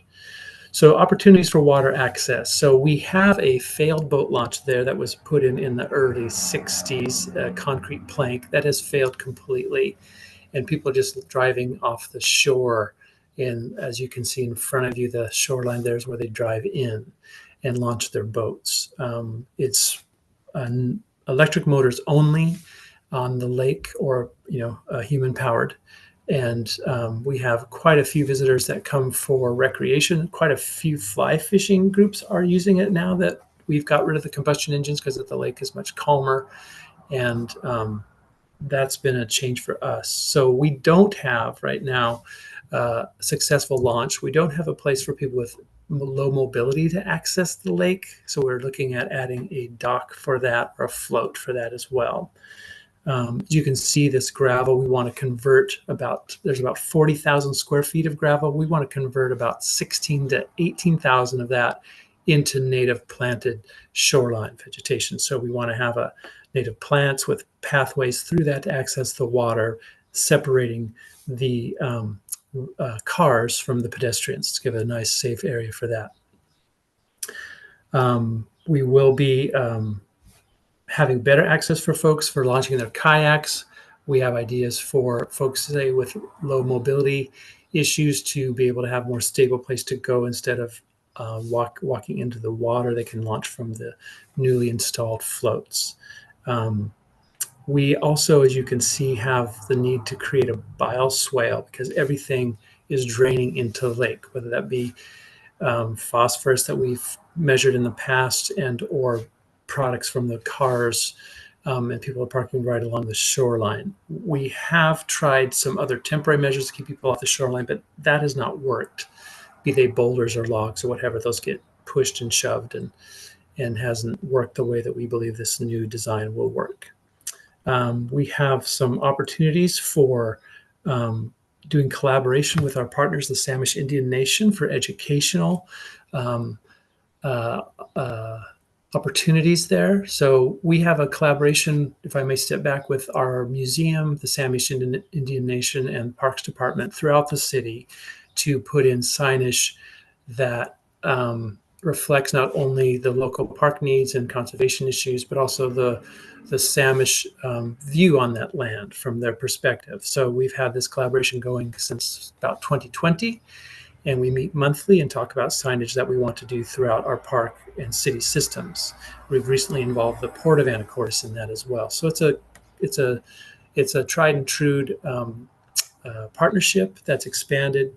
We're doing a couple projects with the Samish, and we think that this will be a great opportunity for us to bring education about the restoration of the lake, history of the lake, and the current Samish presence there, as well as city views and education in a nice collaborative partnership. So we're excited about that.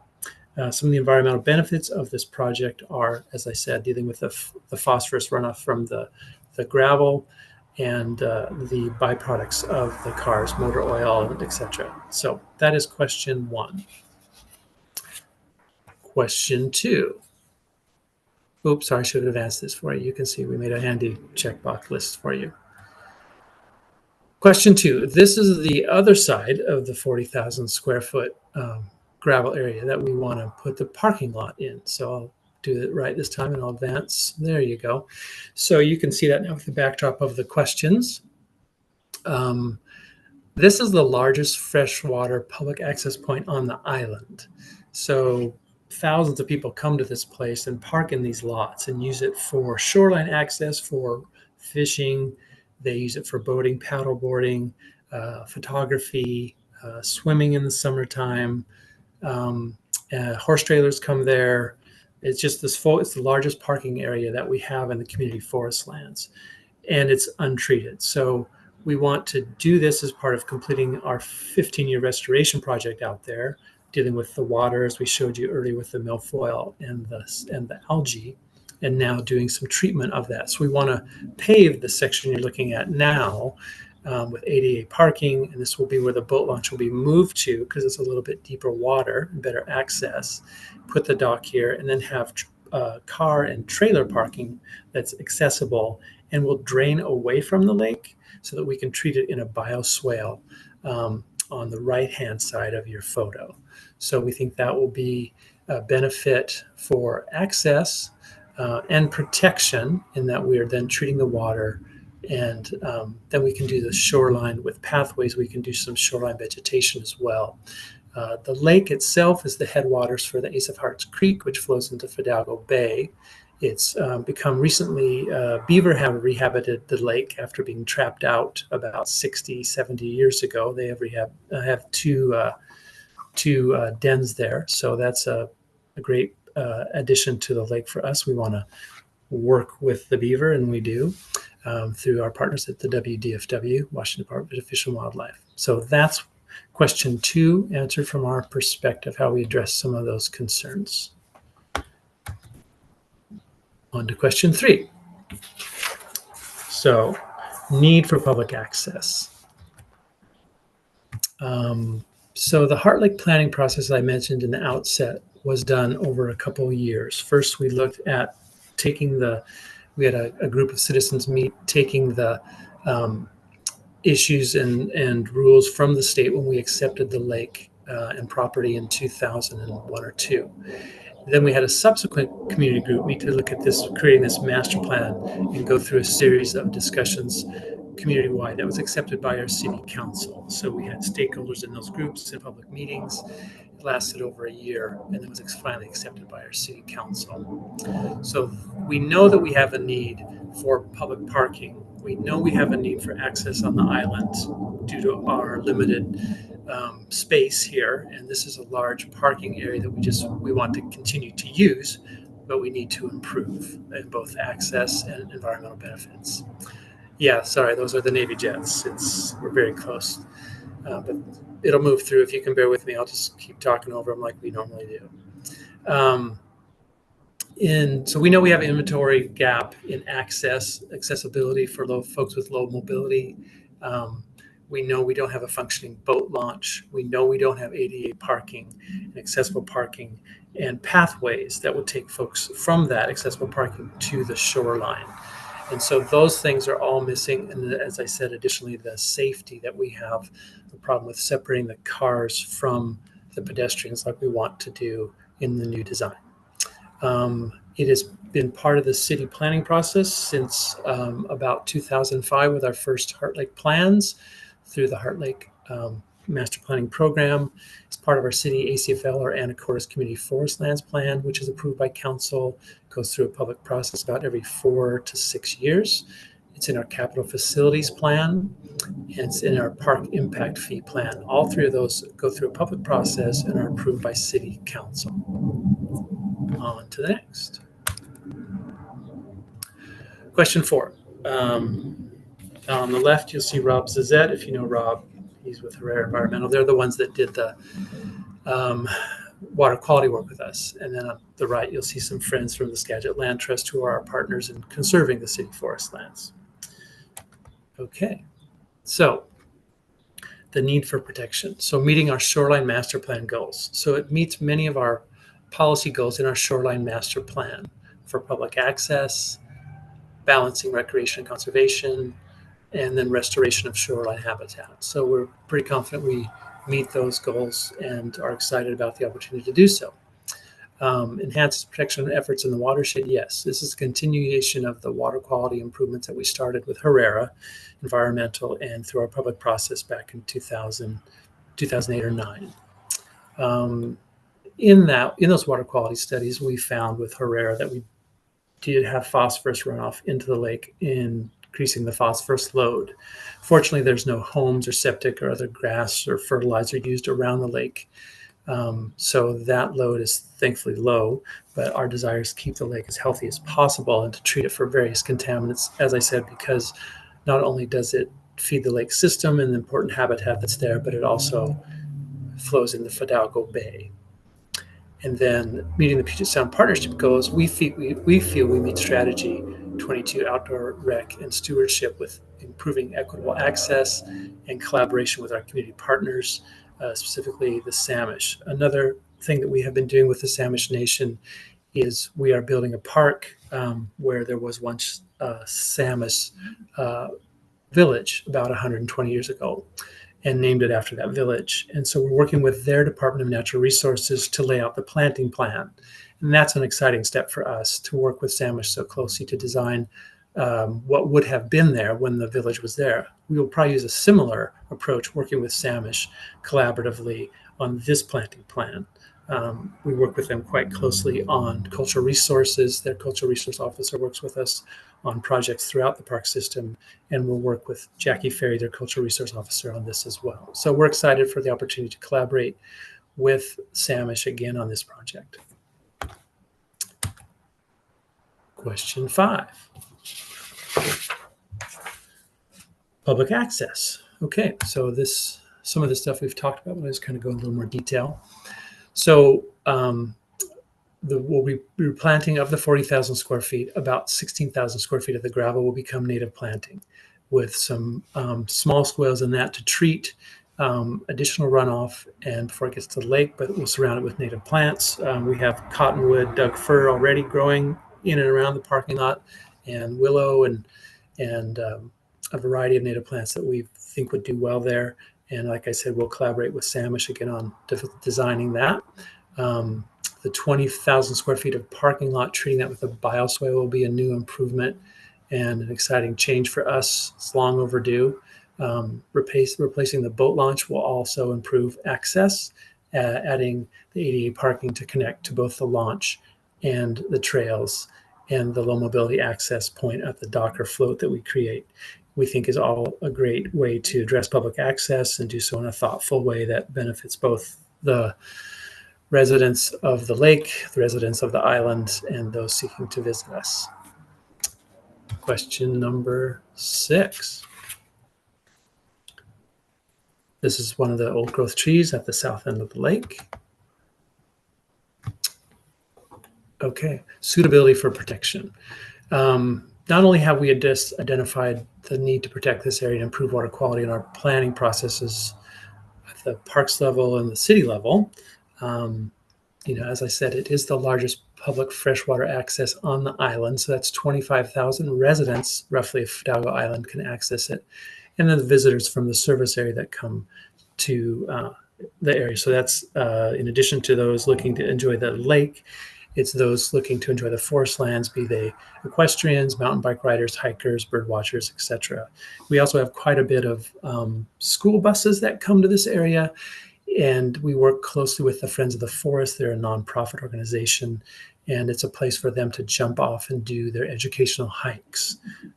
So the local school district here, they do a discovery in 3rd grade for all 3rd graders in the district, funded by the Friends of the Forest. They come to this spot to then venture out and learn about native plants. Each 3rd grader in the district gets a native plant that they then write about and journal about. And this is a place where they come to start off to do that because it's so accessible.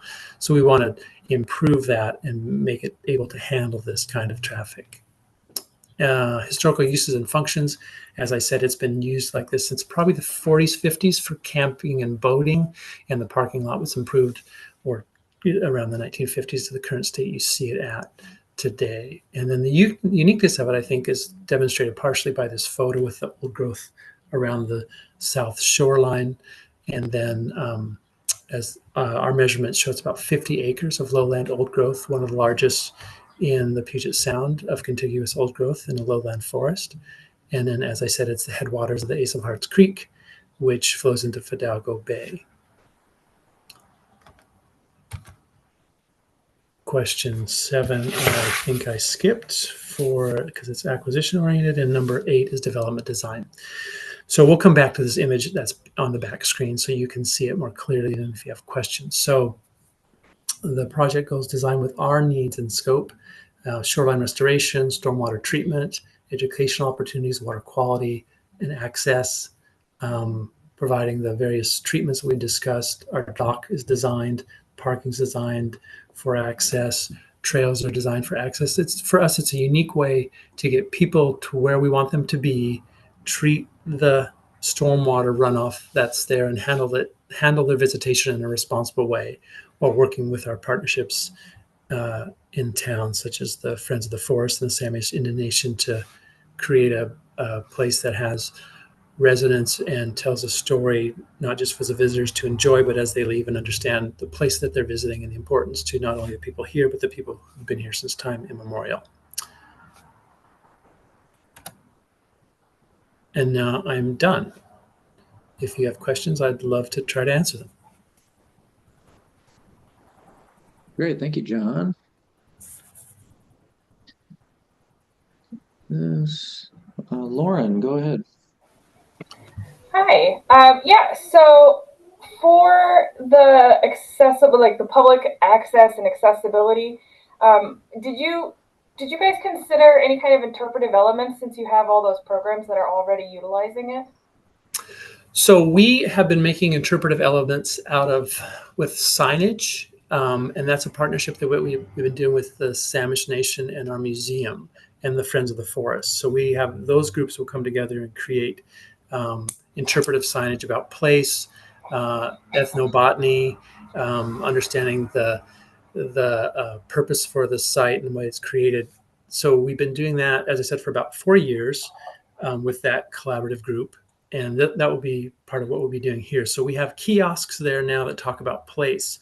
But as we do the restoration, we'd be creating specific signs for this place that's designed by that collaborative group. Okay. I think that I love this project, but I feel like the presentation could use a little boost in maybe some imagery to help us really to tell the story, to convey it.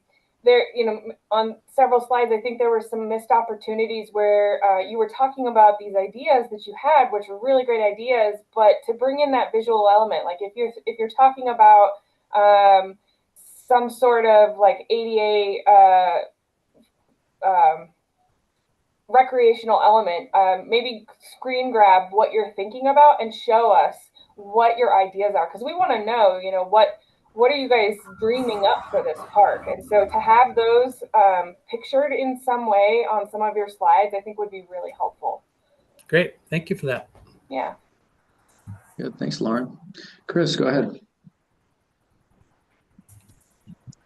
Yeah. Thank you, John. Good presentation. A similar question about, I think some imagery would really help tell the story. I mean, it's hard to see from this picture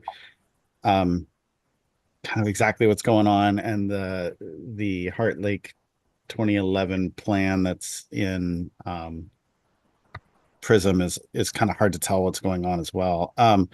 One of the images, it showed a lot of kids and families and people launching small car topper, canoe, kayak type vessel type boats. And I guess I feel like that's probably the more common. Is this a non-motorized lake? You might have said that and I missed it. Kind of looks right. like it. You can have electric motors, but we don't allow combustion.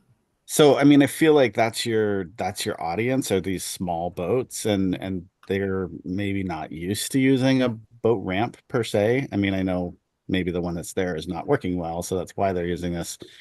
So I'm just trying to tell, like, if I would hate to restore a site and then have people show up and be like, well, that's not where we launch at the boat ramp. We launch at the shoreline over here, because this type of boat and this type of fishery often uses a shoreline versus a ramp, I guess. Right. So it would be helpful if we showed you where, because they'll still have shoreline access too. So it would be helpful if we showed you both to help you better understand what we're trying to do. Yeah, I think so. And maybe it's on that map there, and I was just having a hard time kind of picturing it. I think you're right. I think that this map needs to do a better job telling the story, where folks can do the car top you're talking about and the drive-in, and why the dock is important. So we can we're working on the graphic angle now, but thank you for that. Maybe that's that whole western shoreline, I guess. Yeah. Maybe that whole thing is car topper launch, and that would answer my question, I suppose. Yeah, but we can make that clear because it's not. Yeah. Okay, thanks. Thank you. Thank you for that helpful suggestion. Yeah, thanks, Chris. Dylan, go ahead, and then David. So I just wanted to clarify, I'm cruising through your budgetary details. And I am seeing a total estimated cost of 940,000. That's the right number for total everything. And then I see engineering admin. So essentially to get designs in place for 90,000. That's correct. Yeah. And that part has not started yet, or you intend to do that with your dollars first while you're waiting, or just curious. And then how confident are you in these engineers' estimates? Are they still pretty early? Right. So they're early. So what we would probably do is we would engage in, say, we would go to say 15% now, Dylan, and then check out that aspect. And then that, then we felt, if my electeds felt like, hey, let's do a little bit more, what would it cost to go to 30? Try to get to 30. Then if we got the grant, then we would go further. So those costs could come down. When we look at those costs based on the projects that we have been doing, 10 to 12% is what we're seeing over the overall project is our engineering costs. And so that's not, I don't know if that's a COVID push or what. We just did a skate park, and that was a unique design. So they were closer to 20%, but it's something like this could be a little bit less. Some of the ADA elements could add a little more. So I was conservative around the 10 to 12%, but that's would be our plan, is to go in and do a 15% feasibility design, see where we're at. If we felt good with our electeds, we go a little further, and then see what grant funding came our way through this, or if we were able to find other grant opportunities to do that. That's generally our approach. It's a little more conservative and gives us a better understanding of what we're trying to do, how feasible our numbers are. Okay. Is that helpful? Yep, perfect. Thank you for asking. Thanks, David. Go ahead. I'm just trying, coming back to this question. I had the same, some of the same concerns that were versed before, and I just was thinking, could you just draw lines, on your photo? You're basically, when your early photos that are showing the parking lot, everything. Can you just draw some lines so we can just see the vegetation buffer? This is going to be lawn. This is going to be parking up here. Just kind of to better explain how the transition of that parking area is how that's gonna transition would be really helpful. Yeah, no, great. I think that I suffer from a local viewpoint in that everyone who helped make the map you're looking at was there for 6 months making it, so they all understood some basic things, and you all are coming in cold. So my apologies. So that's great feedback. Thank you for that. Sure. You haven't been looking at this map for 14 years, so I appreciate that. Thank you. Yeah, thanks, Dave. Mike, go ahead. Yep. Hey, good presentation, John. Nice project. Maybe my comment's a little bit similar, kind of wanting to know, like the brown trails that are shown there, where maybe a larger plan view of that trail system and or park master plan, because it looks like, I think this has always been fishing access, shoreline access, but it looks like it's also a trailhead. So that'd be, a really nice sort of recreational access benefit to know if that's the case. Second thing is just more of a question. I was intrigued by the fact that it's hand carry and electric motor, and just wondering if the electric motor restriction is working out. We did that in 2008. We got rid of combustion. And so we're not like a state park. So because people get confused, we'll allow you to have a combustion engine on the boat, but we just ask you to have it up and out of the water.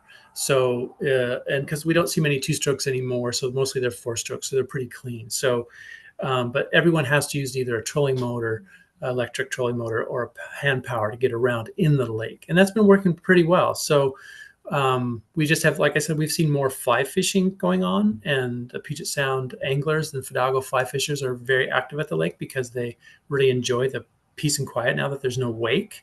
So that access has gone quite a bit. As the combustion engines dropped up, it was replaced by these anglers and water users. So that's been exciting for us to see that use come out.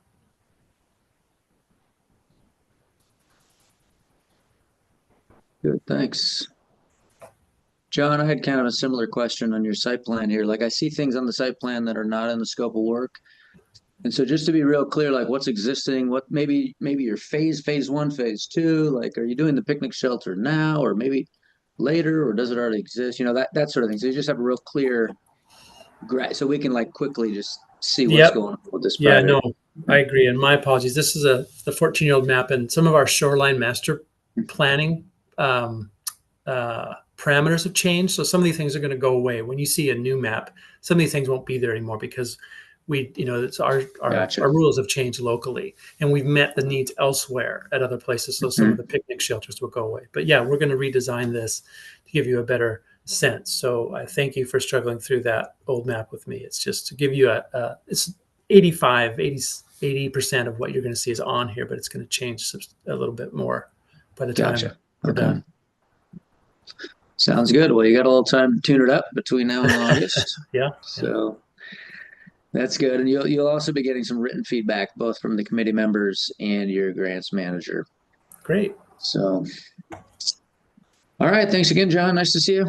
Yeah, good to see you. Thank you all for your time. Take care. All right. Good luck with the rest of your work on this. Yeah, thank you. Bye-bye. All right, we got one more today, Lake Forest Park. I can get to the right screen. And it looks like someone is here. Is Corey, are you presenting? Yep, that is me. I forgot to add Corey on there. Oh, gotcha. All right, here we go. Let me pull this up. All right, you can see your PowerPoint there? Yep, I can see it. Okay, great. Turn off my video for now. Amber, are you helping out as well, maybe? Yes, Corey's going to do the commands. Okay, great. And then Corey, should I give you remote control? Yeah. Okay. Thank you. Yeah, let me find you in the list here. City Sports Park. There we go. Okay, click on the screen and see if you can. Yep, looks like you're. There we go. There we go. Okay. All right, whenever you're ready, go ahead. You got 20 minutes. Okay. Hello, and thank you for this opportunity to share the City of Lake Forest Park's Lakefront project for ALEA.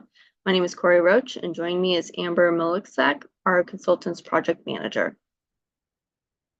The goal of this lakefront project is to create a rare opportunity to expand water access while providing passive waterfront recreation to expand public access on Lake Washington, since land is limited and difficult to purchase and already includes a sandy beach and grassy land. Lake Forest Park is roughly 3.7 square miles with just over 13,500 residents. This is predominantly a bedroom community located in King County, perched on the north end of Lake Washington.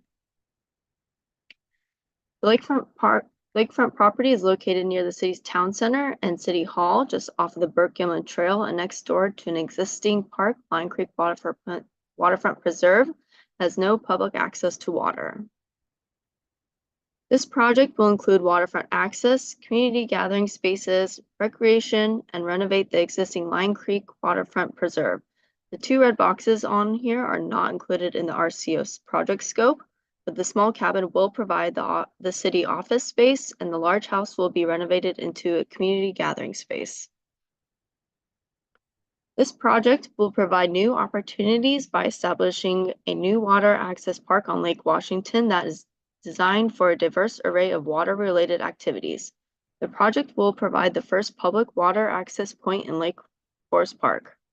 Fulfills goals by bringing swimming, paddling, gathering near the water, wildlife watching, play, education, walking, sitting, picnicking, reading, relaxing outdoors, and a stopover on bike or paddling trail will be available, and items like air station, water station, restrooms will all be amenities included in the park. This also improves public access at the existing preserve through numerous restoration activities benefiting the creek and wildlife. along with improved passive trail and overlook facilities. The project will create non-motorized small boat access by creating a natural shoreline suitable for launching paddle and craft by adding a new dock designed for community use by small watercraft, including ADA accessible launch facility. This project will create pedestrian-oriented water access that is walkable and bikeable in a location that is located along the Brookman Trail and a multi-use transit routes, including the future bus rapid transit line. Pathways inside the park and dock are ADA accessible. The site is in a developed suburban urban residential area. 2 major highways are located within 100 feet of the property boundary. It is within a walk shed, bike shed of many neighborhoods and the town center.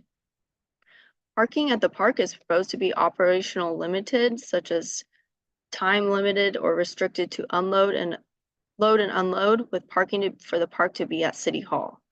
Controlled parking along the park's location off the Brookman Trail and the future bus rapid transit line encourages local visitors to arrive by walking, biking, and transit. The project integrates with an existing community preserve that will be restored and enhanced. This project is compatible with physical features because it is using the existing topography and natural beach. We are preservation and the site, preservation and the site design considers and integrates features of both the existing preserve and former residential property. Design aims to improve ecological function of each property by reconfiguring recreational opportunities. The current dock is supported by concrete armoring and is located in a shoreline wetland that will be removed. This also uses existing site features such as existing pavement and developed areas. Existing shrubs and trees are being both preserved and placed and relocated elsewhere on site. The project will increase awareness through proposed interpretation and site construction, like the use of native plants. The project proposes numerous environmental benefits, including invasive plant removal, installation of native plants and trees, structure and impervious surface reduction, hard armor removal, and dock consolidation of removing the preserve and residential docks to combine into one multi-use dock. This project will also enhance the stream buffer and wetland buffer. Around 85% of residents of Lake Forest Park do not have legal access to the shoreline within city limits, as identified in the city's PROS plan before the property acquisition. The city lacks public water access, park space that is walkable to residents, and has a low ratio of park acres to population. There is also a large gap of playground needs, as only 2 parks in the city include playgrounds. On this slide, you can see number 6 and number 8. 8 is up here, and here is 6. There are the 2 parks with playgrounds in northeast corner of the city, about a mile away from the new park, and the 8 is over 3 miles. More extensive engagement that supports the project will be shown in the engagement section. This site is in a developed suburban urban residential area. 2 major highways are located within 100 feet of the property boundary and public preserve. The project will include waterfront access, community gathering spaces, recreation, and renovate the existing Lion Creek waterfront preserve. 1/3 of the site is a gated public preserve that is open from dawn to dusk daily. 2/3 of the site is a former residential property with numerous outbuildings and a large lawn. The residential property is secured with a locking gate, and the lawn is being preserved from existing conditions. The primary goal of this project is to develop this unique opportunity to provide water access and increase space with approximately 150 feet of sandy beach, an all-activity dock for swimming and kayak use, grassy parkland, parking, plaza, picnic shelter, bathhouse, playground, community gathering spaces throughout the park along Lake Washington, and provide pedestrian park access located approximately 350 feet off the Brookman Trail. The project will also renovate the Lion Creek Waterfront Preserve to a more natural forested buffer to enhance the salmon-bearing stream and shoreline buffer of this parcel. Additional viewing platforms, educational interaction signage are planned for this portion of the project. A reminder, the red boxes on the houses are not included in the RCO scope. This project aligns with Water access, recreation, and community gathering spaces is also designed to accommodate all ages and users of abilities. As we go through the slides, these numbers will correlate to the site map. As you can see here is the vehicle and pedestrian entrance of the new park. In the parking lot where users will be able to load and unload and have ADA accessible offloading areas. As you walk into the park, you will see the bathhouse onto the left, an entrance to the grand gathering deck, and views of the renovated preserve off of the viewing platform. You'll see the ramp up to the grand gathering deck over here. And that will be ADA accessible. The bathhouse will feature 4 family accessible family stalls. Here's the grand deck for the gathering space and view into the park where you'll be able to watch over the playground area and lawn. This is the view off the of the grand deck, designed to provide gathering space, leisure activities, and open the opportunity for activities like yoga, scout retreats, or other art and environmental education. Picnic shelter with tables and seating areas will be included, and an outdoor rinsing shower will be connected to the shelter. Here's a view of the proposed dock that will include kayak launch and space to gather, sit, and enjoy the views. The dock will have graded decking and be ADA accessible. This is a snapshot of what the park will look like.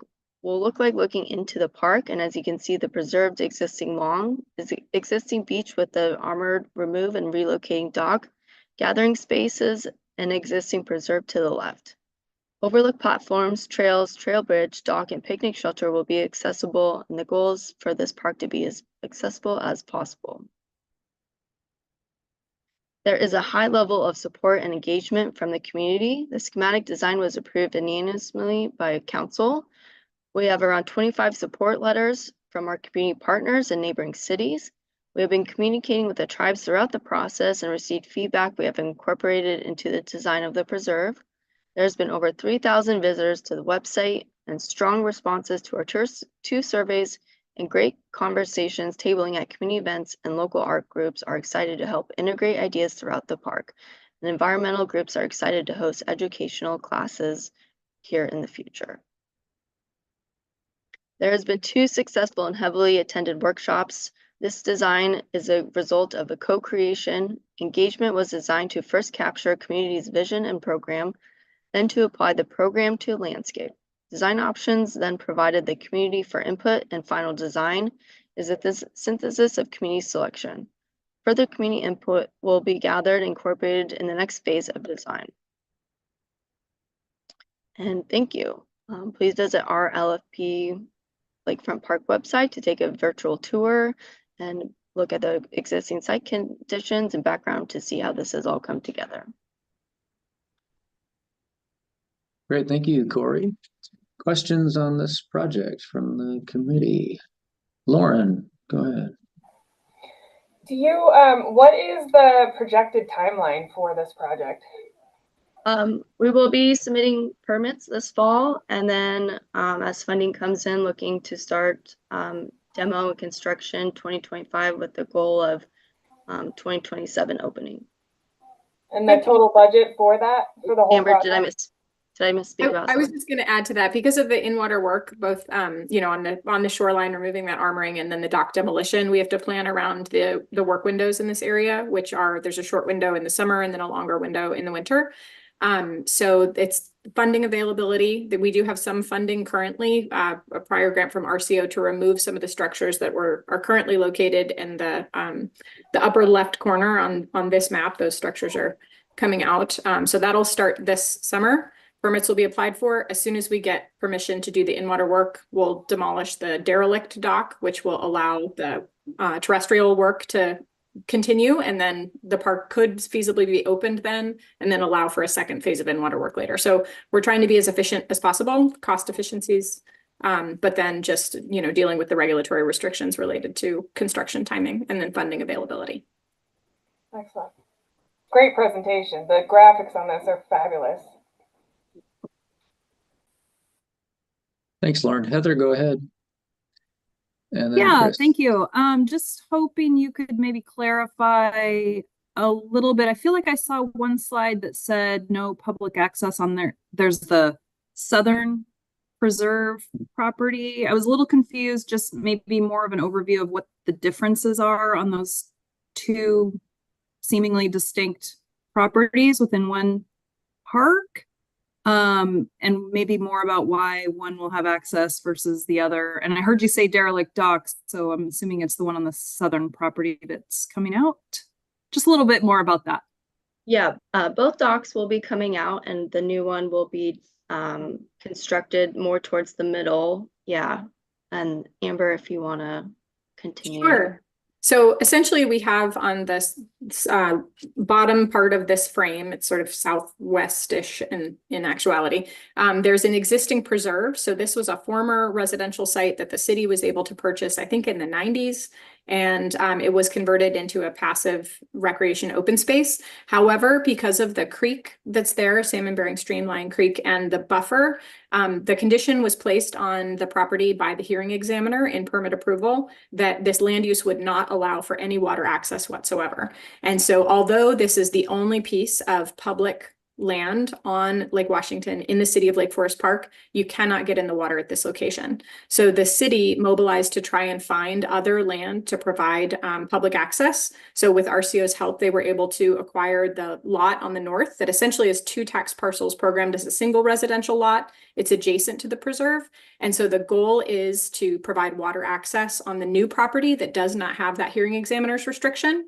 And the nice thing about this is that currently, because the only public waterfront property in the city is this lower property, there's actually more development. There's a higher intensity of development next to the stream than we would like. And so by taking some of that pressure off of the property that holds the creek, we're actually able to provide water access on the northern property and step back. So for example, you can't see here, but there's actually a trail that's on the very narrow south bank of the creek that connects to the that overlook platform that's there. And then there's this dock that is closer to the mouth of the creek than we'd like it to be. So by consolidating the two structures, the lower dock is people still use it. It's not derelict, but it's not for water access. It's only a viewing dock. The north dock is for boating and paddling, but it was built for residential use a long time ago. That's the one that's derelict. It's not safe. No one can be on it. So the city could not reasonably open this park and still have that attractive nuisance in place. So the plan is to demolish both docks. The northern dock also interrupts a shoreline wetland, and it does have concrete armoring that supports the end of the dock. So both docks will be demolished. A combined dock will be located in the center of the property, as Corey mentioned, on the north property that allows for water access. It will have a swimming area on the north side of the dock. So we'll actually give, it's like 40 more feet of space to the creek mouth, which will be helpful. It'll mean that the new dock is not located to interrupt a shoreline wetland. And it will mean that we can still maintain the hearing examiner's restriction to only have viewing associated with the creek mouth while also providing for water access on the north side. Okay, that's really helpful. I think that'd be good to kind of try to summarize that somehow in the project overview in the very beginning. Thank you. Yeah, thanks. Chris, go ahead.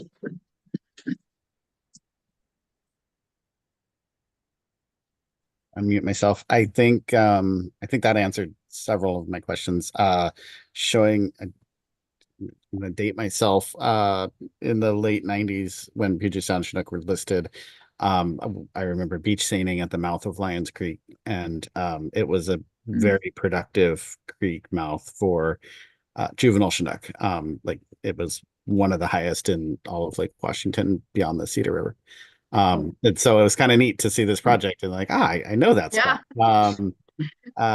And then I was like, let's get away from the creek mouth. And so this helped actually with that explanation. I mean, granted, it's 40 feet, I think I heard. I was actually kind of hoping like, can we push the pier all the way to the north property line or something?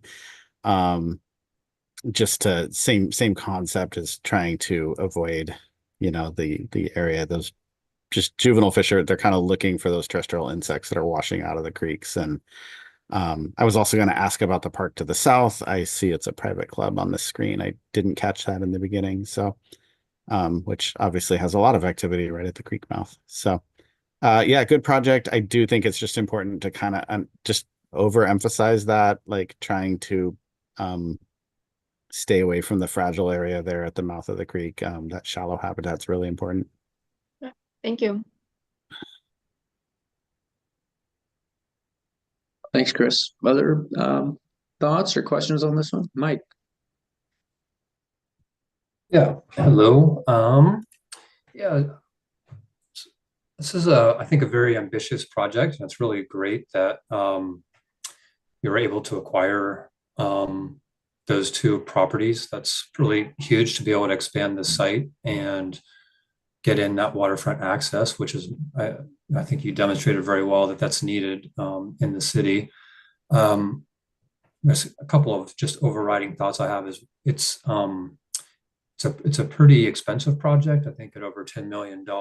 And I think this grant would be for about 5% of what you're asking or what your project need is. And so I'm just wondering if you've considered phasing or a plan B if you weren't to get the other funds that you're seeking.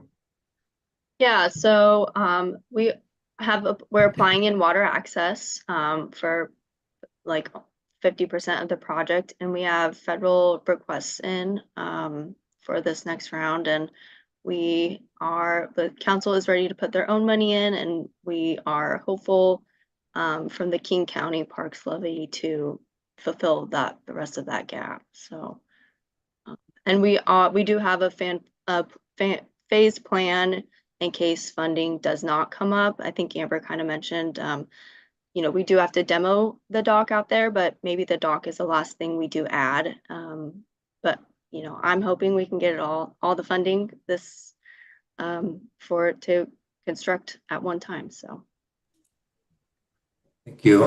Quick follow-up. One of the things that I was curious about is I understand the desire to reuse that brick house. It's pretty nice house as a community center, I think. And just wondering if you've thought about the programming of that and the parking. If it is a community center, it could have a pretty big audience and parking demand. And wondering if you've thought through that.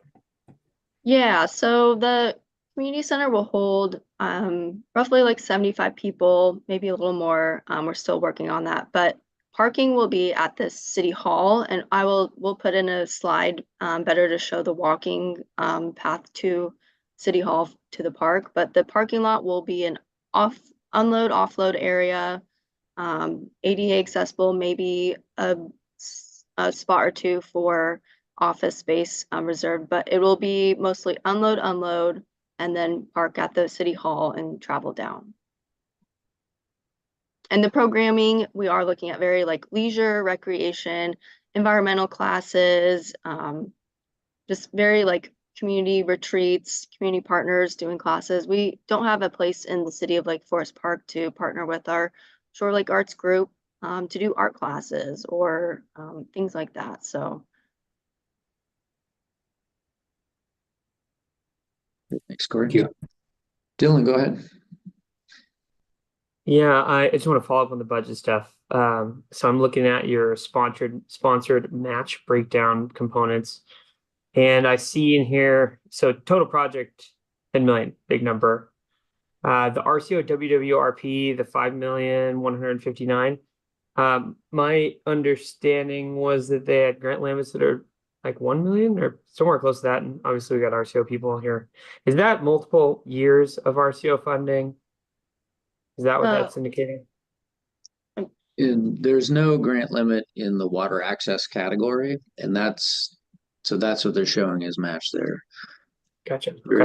There is I'll have to look it up. There's a limited amount of money that lands in that category, so I don't know if there would even be 5 million available for development. That category actually prioritizes acquisitions.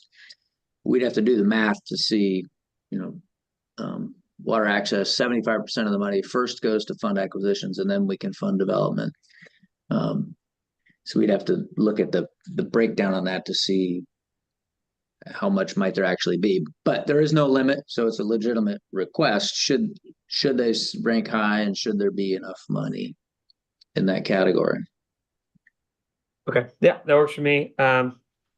Obviously that's got something for you to think about, of course, but yeah, I guess my next thing would be, I think this has already been brought up, but like phasing. How does phasing look for you guys, and how does multiple phasing steps look, and what opportunities and kind of options just do you have in your back pocket for making progress but not making the full swing at it? Sounds like you got a lot of options just hearing through your project, and I don't want to give you any cool ideas that I have, but I think that'd be an interesting thing to think through as you go forward on your next step. Yeah, and I don't know, Amber, if you want to mention anything about the phasing that I didn't, but yeah.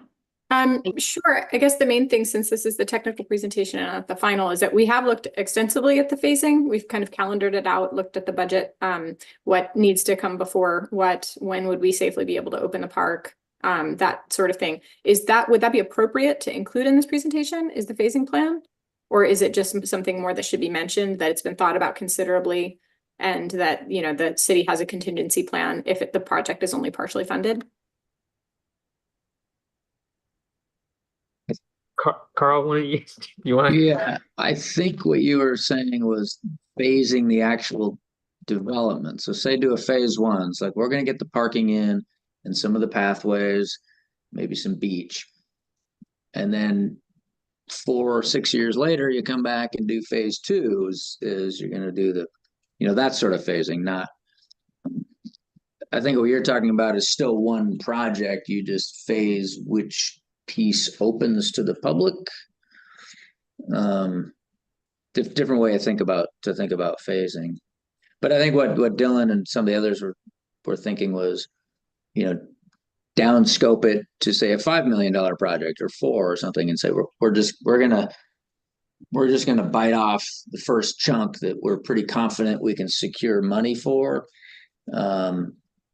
or come up with additional match if these other grants fall through. So yeah, that's another issue that we look at is because if you keep the full scope of work in the proposal, this is what you're being scored and evaluated on. So even if you're partially funded, we're still going to expect you to deliver the entire project. So if another grant falls through, you're going to have to come up with additional local funds or something. So that would be the advantage of thinking about bringing in a less expensive phase one, in case something falls through, then you might be able to make up the difference on a smaller dollar project. Does that make sense? So it might be helpful then, if between now and the technical, if other grants are secured, to note those specifically. Yeah, definitely. Yeah, that gives us some confidence. And yeah, if some of those things come through, I know you're a federal appropriation request and maybe some King County money, but yeah, if any of that stuff gets secured, then for sure that's really good to know. we might have updates by August. So okay. Great. And yeah, Haley is your grants manager, and she can help sort of talk through some of these ideas. Yeah, we've been contacting her frequently, so Great. Did you say that? I know this is more water oriented, but did you say the Burt Gilman Trail is nearby? Is it just on yeah, the other side of Beach Drive or something? Yeah, there's a map.